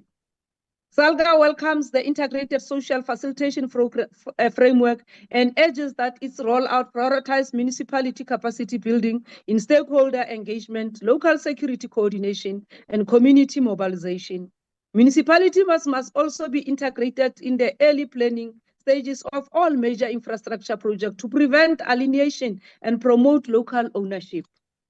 The minister raised the challenge of non-payment by clients department, which is a reality experienced similarly by municipalities, particularly where national and provincial government departments occupy municipal property but fail to pay for services rendered. In an instance where municipality owe debt to state agencies, efforts are being made to recover such debt, including deductions on equitable share of those municipalities. Timers payment by the department will assist municipality to settle their own debts. SALGA supports the minister's call for payment discipline and further requests a national audit of all outstanding intergovernmental debt to municipalities, followed by a concrete plan for resolution. In conclusion, House Chair, SALGA affirms its commitment to work with the Minister and the Department of Public Works and Infrastructure The stated reforms offer promise, but their impact will only be felt if they are co-owned across all spheres, implemented collaboratively and resourced appropriately. We urge the department to recognize municipality not just as delivery agent, but as a developmental partners. This partnership is vital if we are to restore dignity, create jobs, and build resilient infrastructure for all South Africans. Chair, the other thing that we want to raise as SALGA is that every time when people speak, they speak about the failures of the municipality, but the only thing that all of us, we don't want to account and be realistic with it is that before 2000, we had more than 1,000 local municipalities. And the number reduced in 2002 until now in 2021, we have about 257. And the challenges that are faced by municipalities are challenges that come from the prior years, including during those time when the then apartheid regime was only giving services to the pro-white towns. So we want to say, let's put our hands together and put our money where it matters. Before we start pointing fingers, let's check how many fingers are pointing at us. We thank you, House Chair. Thank you, Councillor Pukunsi, for your input. And then we have understood the input of SALGA. And then the next speaker, who's also on the visual platform, is the MEC from Eastern Cape for Public Works and Human Settlements, Honorable S. Luciti. Over to you for the next 10 minutes. Evening, Honorable House Chair, the Chairperson of the House, the Honorable Minister of Public Works and Infrastructure, the Deputy Minister, the Honorable Sihle Zikalala, the Honorable members of the NCOP, esteemed colleagues and fellow South Africans, all the MECs from the various other provinces. On behalf of the Eastern Cape, the Home of Legends, allow me to greet you all today as we take this opportunity to participate in this great debate. It is with humility, resolve, and a clear sense of purpose that I rise to add the voice of the Eastern Cape government in this important debate of the Budget Vote 13 for the Department of Public Works and Infrastructure as tabled by the Honorable Minister Dean McPherson. Let me begin by affirming our support to the 5 strategic priorities outlined by the Honorable Minister. These are not only aligned with the aspirations of our democratic state to become efficient, ethical, developmental, but they resonate deeply with the socio-economic challenges and realities we confront daily in the Eastern Cape. Chairperson, as the Eastern Cape Department of Public Works and Infrastructure, we fully support the Minister's decisive action in rooting out corruption and enforcing accountability. The institution of lifestyle audit, investigations of ghost employees, and delisting of non-performing contractors are the kind of bold step this sector has long yearned for. Honorable members, in the previous policy and the budget speech, we committed to intensifying Operation Bring Back, a decisive intervention aimed at addressing the illegal occupation and hijacking of government properties by criminal elements. We are now actively scaling up the implementation of Operation Bring Back across our province to ensure that the state decisively clamps down on its illegality. As part of this intensified campaign, the DPWI has identified 327 cases of eviction, all of which have been handed over to legal representatives for the appropriate action. In the OR Tambo district, the department has successfully secured eviction orders for the 6 properties. By the end of 24-25 financial year, 15 of these eviction orders had been successfully executed, a clear indication of progress in reclaiming state-owned assets. In one notable case in OR Tambo, the department evicted illegal occupants who had unlawfully occupied a government property for several years. Following this intervention, new lease agreements were concluded, and in this single property, we now projected to generate an annual revenue of 729,000. This outcome underscores that Operation Bring Back is not only a corrective measure to reclaim state property, but also a strategic tool for enhancing revenue generation.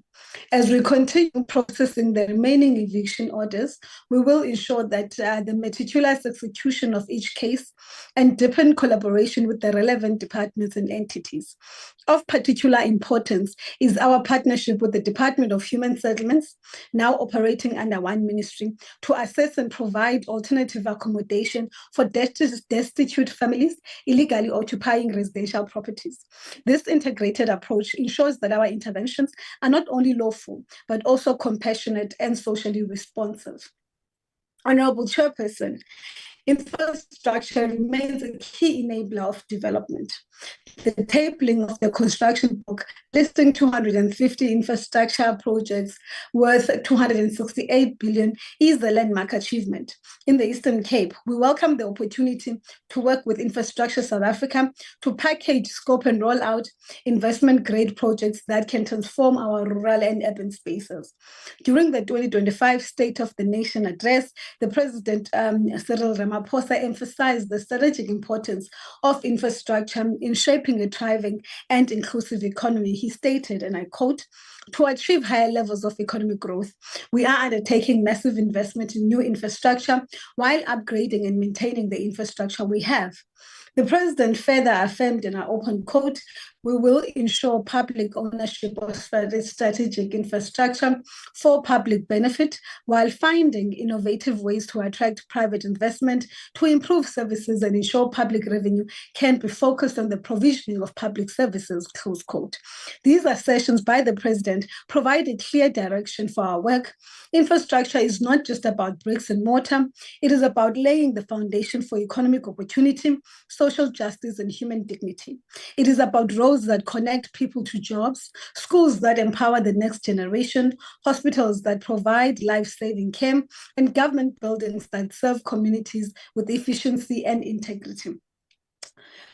House Chair and members, the Eastern Cape Department has allocated a total amount of 349 million in the 25-26 financial year to complete the following projects: the Emaxesibeni Cluster Office Block A in the Alfenzo District Municipality, the Mqanduli Cluster Offices in the OR Tambo District, the Makanda Artisans Training and Development Center in the Sarabatman, as well as the Department of Agriculture offices in Ngamakwe in the Amatoli District. And to date, progress on these capital infrastructure projects remains as follows: the construction of Mqanduli Cluster Offices with an investment of 156 million is sitting at 68% and will be completed in September of 2025.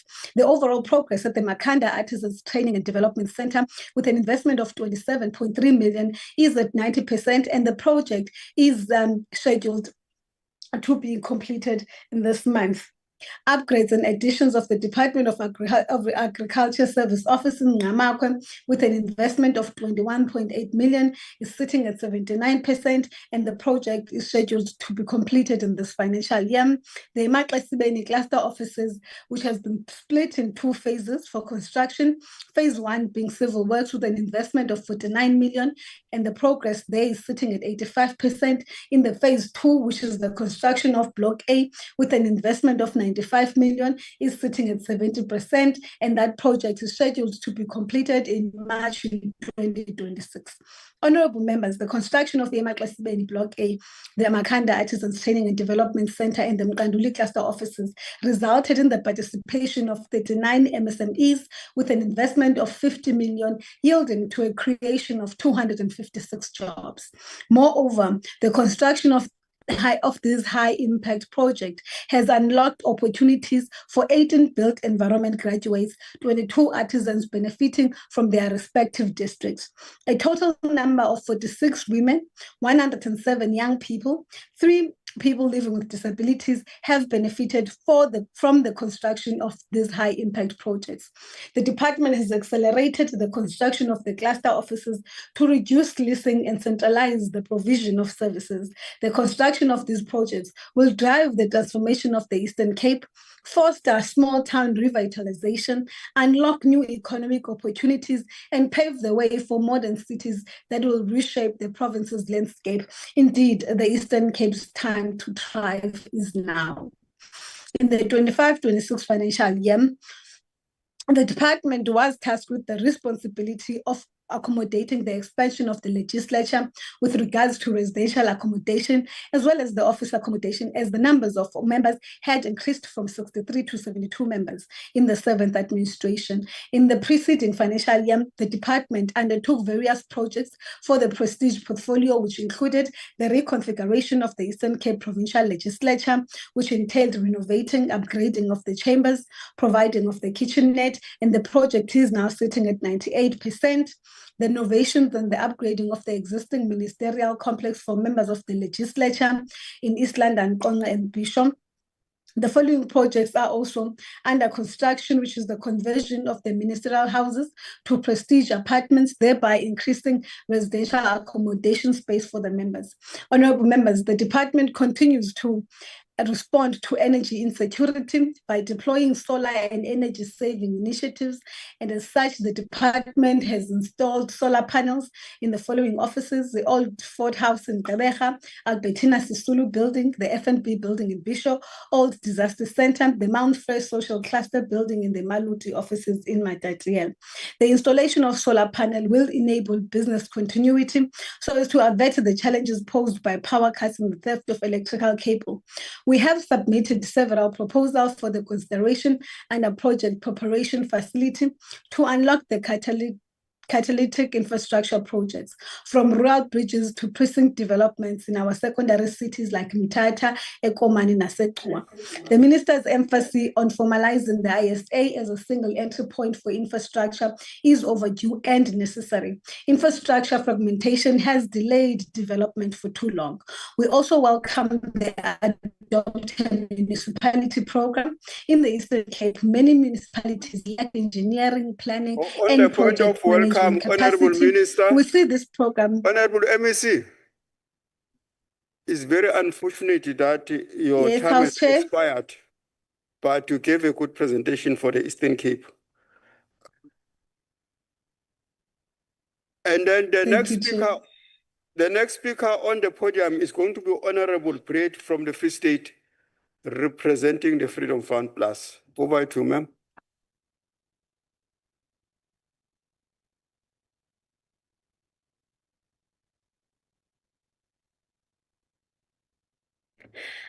Agbare huisvoorsitter, dit is alom bekend, alhoewel gereeld oorsien, dat geen land sy volle potensiaal sal kan bereik sonder om 'n soliede fondasie te bou nie. Hierdie fondasie is natuurlik 'n land se infrastruktuur. Sonder dit bou ons nie 'n toekoms nie. Ons plavei bloot 'n paadjie na nêrens. Ons moet belê in infrastruktuur wat ekonomiese groei daarstel, maar ook moet dit nie aanhoudende tekortkominge en probleme daadwerklik aanspreek. The Honourable Minister seems to be serious about change, and we might be turning the corner after years of failure and corruption. For example, the Construction Industry Development Board has reached 94% of its targets and a clean audit for the first time in 20 years. Let's see how it goes from there. The department has released 31 public assets valued at 1.4 billion rand, attracting over 10 billion rand in private sector investment. This has also led to the creation of 165,000 jobs. Long-standing bottlenecks are finally being addressed. Infrastructure SA has set aside a pioneering 180 million project preparation fund to prepare and package infrastructure projects at a national scale. And access to roads in the Umzimvubu water project in the Eastern Cape are near completion, enabling community members to travel more safely. This totals a 21.4 billion rand value of completed projects. Hierdie is beslis 'n tree in die regte rigting, maar ons het nog 'n hele ver end om te gaan. Alhoewel ons die departement beloof dat dit op die regte pad is, kan ek nie nalat om die vervalle toestand van die infrastruktuur van die SANW te noem nie. Dit plaas 'n risiko op ons nasionale sekuriteit. 'n Terplaatse besoek van die ander huis se portefeuljekomitees oor verdediging en openbare werke het bevind dat die SANW infrastruktuur byna in duie gestort het. Wat verder kommerwekkend is dat die grondgrype en die oprigting van informele nedersettings al hoe nader aan onder andere ons ammunisiedepots geskied. Dit is as ware 'n bom wat wag om te ontplof. Beide hierdie departement se versuim om op te tree teen die grondgrype, as ook die departement van menslike nedersettings wat versuim om huise te bou, het gelei tot hierdie probleem. Die agterstand in infrastruktuur en standhouding vir die verdedigingssfere is geraam R4 miljard te wees. Dit beteken dat 94% van die SANW se geboue herstel en instandhouding benodig. This is, however, not the only matter of concern. Transfers and subsidies account for 82.4% of the total budget. That is, amongst others, conditional grants to municipalities. And we all know and have raised concerns during the multiple debates this week, the issue of non-performing municipalities. The department will have to strengthen monitoring, evaluation and accountability frameworks to ensure that the inputs convert to outputs. Agbare minister, ek wou gepraat het oor EPWP, maar ek is bly dat jy dit as 'n prioriteit beskou en dat ons dit gaan verbeter. Ons sien weinig vaardigheidsoordragte en die volhoubaarheid van hierdie projek is ook steeds 'n bron van kommer, jare na die ontstaan hiervan. Ons gaan dit moet prioritiseer en ek hoop om daadwerklike stappe en verskille in hierdie proses te sien. But Chairperson, as I conclude, it is critical that the Department of Public Works and Infrastructure gets things right. If it fails, every other department, by any logical standard, fails with it. Infrastructure is the backbone of a nation. There seems to be light at the end of the tunnel with Mr. McPherson here, specifically with a new special projects unit, but it's going to take more than a few revived projects to derail the looming train wreck that is our beloved country's infrastructure. I thank you, Chair. Thank you, Honorable Brett, for your input. The next speaker on the podium is going to be inside the house here, is the Honorable MEC from the Western Cape for Public Works and Infrastructure, Honorable Simas. Over to you.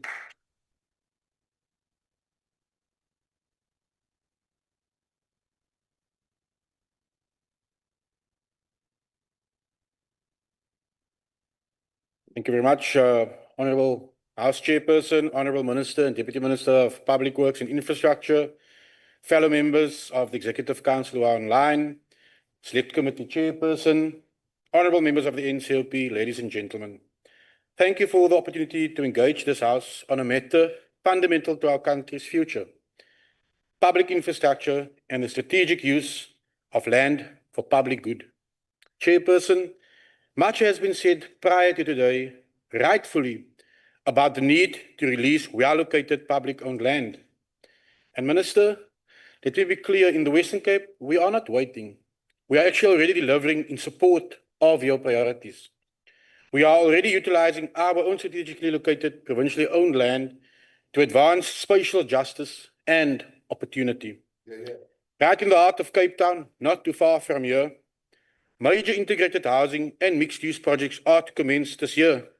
The next and the biggest one set to be launched in less than 9 days, placing residents closer to work, transport, education, and healthcare.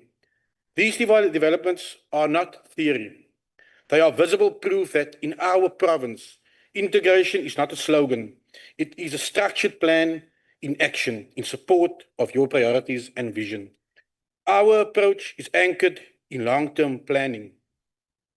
The Western Cape Infrastructure Framework outlines our vision for an inclusive, sustainable, and responsive infrastructure ecosystem across housing, transport, water, energy, and broadband.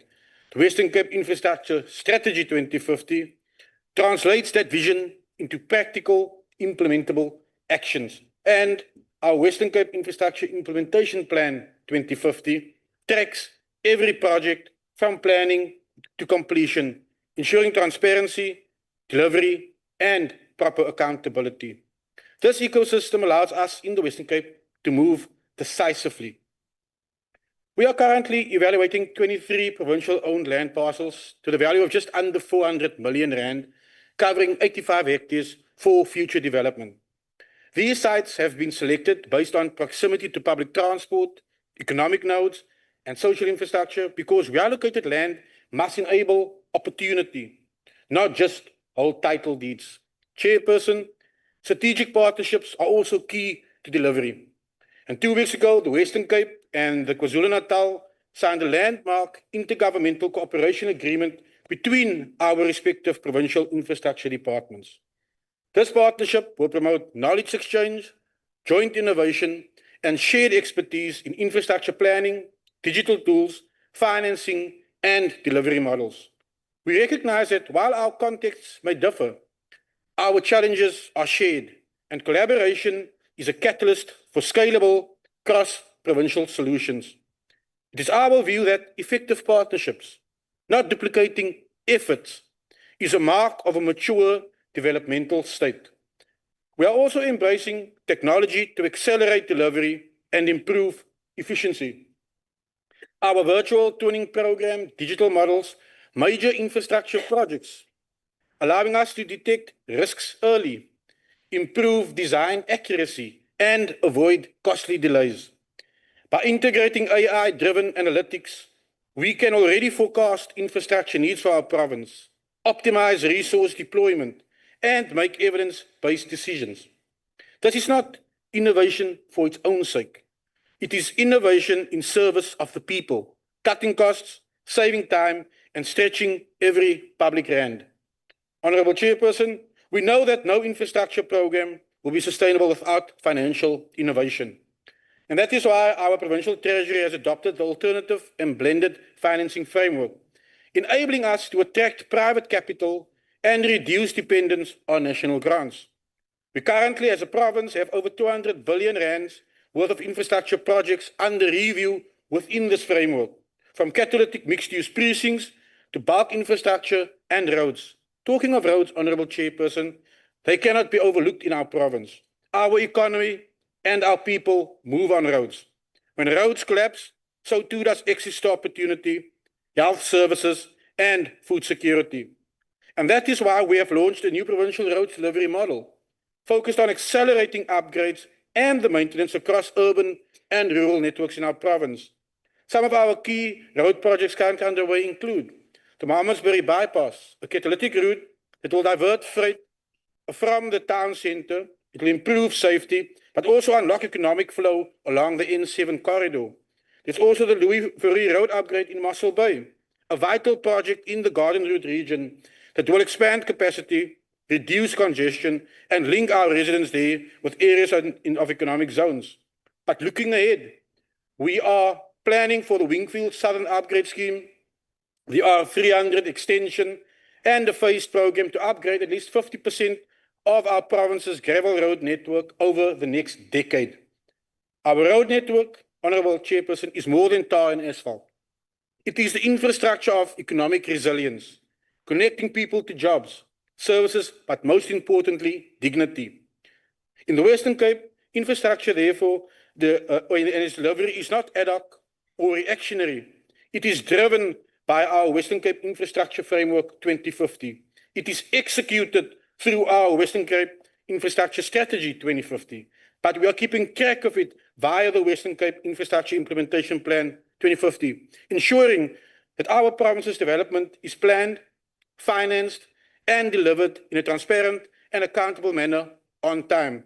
But ultimately, our goal as a province is very simple, Honourable Chairperson, to build a province that works for everyone, even though there are coalition governments that are failing their local residents, of which the PA is part of those governments. It's a province where integrated settlements, sustainable infrastructure, and modern mobility support a future of dignity, well-being, and growth.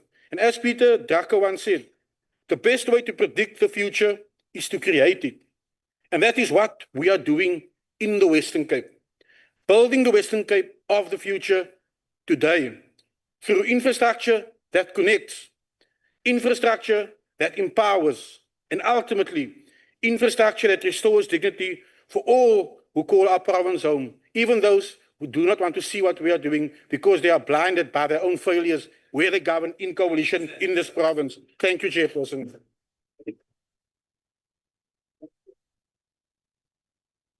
Thank you, Honorable Simas. And then the next speaker. Honorable Chair, point of order, please. All right. On what rule are you rising? Rule 68, Chair. Chair, and I've intimated to you and you've looked at it. There's two ladies behind me, the ANC members, who keep on Point of order, Chair. the whole day. Who are you Doing it now. as two ladies? Who are you referring to as two ladies? Honorable Lekwase, can I take a point of order, please? And then I'll make an intervention. Oh, yes. Can I continue, Chair? Honorable. He has been a bully in the house. It's not going to happen. He's not going to see the light of the day. You are not going to be bullied by Honorable Badenhorst and Folunate. Honorable Khwase, I'm overseeing the sitting here. Ne? Right now, I've given Honorable Badenhorst to raise his point of order. Let him raise it, and then we'll take it from there. Over to Honorable Badenhorst. Honorable Chair, the whole afternoon, the honorable members behind me have been sitting and chit-chatting. It's fine to do that, but they can do it outside. But I notice it's Honorable Farmer speaking now, so they can continue for the next 5 minutes. That's fine. Let me just stop after that. Thank you very much. Chairperson. Thank you. I have not yet ruled on the point of order. I have not yet ruled on the point of order. I have to rule on the point of order first. If you want anything, will come back after that. Chair. Yes. Thank you, Chairperson. Honorable Badenhorst cannot have. He cannot say, yesterday I was debating, Chairperson. Honorable Badenhorst was busy talking there. Yesterday I was debating, he was busy talking. Nobody raised a point of order. I have not yet ruled on the point of order. You cannot raise a point of order on top of another point of order. Otherwise, there'll be chaos in this house. Honorable Badenhorst, people are allowed even to heckle. They are allowed to speak. So it is not your responsibility to care what they are doing there, as long as they don't disturb the proceedings of the house. And from where I'm seated, I didn't even hear what they're saying. So there was no way they could have disturbed Honorable Simas here. So I think your point of order, therefore, is not sustained. Is not sustained. The next one, Honorable Siwisa. Honorable, there was, no. The Honorable Siwisa, did you rise on a point of order? Yes, Chair. I was, Rule 68, Chair, what I was saying is that Honorable Badenhorst cannot have the privilege to tell members that they are talking. I was debating there yesterday, and he was sitting in the chair, and he was talking. Nobody called him to order. So he can't us. You are going to bully us. When we debate on a Badenhorst, you are disturbing us sitting there. No, thank you, but you are not going to bully us. Thank you, Honorable Siwisa. I have already made a ruling on that one. The point of order of Honorable Badenhorst was not sustained. So, yes, you can chat. No, Norman, I saw another hand there. It's still on the same issue. Or you're all covered. Thank you. Order, Chair. Yes, Honorable. I rise, Chair. Rule 61. Honorable Badenhorst referred to the honorable members, those ladies there.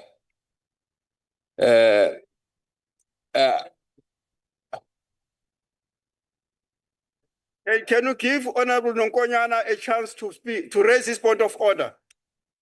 Honorable Nzimande, Honorable Naniso, can you please give Honorable chance to raise his point? Yes, thank you, Chair.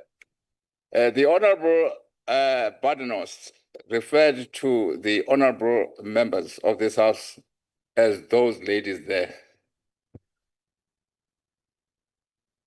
And I submit that is unparliamentary. He must withdraw.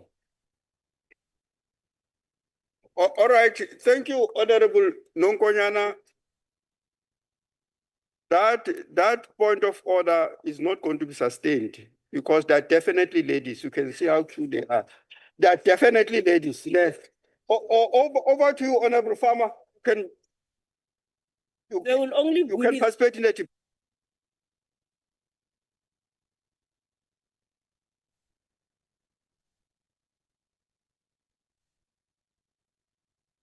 In the DA.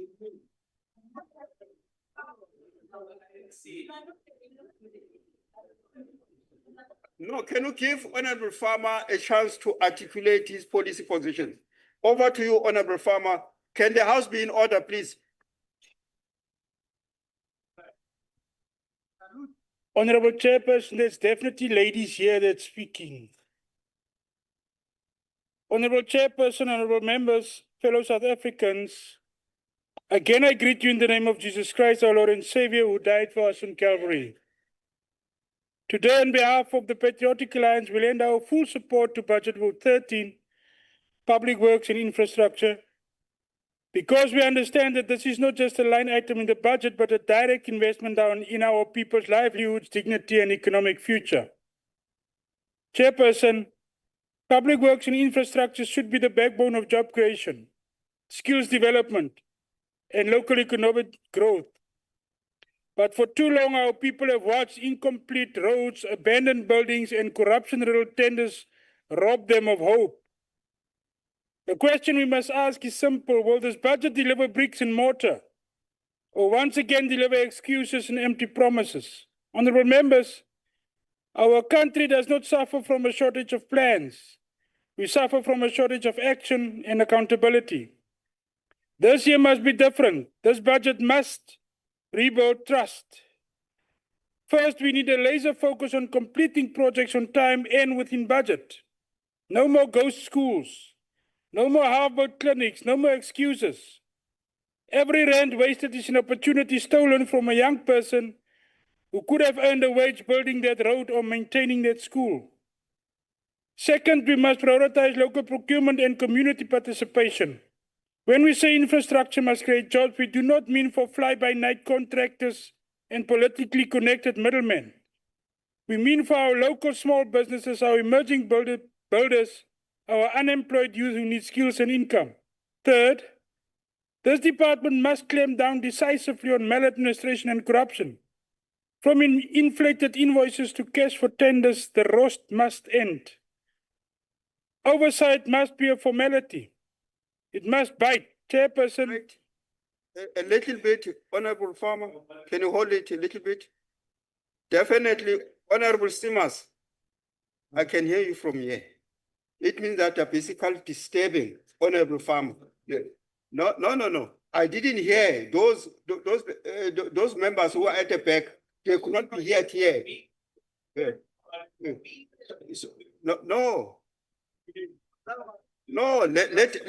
Let us respect each other here. Honorable Ndisi. Yeah, that's true. Yeah. Honorable Ndisi. Honorable Ndisi. Honorable Ndisi. Honorable Ndisi. Honorable Ndisi. Usher of the I'll request the usher of the block to usher you out. I didn't give you a chance. You can only rise on a point of order. I didn't give you permission to speak. I didn't give you permission to speak. So the next, Honorable Simas, Honorable Godsel, Honorable Badenhorst, Honorable Khwase, and everyone, we must learn to respect each other here. We must treat each other with dignity. So as we are doing this thing, the whole South Africans are looking at us, that what type of representatives are here in this house. So please let us respect.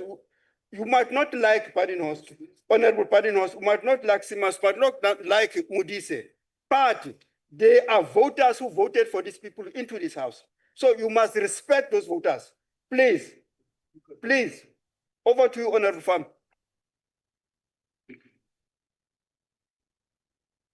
Thank you, Chairperson. When we build bridges, roads, clinics, and schools, we are not just pouring concrete, we are stitching together a broken economy town by town, ward by ward.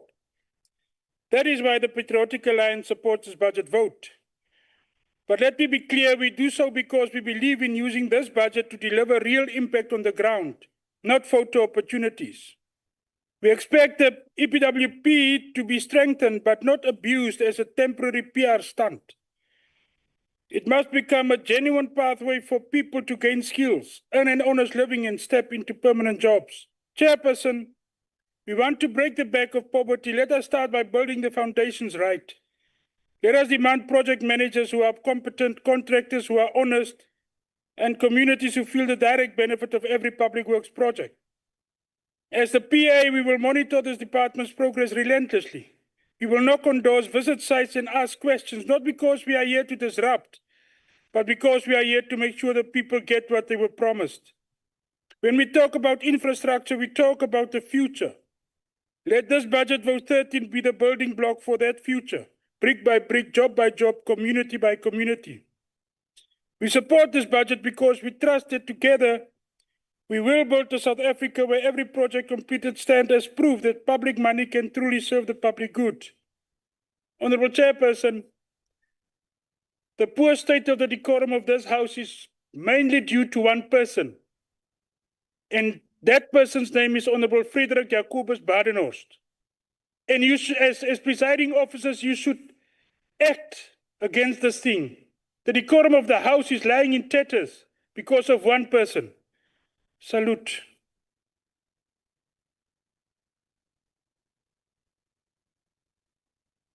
Thank you, Honorable Kuzen. Angakubizi futhi. Wele move.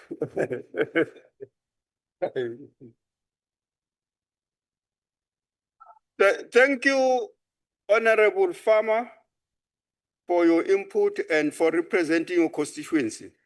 When Honorable Farmer was articulating the policy positions here, it was not his own position, it was that of his constituency. I think that must be respected. But also, Honorable Farmer, I'm also got a constituency. The constituency I'm having in this house, I'm a house chairperson here. So it means that you cannot co-chair with me. No. You cannot co-chair with me. I'll request that we just, that's why when I was here yesterday, I said that we must refresh on the issue of the rules of the house. I think because we have to deal with that, because we cannot afford what is happening in this house. But we are going to do better. I think that as we're moving forward, we're going to do better than that. The next speaker on the podium is the Honorable Deputy Minister of Public Works and Infrastructure. Uzeni, over to you.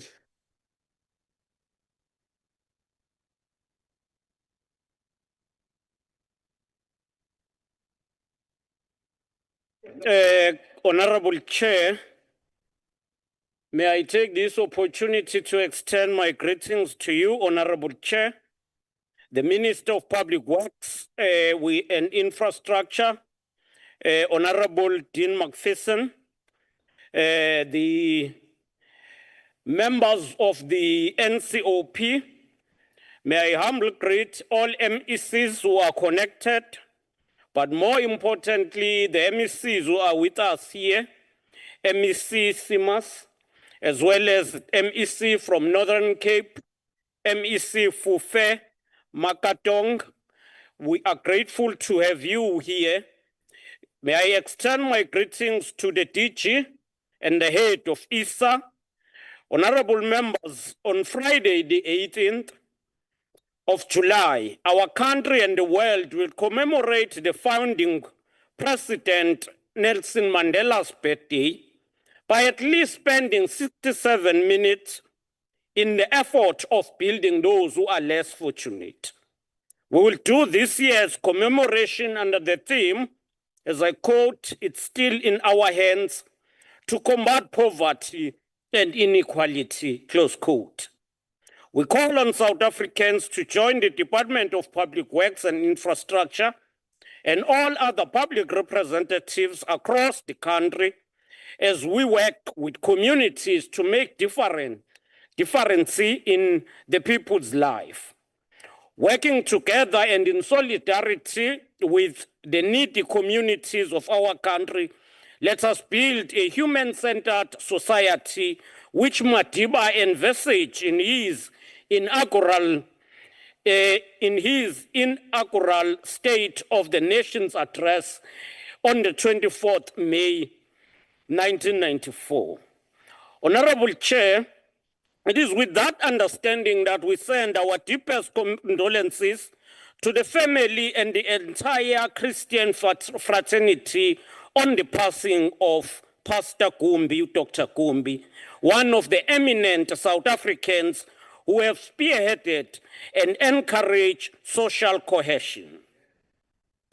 With regard to the growing of the infrastructure, the department supports targeted infrastructure development, in particular in rural areas and townships, to reverse the apartheid legacy, stimulate economic growth, and support job creation and contribute to skills development. Ndambe Petra, Honorable Nzimande, I'm not sure whether the speech you presented, you wrote it for yourself. I'm not sure when you speak about spatial planning and the buildings that are vacant and you refer to them as if they are only in the CPDs. They are there in townships. There are also some in rural areas. I think we must familiarize ourselves with what we say before we come to the podium. It is important that you understand what you want to engage. In townships, we have a number of properties and state-owned land that we are now repurposing, and under the asset optimization strategy, we want to use them for the economic benefit of those people. In our rural areas, the department has built 48 belly bridges under the period of 2024-2025, and additional 51 bridges are currently under construction as we talk. 3 ports, new small harbors will be built, and the studies, including the plans, have been finalized for Eastern Cape, KwaZulu-Natal, and Northern Cape, those that were left behind during the era of apartheid. As we speak here, we are continuing to invest in infrastructure development and ensure that whilst we invest in infrastructure, transformation takes place as well. We've noted that they are lagging behind, especially the contractor development program is stalled, and we have committed to fast track it through what we called the BUILD program, which is spearheaded by the by CIDP. We want to train especially the youth, women, and people with disability to be part of this program. We want to continue to lead the contractor development program and reach to all South Africans who are part of the emerging contractor development sector. We are working now in preparation to roll out the roadshows and the master classes that seek to target and empower emerging contractors. As the department, we are working to ensure that operation pay on time is adhered to, and all department pay contractors on time and within 30 days of invoicing. We want to ensure that the system now is digitalized so that we will be able to track all invoices. We're working toward insourcing, especially when you talk of day-to-day maintenance. We're insourcing now, establishing our own workshops as the department in the 9 regions that we have, so that we'll be able to ensure that we maintain or render maintenance on our own. We're working on recovering stolen properties and those that are illegally occupied, as MEC for Eastern Cape, MEC Lucity, alluded earlier on the Operation Bring Back, which we are aiming to ensure that all properties that are under the state and those that are even illegally occupied are brought back into the control of the state. We are also agitating and calling for the implementation of the Expropriation Act, targeting especially those abandoned buildings that pose threats in the livelihood of the people. We've got a number of empty buildings in CPDs that are a threat to the lives of the people, and we must ensure that those are expropriated so that we'll be able to revitalize our CPDs in all areas that we have. We must continue to support the work of the AGRIMA South Africa, which promotes innovation, the use of local sourced material in the construction. And therefore, we believe that it is high time that we also look on the construction master plan, talking about localizing the material that we use when we construct. And therefore, we must not be importing everything that we use when we do construction. We want to take this opportunity to send our message of support to the people of Eastern Cape who have suffered devastating floods in the recent period. This calls on us to ensure that we adhere to the climate change and ensure that we build in a more climate resilient manner. And therefore, we need to ensure collaboration. We need to partner and ensure that we educate our communities on the need to embrace the issues and challenges of the climate change. Once again, we say it is in our hands to build a safer, human-centered communities as envisaged by Madiba 31 years ago. We need to build a South Africa that is truly non-racial, non-sexist, prosperous, and democratic for all. Development must not only be in cities, it must continue even in areas that are regarded as peripheral. In this regard, the plight of forest villagers here in Western Cape cannot be left unattended. We need to ensure that communities who live in forest villages are supported with infrastructure, with services, as well as economic activities that will ensure that their lives are also improved. With that, I thank you, Honorable Chair. Thank you very much, Deputy Minister. Good afternoon again, honourable members. The next honourable member to participate in the debate is the Free State MEC for Public Works and Infrastructure. That is the Honourable Mance. Honourable Mance, you have 10 minutes. Thank you very much, House Chairperson, Honourable House Chairperson, Honourable Minister and Deputy Minister of Public Works and Infrastructure, honourable members of the NCOP, MECs from different provinces, traditional leaders present, chairpersons and board members of senior management of public entities, Director General and your senior management present, representatives of built environment industry. Ladies and gentlemen, let me greet you this evening. We are humbled by the opportunity given to us as a Free State province to add our voice to the debate today. Honorable Chairperson, the National Department of Public Works and Infrastructure has been allocated 7.6 billion for the 2024-2025 financial year. This grows to 7.9 billion in the 2025-2026 financial year and 8.3 billion in the 2026-2027 financial year, with a total expenditure for the MTEP period of 23.8 billion. Of the current year's budget, 6.3 billion or 83% goes towards transfers and subsidies, including funding for our public entities and conditional grants to provinces and municipalities, particularly for expanded public works program, a clear indication of support to provinces in pursuit of economic development and job creation. Honorable Chairperson, for the current medium-term expenditure framework, the Free State Province Department of Public Works and Infrastructure budget increased from 2.169 billion to 2.301 billion in the 2025-2026 financial year, This equates to an increase of 6.10% from the last financial year.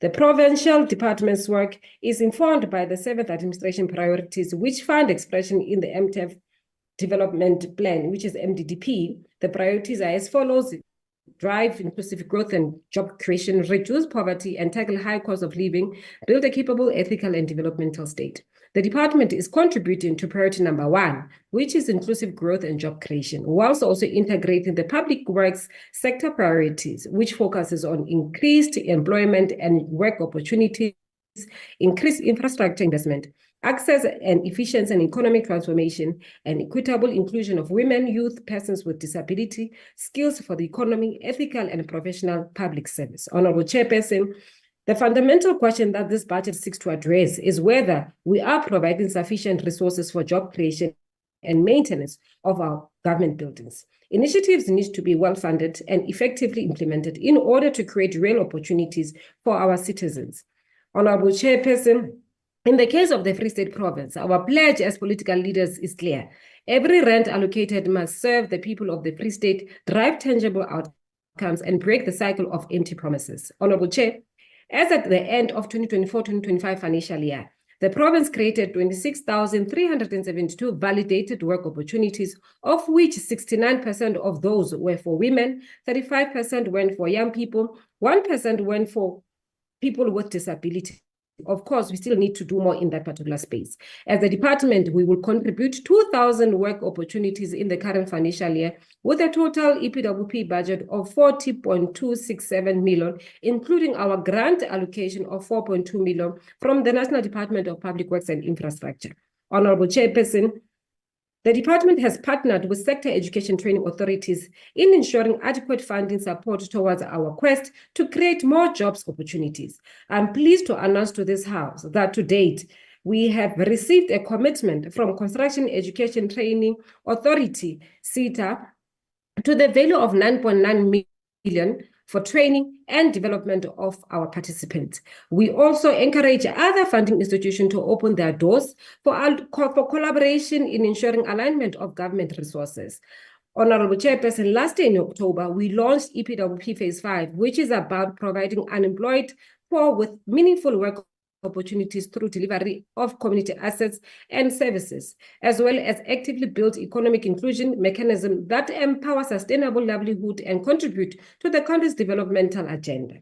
This phase of EPWP focuses on 4 main key issues. 1, maintenance of facilities and upgrade of access roads through block paving, renewable energy projects, waste management, and cleaning and greening of our neighborhoods. In line with this objective, the province launched its Artisan Development Program in October 2024, which solemnly focuses on the maintenance of infrastructure, particularly dilapidated buildings, by turning them into decent office accommodation through training and development of artisans.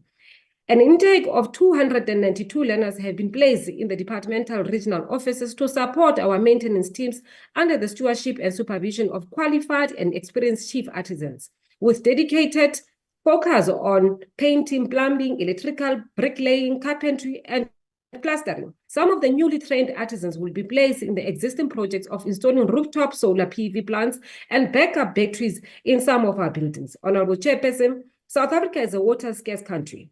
And in the quest for conserving this scarce resource and its optimal use, the department has embarked on a shared water savings project implemented across 9 properties, including 7 hospitals and government offices.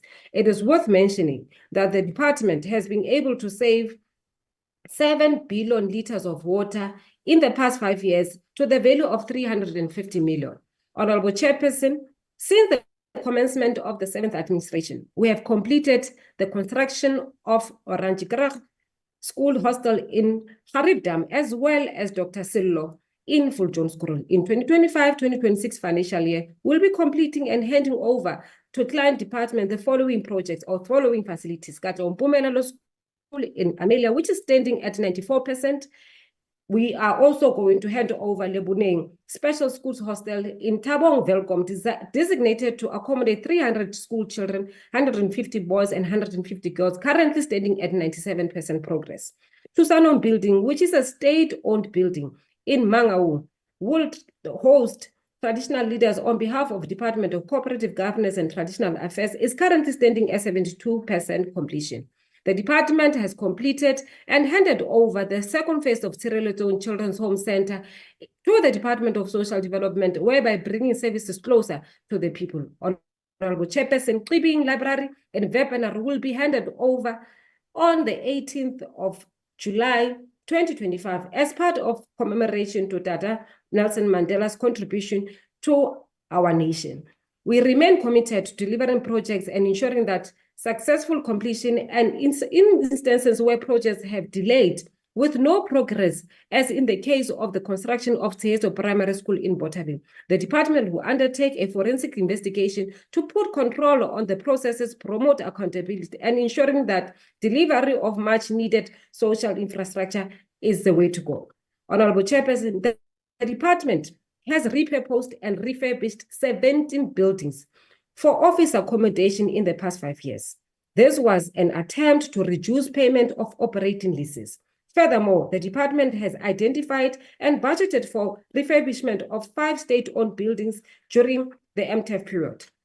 In the quest to move from privately owned buildings to state-owned buildings, we welcome the initiative by the National Department of Public Works and Infrastructure to hand over some of its unused properties to provinces and municipalities. We are pleased to announce that the ownership of Naledi San, which was one of the hotels in the Free State in Tabanchu, has been transferred to the Department of Public Works and Infrastructure through from National Department of Rural Development. The use of this property will be geared towards contributing to the economic development of this economically distressed area.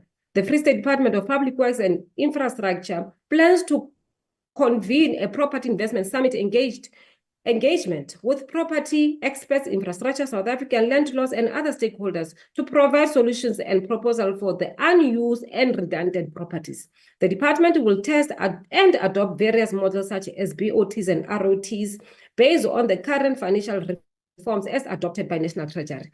Honorable Chairperson, the department also identified 52 farms which will be utilized by Department of Agriculture and Rural Development for young farmers in a form of ensuring that they utilize these farms for development. Honorable Chairperson, this budget is designed to rebuild public trust and demonstrate the genuine commitment to progress and social equity. As a Free State province, we therefore support the budget. Thank you very much, House Chair. Thank you very much indeed, Honourable MEC. Honourable members, returning to the chamber. Next participant is representing the UDM, and today that's the Honourable Peter.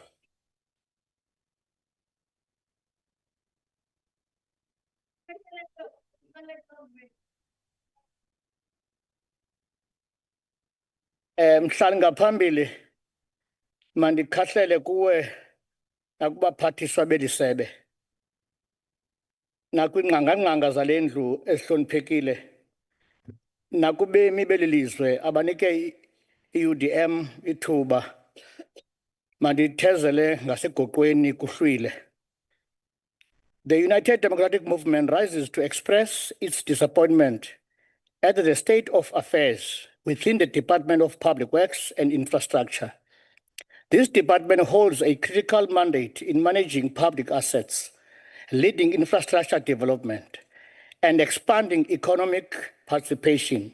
Yet what we continue to witness is a pattern of delays, inefficiency, and gross underperformance. The expanded public works program is another area in need of reform. The current model traps people in cycle of temporary work. UDM proposed why EPWP can't be a permanent work for our citizens. Chairperson, if this department cannot manage its properties, drive infrastructure, or clean up its leadership, then it must be restructured. South Africa demanding results. Nangu umhlola usikhwankqisa kweli sebe malunga namawakawaka amane ezithuba zengqesho zilengalenga kodwa abemi belilizwe badinga ingqesho mhla nezolo. Izakhiwo ezingasetyenziswayo lonto ibangele urhulumente angene ngokungenalusini kwipokotho zabakhokhi bentela. Ezi zakhiwo zidlakazwayo zibangela urhulumente alahlekelwe phantsi zizigidigidi zemali kuba ezi zakhiwo sezihlala impungutye kuba zingenalo ukhuseleko. Bambi baxhamla ngazo kubemi bangaphandle, phantse lonke eli lizwe lime kwelo daka. Xa ubuza kumaqumrhu karhulumente ukuba zingaphi na izakhiwo ezikuluhlu, i-database ke ukutsho, ingulo ukhomba phaya nomnye ukhomba phaya, ude incam yentambo ungayifumani kuba kwenziwa amaqashiso emini. Xa sibuza abantakwethu ngezi zakhiwo ukuba yeyiphi na le ndlela eniyiphatha ngayo ezi zakhiwo zikarhulumente, kuba thina sinakele umkhanyo sibona ukuwa kwesebe. Impendulo isuka ithi, sithi abaphetheyo. Ngelo xa besitsho, xa ugqitha phantsi kwezi bholorho ubona ubona uninzi lweemveku zabemi beli lizwe beyimiqodi ukuhlala phantsi kwezi bholorho, bambi bewashiya amakhaya ngenxa yokulala kwekati eziko. Indlala iquqa ibuyelela kwimidaka emnyama, bambi bemka nemisinga sibajongile, bambi bafumana ithuba lokunyusa izandla befuna uncedo, kodwa bezinyusile kunjalo ezo zandla batshabalala ilanga lihlabe umhlaba. Xa ndisithela mawethu, mandibuze umbuzo kuwe minister, ingaba aniboni na sitshabalala nje? Ingaba ingqumbo yeminyanya ayikho phezu kwethu na?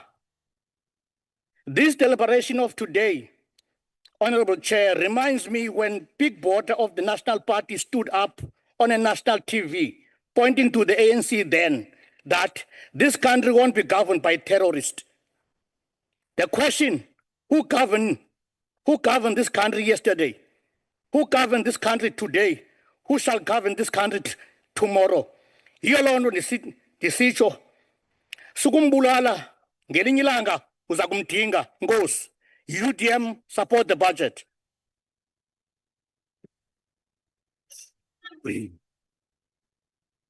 Thank you, Honourable Peter. Honourable members, we return to the virtual platform, and the next debater is the Honourable Ratshwene. Honourable Ratshwene is the Limpopo MEC for Public Works, Roads and Infrastructure. You have 10 minutes, Honourable Member.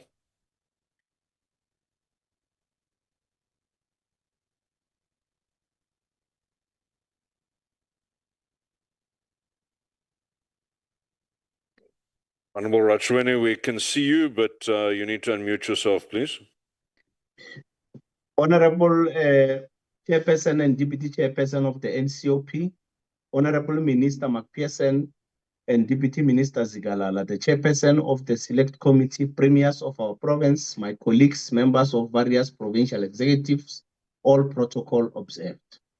My point of departure is that today's budget vote debate is more than a formal obligation at the level of the NCOP. It is a declaration of intent and, in our case, an unapologetic commitment to build infrastructure that works, that lasts, and that matters to the people of our country. The total budget allocated to the National Department of Public Works and Infrastructure is not a small amount, but we will not pretend that it is enough to solve every historic backlog and meet every urgent demand. So we have made choices clear on these ones. For me, this budget prioritizes three things. One, the rehabilitation and maintenance of key roads networks, particularly those that support economic activity like agriculture, mining, and cross-provincial trade. The improvement and repurposing of state-owned buildings and facilities to reduce leasing costs and bring public services closer to where people live.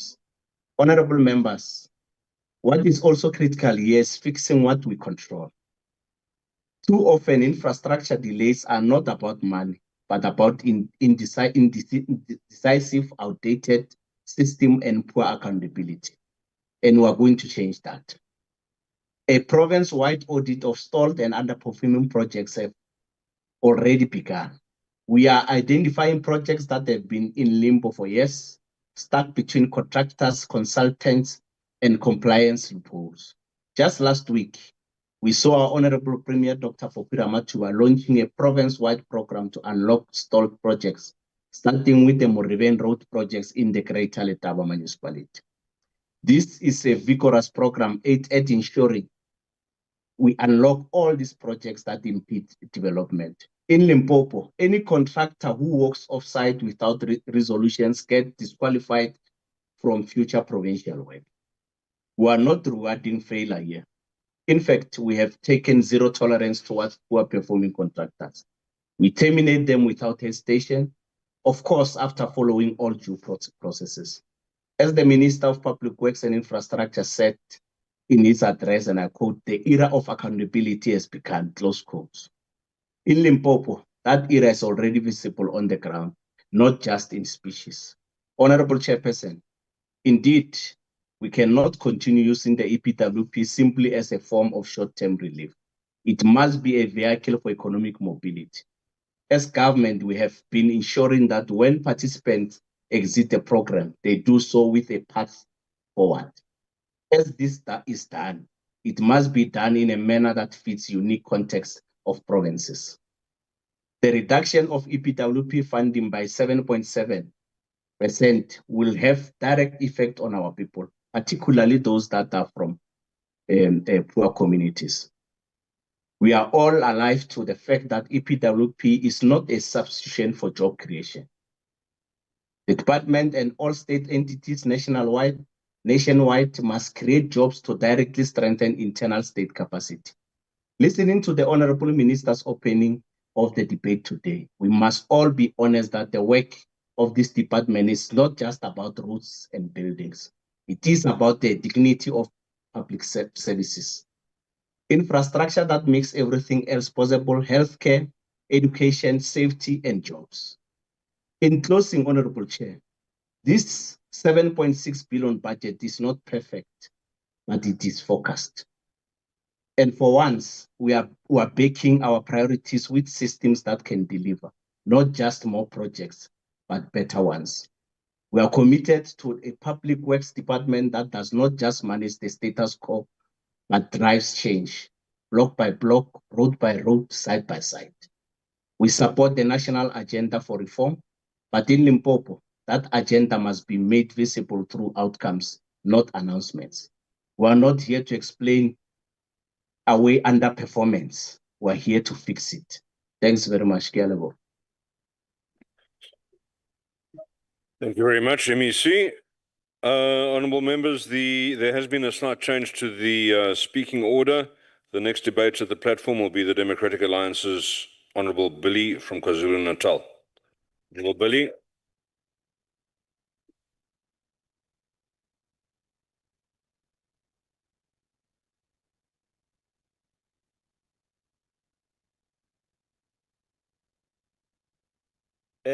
Chairperson, the Honourable Minister and the Deputy Minister, the Honourable Members of this House, and fellow South Africans.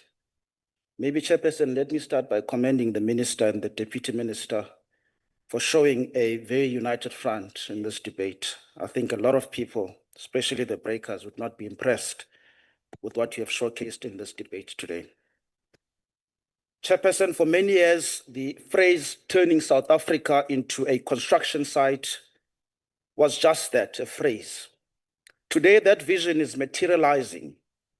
Under the department's leadership, under Dean McPherson and the Deputy Minister, we are finally seeing real momentum. We are seeing construction cranes rising, public assets are being repurposed, job creation through the expanded public works program is back on track, and crucially, there is a political will to fight the rot that has long defined the Department of Public Works and Infrastructure. Let me start by commending the department for its bold steps in restoring credibility to the Independent Development Trust and appointing skilled professionals rather than recycled cadres to lead strategic entities. These are not just appointments, they are commitments to competence and integrity. Chairperson, despite persistent challenges rooted in years of neglect, mismanagement, and cadre deployment, this department is charting a new course. Its 2025-2030 strategic plan is aligned with the National Development Plan and focuses on 3 priorities, which is inclusive growth and job creation, reducing poverty, and building a capable and ethical state. And the evidence is clear, honorable members. I'll mention a few. There's over 923,000 work opportunities that were created in the last financial year through the EPWP, meeting its 92% of the annual target. There's no gatekeeping, there's no political parties appointing, it's people that deserve the opportunities. Infrastructure South Africa is unlocking over 200 billion in private investment through catalytic infrastructure projects. The Skills Pipeline program has already produced graduates in engineering, architecture, and construction, and 67 new bursaries were awarded this year. The department has not only declared war on the so-called construction mafia, it's winning. Since November 2024, National Summit on Crime-Free Construction Sites, there have been more than 700 cases reported and over 240 arrests made on this construction issue, mafia. This department understands that for infrastructure to succeed, law and order must prevail. Chairperson, we also welcome the department's commitment to conducting lifestyle audits on officials. For too long, corruption has flourished in silence and in secrecy. Now there is transparency. Those who oppose these audits, including some unions, do so because they have something to hide. And we condemn that. Honorable members, the department is also setting the tone for smarter, more effective asset use. With over 27,000 land parcels and over 80,000 buildings in its care, many remain underutilized or hijacked. The department's plan to reclaim and repurpose these properties is vital. We cannot allow departments like the Department of Defense, in this instance, to hoard unused assets. If they cannot prove strategic use, then those properties must be reassigned for the public good, Honorable Minister. You must take that land. I think the Honorable Deputy Minister made mention of this. And a lot of people get excited by the term expropriation without compensation. This has been happening in some parts. At the city of eThekwini, Honorable Kaunda will agree. We've expropriated land for public use, including servitude and so on. So there's nothing that should make people excited about this. Yeah.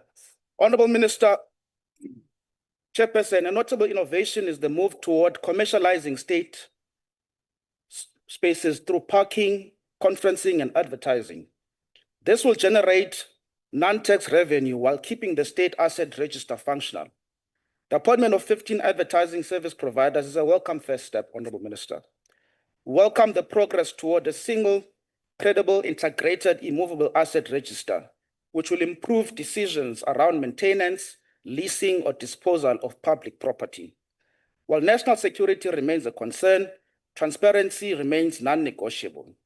Limited public access must be designed to balance both, Honorable Minister. Moreover, the department is working with National Treasury and the province of KwaZulu-Natal to introduce a digital procurement system, finally moving away from the cumbersome manual process that excluded small businesses.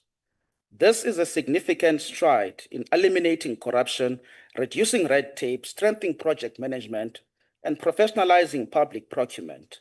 I must take this opportunity to congratulate the province of KwaZulu-Natal for being the first to champion this initiative. We call upon other provinces to prioritize transparency in procurement by digitizing to bring an end to corruption.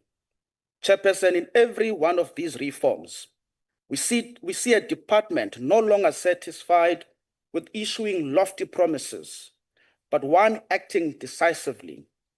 This is what the 7th administration should be about. This is what a department with a Minister of Dean McPherson should be about. Delivery over slogans, outcomes over intentions. This is the difference we're looking for. Chairperson, let me close by emphasizing this. Public infrastructure is not just about roads and buildings. It's about dignity, it's about opportunities, it's about justice. When we get it right, communities are empowered, jobs are created, services are delivered, and hope is restored. Honorable Minister, to you and your team and the management of the department, we want to take this opportunity to thank you for the good work that you are doing, to thank you for the united team that you've showed today in this debate, but more importantly, to thank you for choosing action over excuses and results over rhetoric. Honorable Minister, you can be rest assured that beyond the breakers, you have the support of this Parliament, you have the support of this House. I thank you. Thank you very much, Honourable Billy. Taking the debate forward on behalf of the Economic Freedom Fighters, the next speaker at the podium is the Honourable Kheza. Oh, sorry, Chair. Sorry, Chair. Sorry, Chair. Sorry, Chair. On a point of order, Chair. Please take your seat, Honourable Kheza. Yes, Honourable Nonkonyana. Chair, perhaps let me say I'm rising in line with Rule 5.9.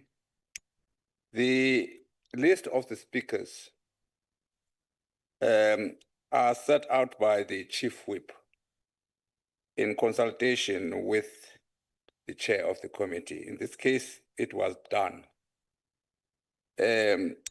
Number 15 is Honorable B.S. Mapilo originally, and in consultation with the chair, I did indicate that Honorable Mapilo has to be excused. Mabebo, sorry, has to be excused, and Honorable Ndlovu to take over. I just want to bring it to your attention because I did bring that to attention of the acting chief of. Thank you very much, Acting Chief Whip. I have been informed by the table that there was a request to change the order slightly and to place the Honourable Ndlovu after the Honourable Tomo, who's the MEC from Mpumalanga, who will be talking after the Honourable Kheza. So her place is protected, her opportunity is protected. It was just a shuffle as indicated earlier. Thank you, Acting Chief Whip. Honourable Kheza, with that having been resolved, can we ask you to proceed with your 15-minute slot? Thank you very much, Honourable Chair, honourable members of the Council, fighters, commissars, and the people of South Africa. Honourable Billy, the EFF holds a radical pro-poor, pro-worker stance on public works and infrastructure, informed by our founding manifesto, our 7 cardinal pillars, and the lived experiences in villages and informal settlements. And therefore, we strongly believe infrastructure is not a privilege, but a democratic right and strategic pillar for economic transformation in this country. Additionally, infrastructure must be used not only for service delivery, but for radical job creation and spatial justice. Honourable Chair, let me begin by reminding the Minister of the Department of Public Works and Infrastructure that this department does not exist merely to manage buildings and roads, but to serve the urgent revolutionary task of dismantling spatial apartheid and rebuilding this country in the image of dignity, justice, and economic inclusion. The constitutional mandate of this department is not neutral. It demands transformation.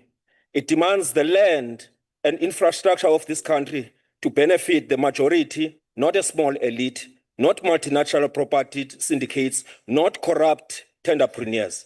Chairperson, today we find ourselves fighting for the return of the land and all property to the custodianship of the state to benefit all. Yet, despite continuous pleas for this reality, the Department of Public Works has gone forth to adopt an expropriation bill that is ill-founded and only benefits the majority privileged in South Africa. The department is the custodian of all property in South Africa, but it still finds itself wanting and not being able to penetrate the rural areas in terms of the infrastructure, basic infrastructure, transparency, accountability, and most importantly, development orientated. This department lets buildings deteriorate and pose a danger to those occupying them. The case in point, perhaps, we must ask why the Western Cape government, despite spending over 562 million since 2010 and failed to deliver permanent head office for the Western Cape Education Department without anyone held accountable for the abandonment of Dorp Street development and Tafelberg school site litigation, cost of consultation, transaction advisors, legal fees, and the lease of the offices to the ENS house instead of investing in a permanent asset of the department. The minister heading this department seemed to not be aware that he must end the urgent legacy of colonial and apartheid underdevelopment by building schools, clinics, and bridges where our people live, in the rural villages of Sikukune, the informal settlements of Khayelitsha, the neglected corners of Mpumalanga, in Kapokweni, the easily eroded roads that are built through tenders in my province. Chairperson, the Guyanese historian, political activist and academic, Mr. Walter Rodney, teaches us that underdevelopment is not a condition of absence, but a condition created by the active enrichment of others.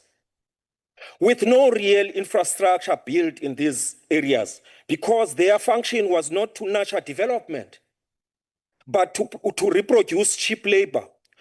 Therefore, Rodney's critique of colonial infrastructure is still very much visibly manifested in South Africa today, as former colonial suburbs like Constantia, Sandton, and Umhlanga were designed with full services, economic access, and spatial proximity to power. By contrast, Chair, townships like Khayelitsha, Mdantsane, Mbalenhle, Mhluzi remain marginalized, often with dysfunctional sewage, gravel roads, and collapsing clinics. Rodney's idea that colonial structures persist through neo-colonialist regimes is clearly applicable to South Africa today. Since 1994, the core spatial and economic logic of apartheid has not been dismantled. Instead, it has been administered in a softer terms, with black faces now managing exclusionary systems. Honorable Chair, the department must ensure that infrastructure is not a tool for looting, but for liberation. Section 217 of the Constitution calls for the procurement system that is fair and cost-effective. But what do we see? Inflated construction prices, half-built schools, ghost projects, and a public works system that too often rewards those with connection, not competence. This must come to an end. We must also remind this House that the public works is a concurrent function between national and provincial governments. Yet provinces sit with collapsing infrastructure, while the national department behaves like a landlord who collects rents but refuses to fix the roof. In Mpumalanga, this department sits with challenges regarding incomplete, delayed, and abandoned public infrastructure. And this is evidenced by our report on the provincial oversight that we tabled here in the House. This department struggles with inadequate quality infrastructure planning, inadequate quality infrastructure delivery, inadequacy in contracts, and the perpetual state of underdevelopment of rural areas, and therefore the state of rurality and underdevelopment in rural areas persist 30 years after democracy. Procurement challenges and limited capacity and capability to manage infrastructure projects. Challenges which lead to fragmented infrastructure delivery, less value for money, poor infrastructure planning, procurement and delivery outputs. Government buildings are falling apart due to poor maintenance by the department. The Auditor General, Chair, has long warned that the DPWI Property Management Trading Entity, the PMTE, which acts as a custodian of government's immovable assets, is undermining service delivery due to poor management of the state properties. While the IDT receives a qualified audit opinion for 2023-2024 financial year with 139 million in irregular expenditure, 101 million in fruitless and wasteful expenditure, material weaknesses in procurement, again, Chair, financial reporting, consequence management, notably the multiple years of disclaimed audit opinions previously, indicating severe compliance and going concern amongst other issues. Additionally, we are concerned about the CIDP 11 key recommendations from the Auditor General. The issue of students' accommodation is still giving many students and parents sleepless nights. There are many buildings belonging to the department unoccupied that can be utilized for students' accommodation. The ETWP, which falls under this department, must not be a poverty trap of exploitation and 100 rand a day slavery. It must be restructured into permanent, dignified, state-led job creation program that trains and absorbs the unemployed into the state. The Constitution further obliges the department to advance environmental justice, yet we see unsustainable development, unsafe buildings, and no bold plan to green public infrastructure or confront climate apartheid. Commissars and fighters, the people of South Africa, the land and assets of the state belong to the people. The DPWI is a custodian of public service, but instead of using it to empower communities, they are selling it off and renting it to the same white-owned companies that benefited under apartheid. The EFF says state property must be used to house the poor, to support cooperatives, to build clinics, to drive local economies. We need a radical expropriation and redistribution of state infrastructure assets to serve the people, not the markets. The dysfunctional buildings of the department in Main Street exacerbates criminal activities and therefore calls for cooperation between the department and the Department of Human Settlements to turn the abandoned buildings into sustainable human settlements. We do not need a department that administers a decline. We need a department that leads a war on underdevelopment, builds and maintains the new South Africa brick by brick, where infrastructure is owned by the people and serves the people. It is time this department focuses on service delivery and moves away from benefiting the minority elite.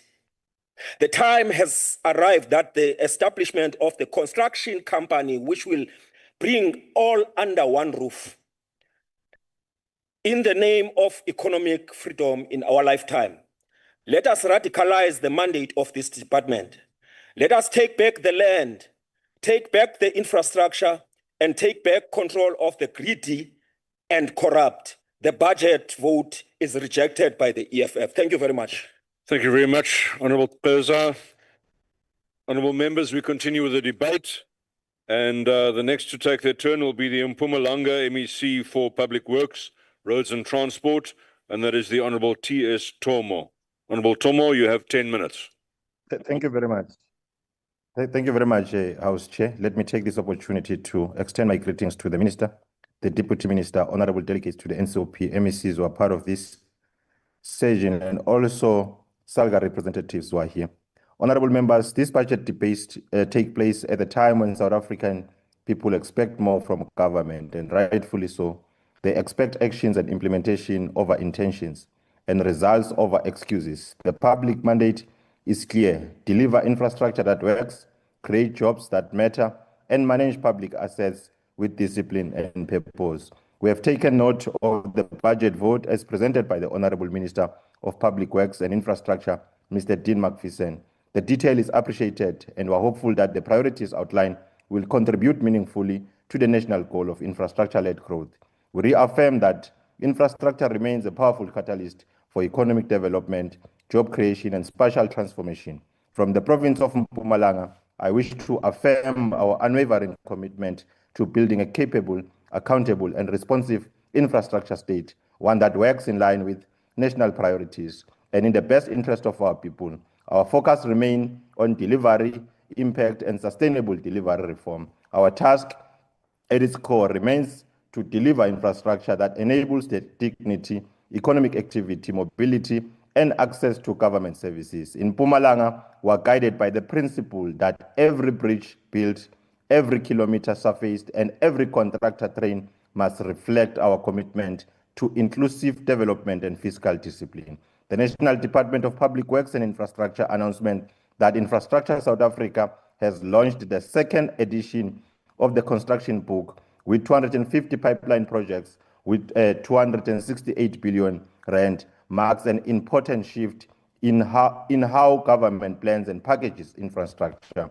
In Mpumalanga, we welcome this move, and not only because it reflects national progress, but because this endeavor directly aligns with our own Mpumalanga Infrastructure Master Plan 2060. Our provincial master plan is a blueprint for long-term coordinated and integrated infrastructure investment. It will ensure that catalytic projects such as completed Mpumalanga Fresh Produce Market, Mkondo Boarding School, and strategic logistic corridors are implemented in a way that supports national priorities while responding to provincial development needs. We will be working tirelessly to align our provincial pipeline with the construction book, and we are strengthening our project preparation capacity to ensure our programs are bankable, well-scoped, and investment-ready. Honorable House Chair, our Mpumalanga Department of Public Works, Road and Transport is actively modernizing the management of state-owned properties as well. We also note the intentions by the National Department of Public Works and Infrastructure to restructure the property management trading entity to ensure that the asset base of the state is managed with professionalism, discipline, and return on investment. Recognizes the public property must generate public value. We agree that the state's asset portfolio can and must be geared to attract investment, support job creation, and reduce fiscal leakage through better utilization. In our province of Mpumalanga, House Chair, asset management is a critical pillar of our infrastructure reform agenda. We have undertaken a detailed assessment of state-owned houses in the province with a total of 1,493. Such properties are under our custodianship. Over the years, the condition of these houses has deteriorated largely due to budgetary constraints that prevented proper maintenance. The costs associated with maintenance and administration, including the payment of rates and taxes, have far exceeded the income from rentals. This has made the model unsustainable and fiscal inefficient. To address this, we partnered with CSIR to conduct technical condition assessment, and to date, 698 houses have been comprehensively reviewed. The outcome of this work has informed our decision to initiate the first phase of asset disposal, beginning with the selected properties across various districts. This decision was not taken lightly, but it was taken strategically. The objective is clear, is to reduce unnecessary expenditure, avoid continued deterioration of assets, and enable the provincial government to maximize revenue with minimal ongoing cost. This is long-term planning, not short-term relief. As part of our broader asset strategy, we are also in the process of ensuring that Mpumalanga Parliamentary Village is completed speedily. This is a precinct that will house members of Mpumalanga Provincial Legislature. This development is not only just a response to the cost of rental accommodation in urban centers, but it also a part of cost containment and infrastructure rationalization strategy that prioritizes sustainability and fiscal efficiency. Honorable House Chair, we do believe that the expanded public works program must not only provide short-term relief, but also serve as a pathway to skills, certification, and long-term employment. In Mpumalanga, we are continuing with implementing the program in cognizant of the reality that we must also focus on artisan training, formal partnership with TVET colleges, and active exit planning. Thousands of young people are currently being trained in trades like diesel mechanic, plumbing, welding, and civil construction. Our Sakabaki program remains a cornerstone of our empowerment strategy, supporting the emergence of women-led, youth-led, emerging contractors that are progressing through the CIDP grading system. We are proud of our beneficiaries who are now delivering projects of increasing values and complexity while contributing to job creation in their communities. Honorable House Chair and members, as detailed in the budget vote, we support the funding of public infrastructure and asset reform efforts that serve the people of South Africa as directed by the National Department of Public Works and Infrastructure. As the Department of Public Works, Roads and Transport in Mpumalanga, we understand that the work of infrastructure is not only about physical structure, it is about institutional credibility, economic recovery, and developmental impact. This work requires joint coordination, planning, and execution from both the national and provincial department. It requires us to be efficient with public resources and accountability for every project, every building completed, and every job created by the sector. We will continue to support the work of the public infrastructure sector and strengthen intergovernmental cooperation to ensure that capital investment projects yield sustainable outcome. This work must be fully aligned with the priorities of the medium-term expenditure framework, which remains critical policy instrument for balancing fiscal discipline with the strategic allocation of resources in pursuit of our developmental goals. As we reflect on the developmental role of public investment, allow me, House Chair, to close by quoting the late Professor Samir Amin, who once said, and I quote, "Development is always a political choice. Infrastructure is not only about construction, it is about constructing sovereignty, capacity, and the possibility of an independent future," close quote. This is the part we committed to in our province as we continue to say, Kupunya Lutuli Mpumalanga, which is a path of accelerated infrastructure rollout that aligns fully with the national aspirations of turning South Africa into a construction site. Where every province becomes a zone of visible progress, economic activation, and inclusive development. As Mpumalanga House Chair, we support the budget vote. I thank you. Thank you very much, Honorable Tomo, for the MEC for Public Works, Roads and Transport in Mpumalanga Province. Thank you for taking part in this debate. Honorable members, we now go on to the next member to participate, and that is the Honorable Ndlovu. You have 15 minutes.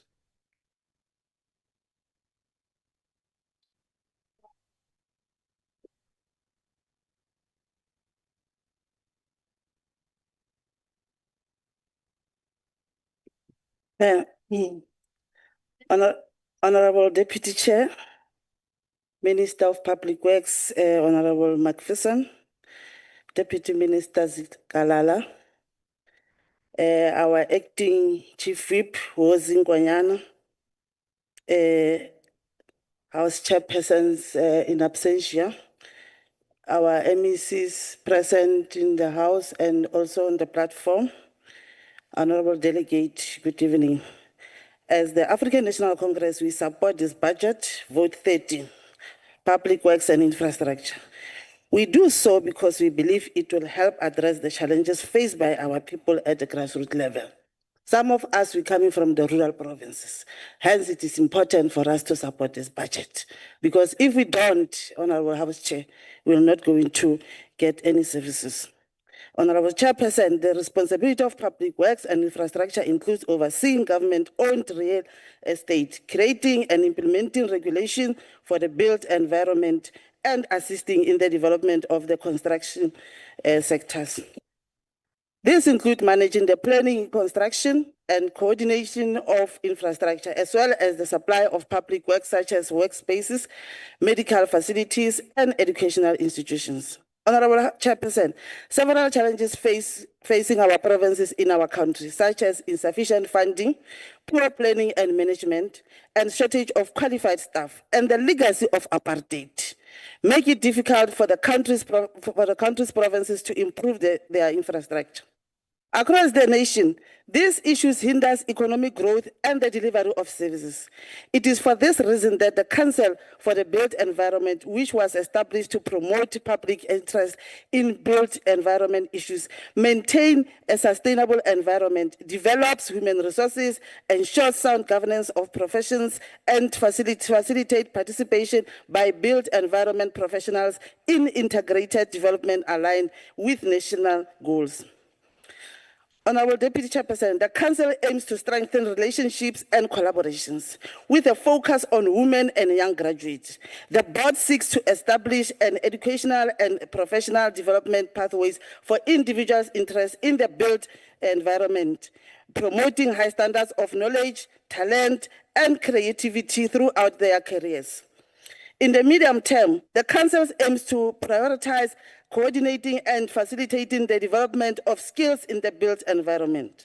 The professional skills and capacity development programs with a medium-term budget of 2.9 million will support this initiative.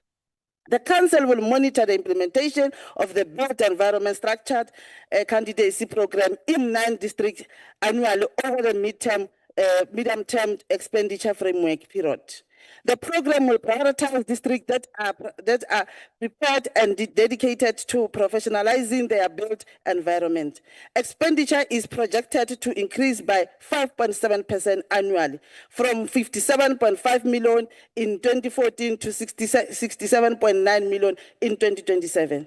Over the next 3 years, Honorable Deputy Chairperson, the Council expects to generate approximately 167.1 million in revenue from department transfers, with the remainder coming from levies collected from built environment councils. Revenue is predicted to grow in line with expenditure.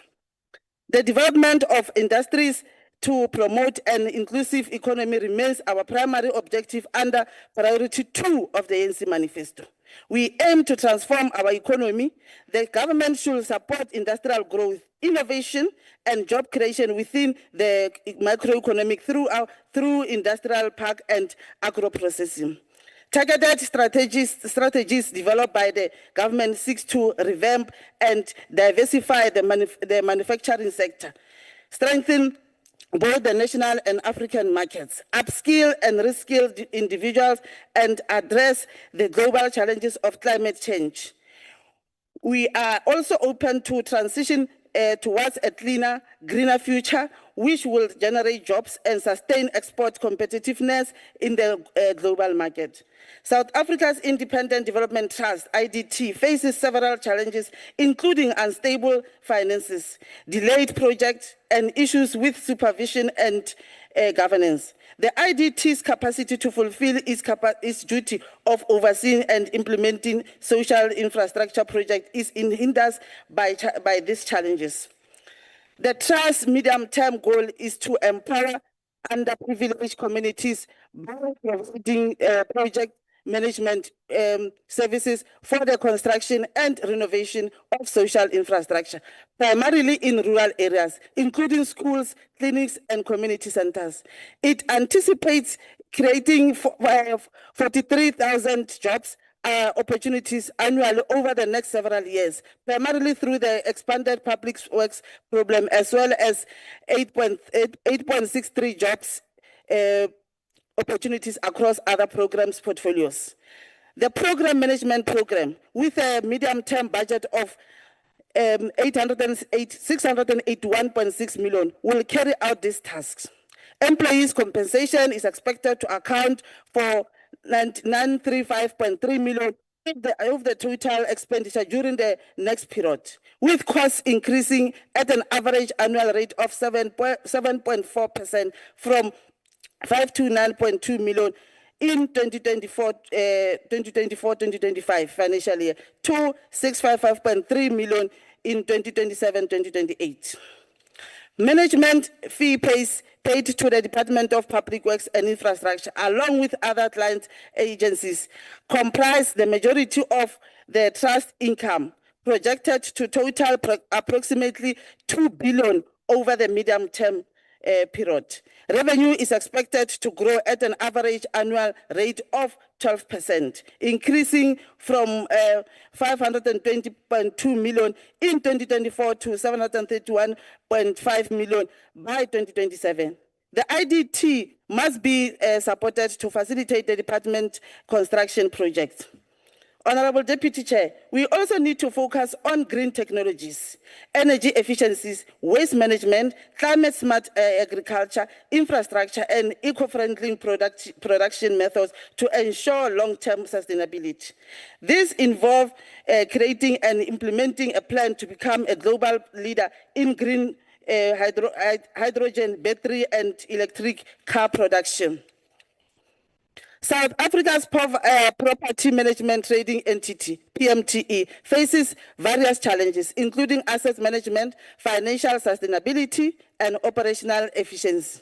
These obstacles are exacerbated by recurring audit findings, insufficient maintenance, and difficulties collecting revenue from client departments. The department must assist both the IDT and PMTE in addressing financial sustainability and revenue collection. In the medium term, the business aims to create precincts for efficient and coordinated government planning, uniting ministries with comparable functions, and upgrading government buildings in its portfolios. 54.1 billion is allocated for this purpose in the medium term, including 3.9 billion for ad hoc building upkeep. The corporation aimed to spend 11 billion on refurbishment, repair, and capital projects for 24 departments, including correctional centers, police stations, courts, and office buildings over the next few years. Expenditure is projected to increase by 8.1% per year, from 13 billion in 2024-2025 financial year to 16.4 billion in 2027-2028 financial year. Over the medium term, goods and services consume around 33.4 billion of the entity's budget, with operating leases accounting for the majority. The department's transfers are expected to generate 12.7 billion of the entity's revenue in the following years. Revenue is projected to expand at a 6.6% annual rate, from 15.7 billion in 2024-2025 financial year to 19.1 billion in 2027-2028. The entity's baseline will be decreased by 937.7 million in the medium term to support the Department of Forestry, Forest Fisheries, and environmental facilitation of border barriers installation and capital needs for the Border Management Authority. We must understand that the purpose of the vote is to develop policies, coordination, regulations, and oversee the public works sector for the accommodation, housing, land, and infrastructure needs for national department. We need to see improvement in intergovernmental relations by coordinating various public works functions, while ensuring that we oversee the implementation of the National Public Works Program. We aim for a budget that will foster growth, job creation, and transformation in the construction and property sector. We also need to grow the local digital industry at the grassroots level in provinces. We aim to expand the local digital sector by ensuring universal broadband access in schools, making internet access affordable, investing in infrastructure and skills development, supporting small business and entrepreneurs, and promoting future industries and applicants for 4IR technologies. We must continue to invest in infrastructure, especially in energy, road, bridge, and trains, as it is vital for promoting inclusive economic growth. We believe this budget will support a smooth transition to a low-carbon economy by mitigating and adapting to the impact of climate change, technology progress, and other trends. Even though we support the budget, we must understand that we still aim for the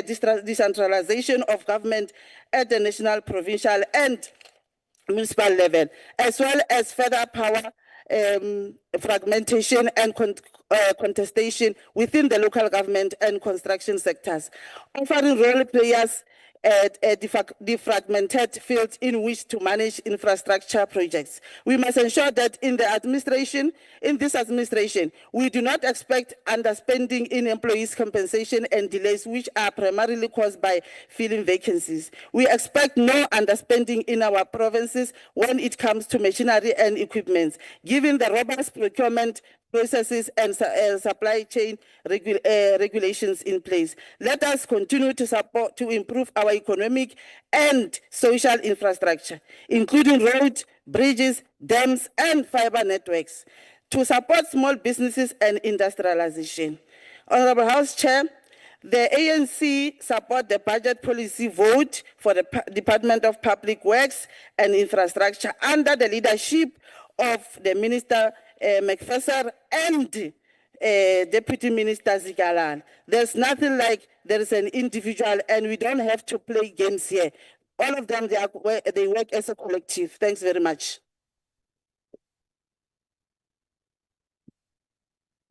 Thank you, Honorable Ndlovu, for standing in for Honorable Mavebo. Now we move to the Northwest Province, the MEC for Public Works and Roads, who is on the virtual platform. Honorable Mokoa, you have 10 minutes.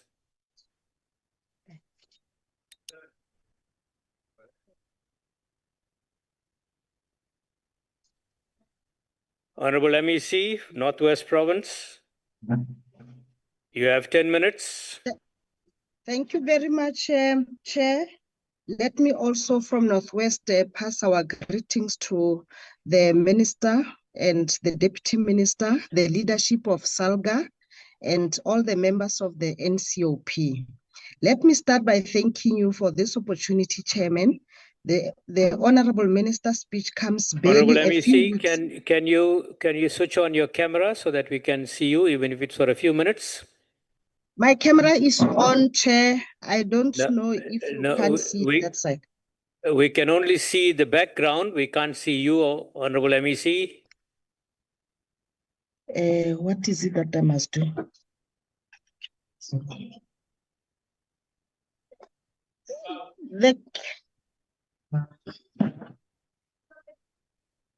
Can we give you a few minutes to sort out your technology while we move on to the next speaker? Yes.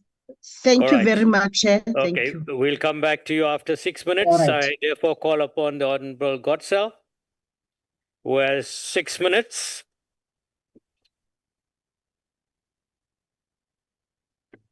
Thank you, Deputy Chair, Honourable Chairperson, Deputy Chair, Minister, Deputy Minister, members, and South Africans. Good day. At the heart of South Africa's growth potential sits the Department of Public Works and Infrastructure. It's the biggest cog in the machine of economic recovery, but only if public works works. Chairperson, the DA supports this budget, and in particular, we support the allocations directed at infrastructure maintenance. Because whilst infrastructure investment makes headlines, as it certainly has this past year, under the leadership of Minister McPherson as he turns South Africa into a construction site, it is infrastructure maintenance that makes a difference in the everyday lives of ordinary South Africans. This budget, Honourable Chair, focuses on infrastructure maintenance, digitisation, asset verification, and precinct development. It matters because it aligns with the APP's drive to modernise public property management, and this, for example, is what separates a thriving metro like the city of Cape Town from collapsing metros like Joburg, Ekurhuleni, and Nelson Mandela Bay. This must be the yardstick the Deputy Minister referred to when he spoke about uplifting CBDs. This is what separates DA governance from a legacy of decay. Under Minister McPherson, we've seen a long overdue shift from building for the sake of building to maintaining for the sake of impact. The department has prioritized infrastructure maintenance and refurbishment with over 11 billion rand allocated to repairing and upgrading public facilities like police stations, courts, and office buildings across 24 departments. For the first time, state-owned properties are being assessed, categorized by condition, and maintained based on data. The department is consolidating government services, reducing leasing costs, and ensuring long-term infrastructure sustainability. Through this strategy, maintenance is no longer an afterthought. It's a delivery mechanism. And now, in this very budget and APP, we see the value of measures like Operation Bring Back, a program aimed at recovering misused state properties and ensuring that public assets serve public needs, not cadres or looters. Speaking of governance, let's talk about the so-called alternatives. Firstly, there is the EFF, who cannot build because breaking things is all they know. Whilst the EFF over their Gucci and Louis Vuitton are dressed like builders, they've proudly chosen to be the breakers. Honourable Xesa, I am curious. If the EFF is opposed to the Expropriation Act, why did you file papers in the High Court to defend the very legislation you so fiercely denounce? You refer to the EFF's 7 non-negotiable cardinal pillars. Now, honourable members, if perhaps you fell off your chair and missed it, here they are again. Expropriation of logic without compensation. Nationalization of microphones. Insourcing of insults. Free Wi-Fi for revolutionary tweets. Open mic, closed economy. Protected trade in political flip-flops. Today it's socialism, tomorrow Gucci. 7, revolutionary ghosting. That's when your own councillor in the commander-in-chief's hometown vanishes and you need to call a by-election. Then there's the MKP. Honourable Nsemande, you didn't look up from your laptop once, but please stop the lectures. It's embarrassing. Accused number 1 used DPWI to install swimming pools, to put out fires, and he built luxury homes for chickens. But some of the majority party members here must not forget that they were the ones shielding the president at the time, so tula. And then, of course, the Pollsmoor Alliance, who comes here daily to sing for their supper. Their leader danced in Parliament to celebrate a VAT hike that would only hurt the poor.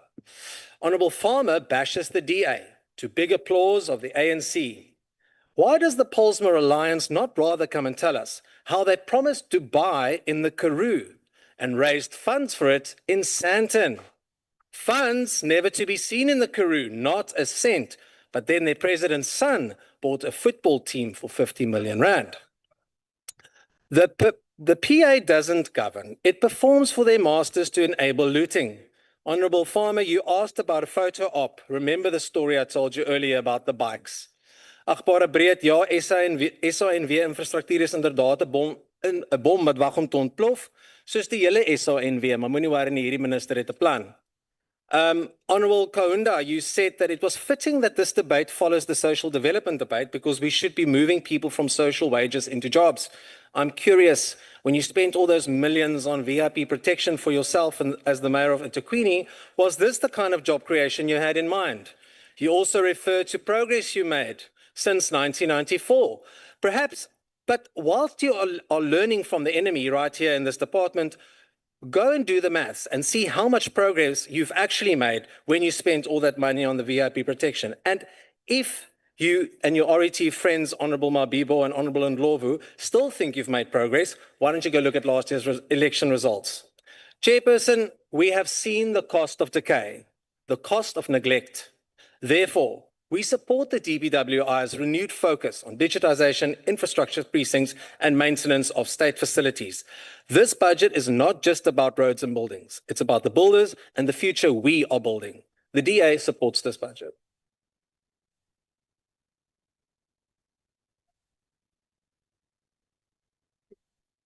Thank you very much, Honourable Gotsa. I'm told that the Honourable MEC from Northwest is still having problems with their gadget, so we'll move on to The next speaker, and that will be the Honorable Molokome, who has 15 minutes.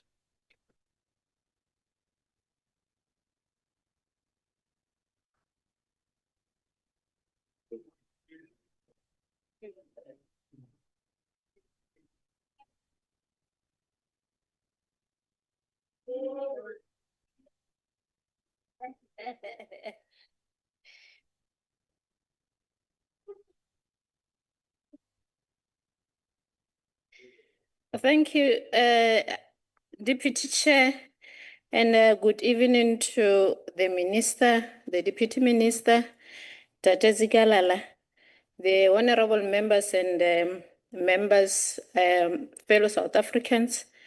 I'm greeting you in the name of Jesus. Deputy Chair, I just want to address certain members before I can start with my speech, because I think Honorable Kaunda, when he was here, or maybe let me start with our Honorable Chairperson, Honorable Badenhorst. I was very much impressed when you presented the committee report, and you were very much disciplined and cool when you were doing that. And what you have presented here is exactly what we have agreed upon in the select committee. But recently, the behavior was a bit worrying during the debate. And as the chairperson, I had hoped that you'll behave well and lead by example. The Honorable Kaunda, I think he has educated honorable members here when he was talking about the 31 year of democracy. And for us as honorable members to compare the strides and development and that the South African government has made since 1994. Really, if you can compare what we have done in South Africa and compare it with other countries, African countries, you will see that we have made strides, and we must learn to appreciate the work that the ANC government has done since then, because we were dealing with about 300 years of apartheid and the policies that were really not benefiting the blacks in particular. So we need to come here and state the fact and not claim easy victory, because we are working on the policies that were developed by the 5th and the 6th Parliament that has passed.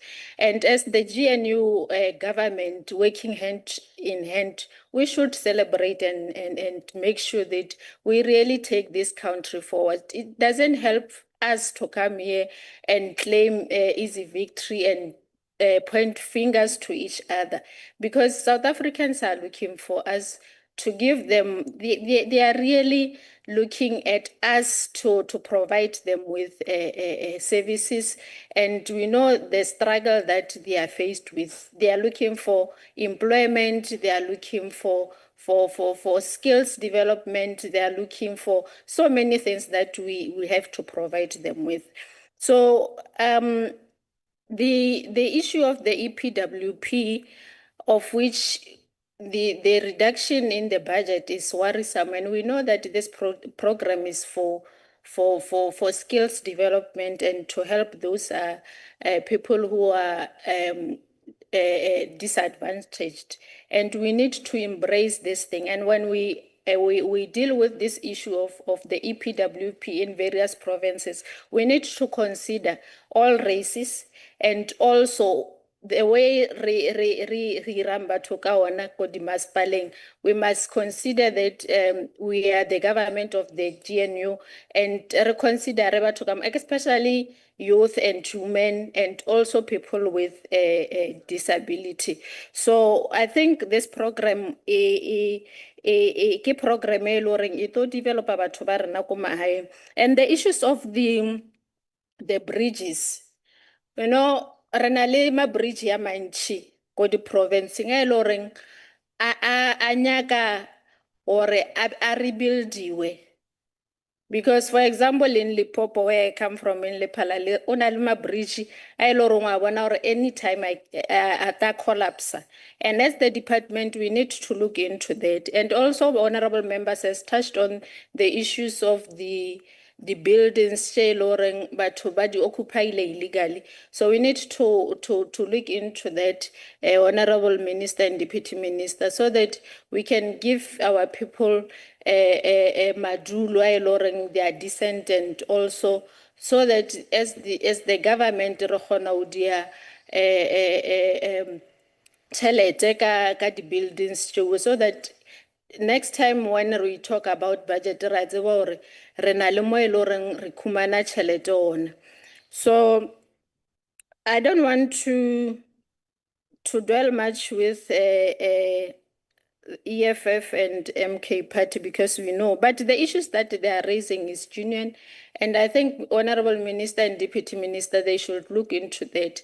The only thing is that they always reject budget, of which I'm worried about that, because when you raise these issues, we need to approve budget so that they can be the minister, deputy minister, ba kgone ho deal ka those issues that you are raising. But the issues that you are raising, honorable members, they are genuine, and we mustn't shy away from that point. But as long as we approve budget, how do we expect that the issues from our own provinces, the minister this is not that budget. So I think next time when we approve budget next year, honorable members, you'll stand here and say we support budget because of 1, 2, 3, even though we support Marad Rinyaka, these things they be addressed. So I think we will improve on that. The deputy minister, I think you have alluded and touched on most of the issues and the project that you are busy with as the department, working hand in hand with the minister. And I think you have elaborated more on that, and I think the project that you are busy with, did they improve amaphelo a batho ba rena ko ba dulang ko teng? And we believe that it will also bring empowerment, and ke tshepa gore le consider the locals when you deal with the issues of procurement, and also developing young people, especially le basadi mo di projecting tšeo. We know re na le issue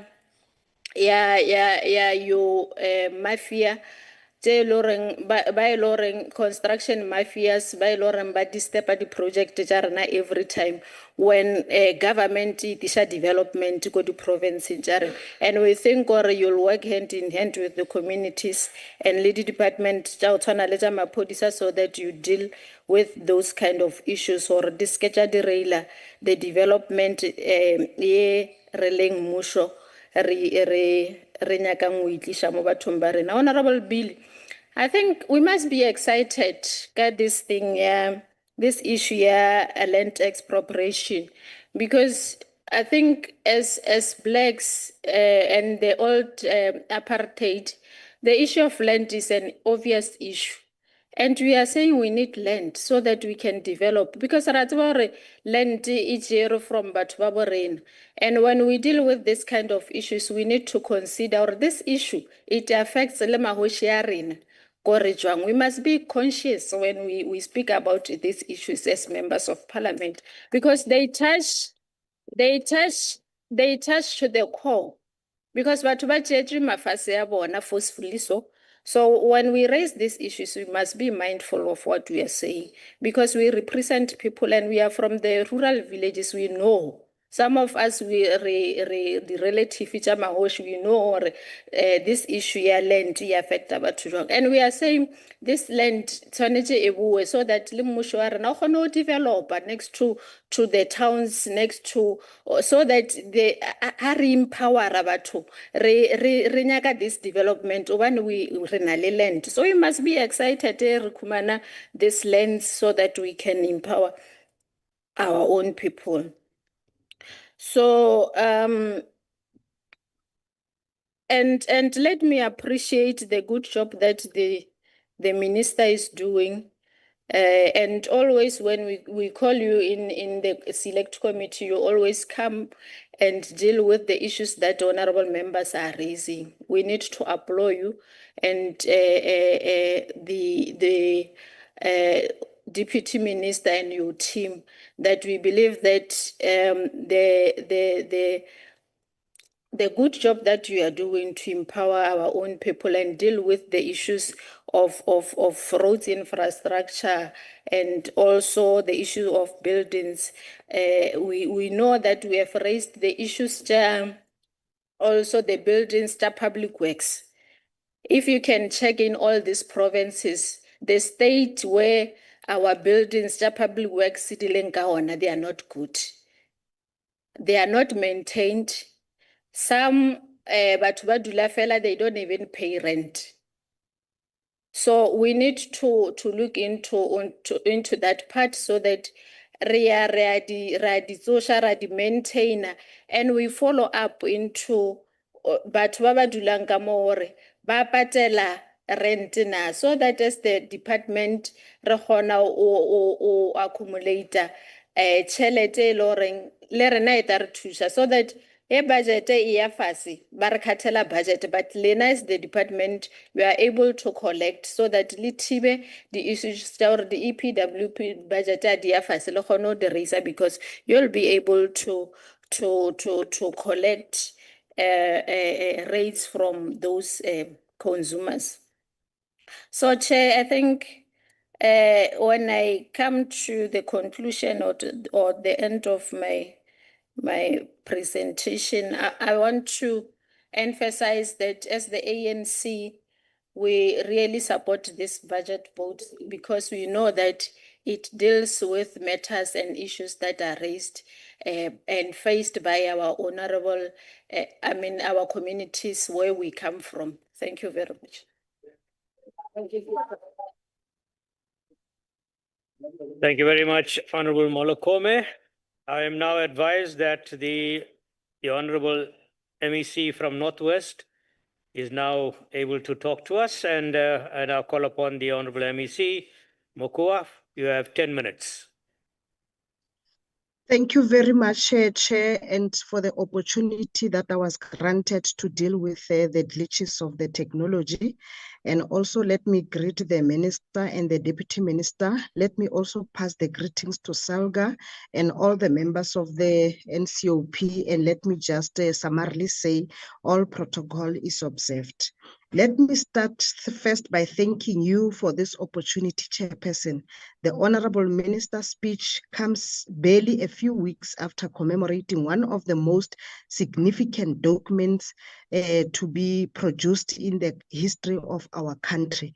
In June, we commemorated the Freedom Charter, which many could have doubted would ultimately be so significant and define the future of our country when it was first adopted in Kliptown 70 years ago.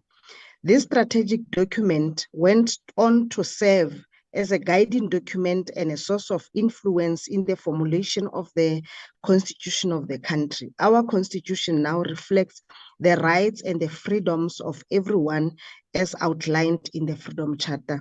We as Northwest Province align ourselves with the Minister Dean McPherson's determination to ensure that public assets are used as the service of our economic growth, job creation, and dignity.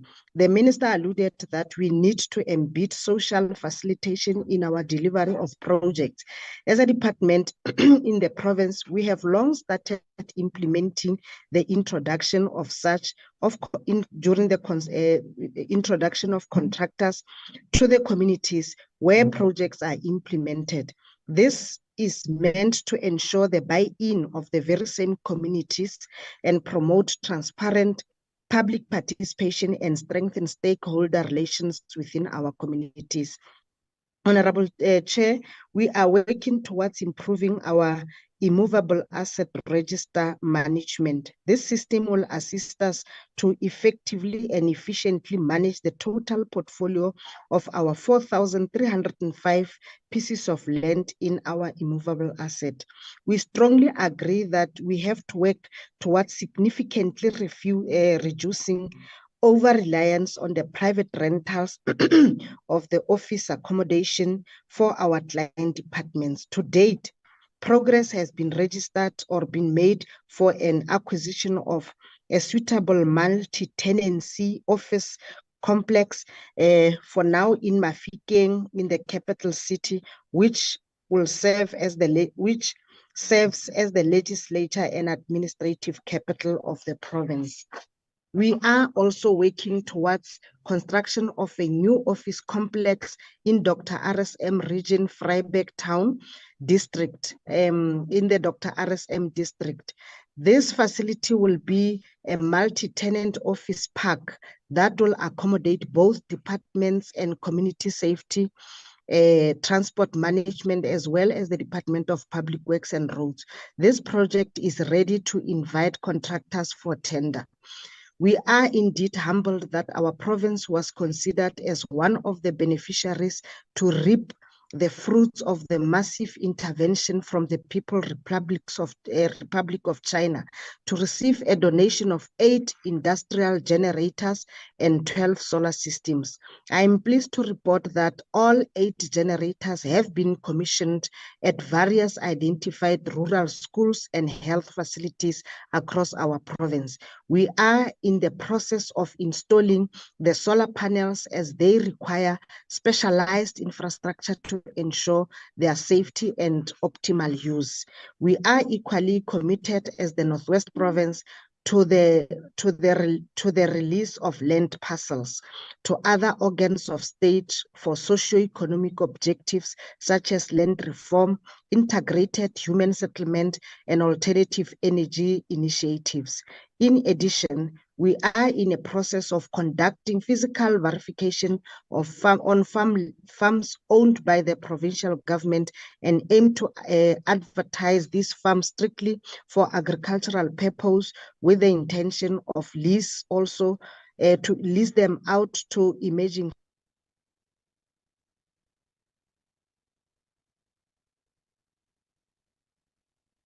Honorable MEC, you seem to have. Are you back? Okay, go ahead. Okay, I'm sorry, Chair, about that. We have also identified 20 unutilized government buildings, which we intend to advertise for requests for proposals from the public. The proposals must indicate how the use of these properties will contribute to the public good, job creation, and generation revenue of the provincial government. We have concluded conditional assessment of 105 government facilities in order to determine their suitability. This will assist us with determining the maintenance and budgetary requirements to bring these facilities to a habitable and occupational and healthy compliance. I must also hasten to appreciate, Chair, the impact that we received during the support of the Deputy Minister and the Minister for the current financial year. The province has an allocation of 201 million for the Welisizwe Rural Bridge Program. To date, we have completed 3 bridges and plan one. We have completed 3 bridges, and we have also handed them over to the tribal authorities in the areas, and we plan implementing a further 14 this financial year, which is expected to create about 560 job opportunities in the province, while also benefiting the SMMEs through the supply of the material. And for this, we'll continue to appreciate the support of the Minister and the Deputy Minister equally. In the previous financial year, the department undertook a review of the recruitment methodology employed to recruit the EPWP in the purpose of enhancing the operational efficiency, not only in recruitment, but also in monitoring and reporting of the EPWP. The department has ensured that there is accountability and effective monitoring of the EPWP participants, ensuring value for money and availability of credible performance information to identify areas that require intervention. Despite the budgetary challenges, the department managed to create just under the 10,000 direct work opportunities in 2024-2025 financial year. In order to deal away with ghost workers, we also undertook a physical verification throughout the province to make sure that we ascertain the total number of the beneficiaries. And I think this process has also yielded a good deal for us. We fully agree the beneficiaries should exit the EPW program having acquired skills. To this end, the department ensured that 580 youth participants received accredited training through the Construction Education and Training Authority in various disciplines such as electrical, bricklaying, and boiler making. Furthermore, we have included 9 specific training interventions in 2025-2026 to further ensure that the skills transfer enable beneficiaries to be marketable or industrious, to reduce their dependency on the temporary poverty alleviation program, and to further also create other opportunities. During this financial year, we will be hosting a Women and Youth in Construction Summit that will assist the emerging contractors with information on how to access funding and training opportunities. We're also working towards ensuring that our new batch of participants in the Vukupile Contractor Development comprise of this designated group. The program will ensure that women and youth are adequately incubated, skilled to complete in the construction industry, as they will be given accredited training and be allocated with the projects and be incubated by the department. And for this, I want to thank the opportunity granted. And I say from Northwest, we support also the budget as presented by the minister. Thank you for the opportunity, Chair. Thank you very much, Honorable MEC. We now call upon the Honorable Minister to round up this debate with these closing comments. Honorable Minister, you have 5 minutes.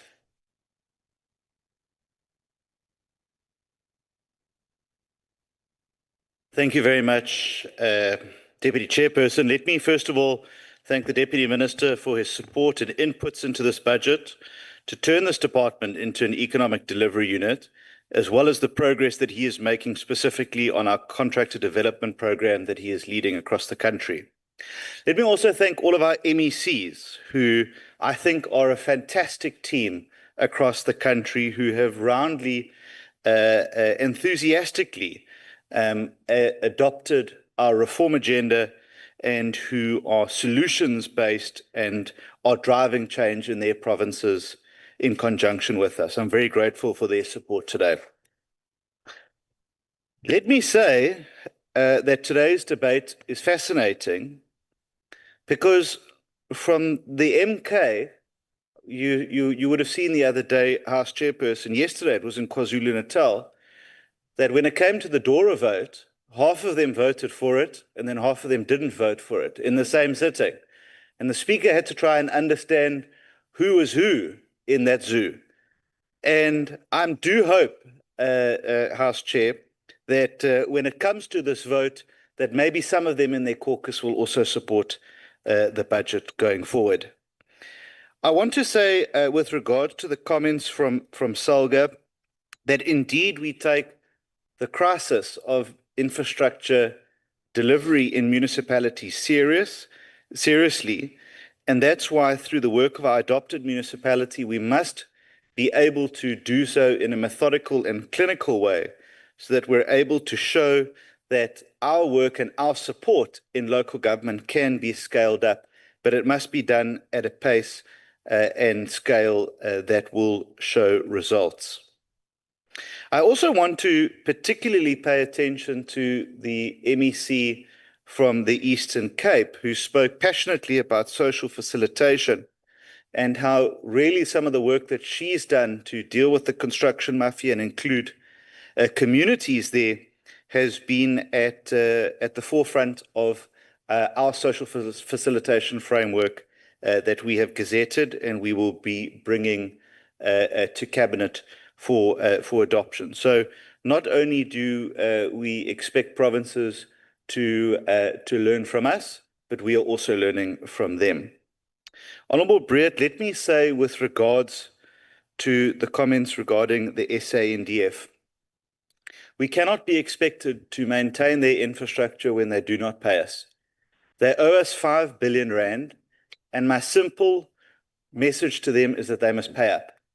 We cannot be expected to fund government departments that do not want to pay their bills, and we are going to move with speed to start releasing SANDF land for inner city housing and social housing projects, because they clearly are not using that, and I think that those are prime pieces to be used.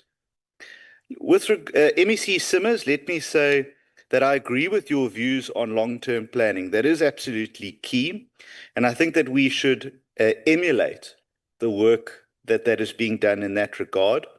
And I really welcome the collaboration that has taken place between yourselves and KZN. And that sort of collaboration between our provinces is something that we advocate for strongly in our MINMEC, and it's something that we will continue to advocate for. Honourable Farmer spoke about stopping the abuse of EPWP, and I agree with him.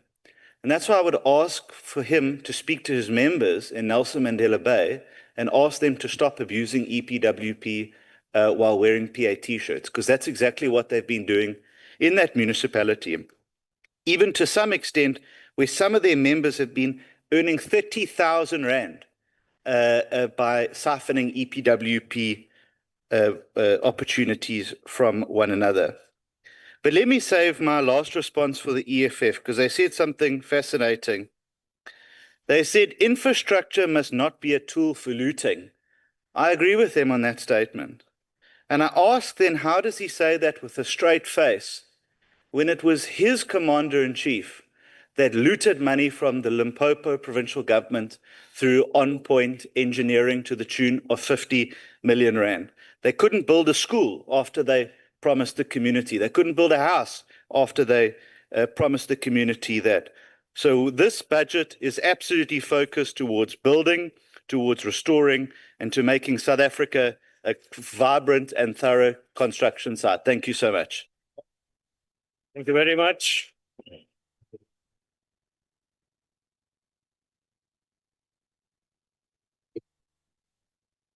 Thank you very much, Honourable Minister. And I must say that it was very magnanimous of you to recognize the good work done in the provinces and by your Deputy Minister. Thank you very much. We always appreciate you being in the NCOP and for your contributions in the House. Honourable members, that brings us to the close of the debate today, and the business of the House is now concluded. The House is now adjourned. Thank you very much. Recording stopped.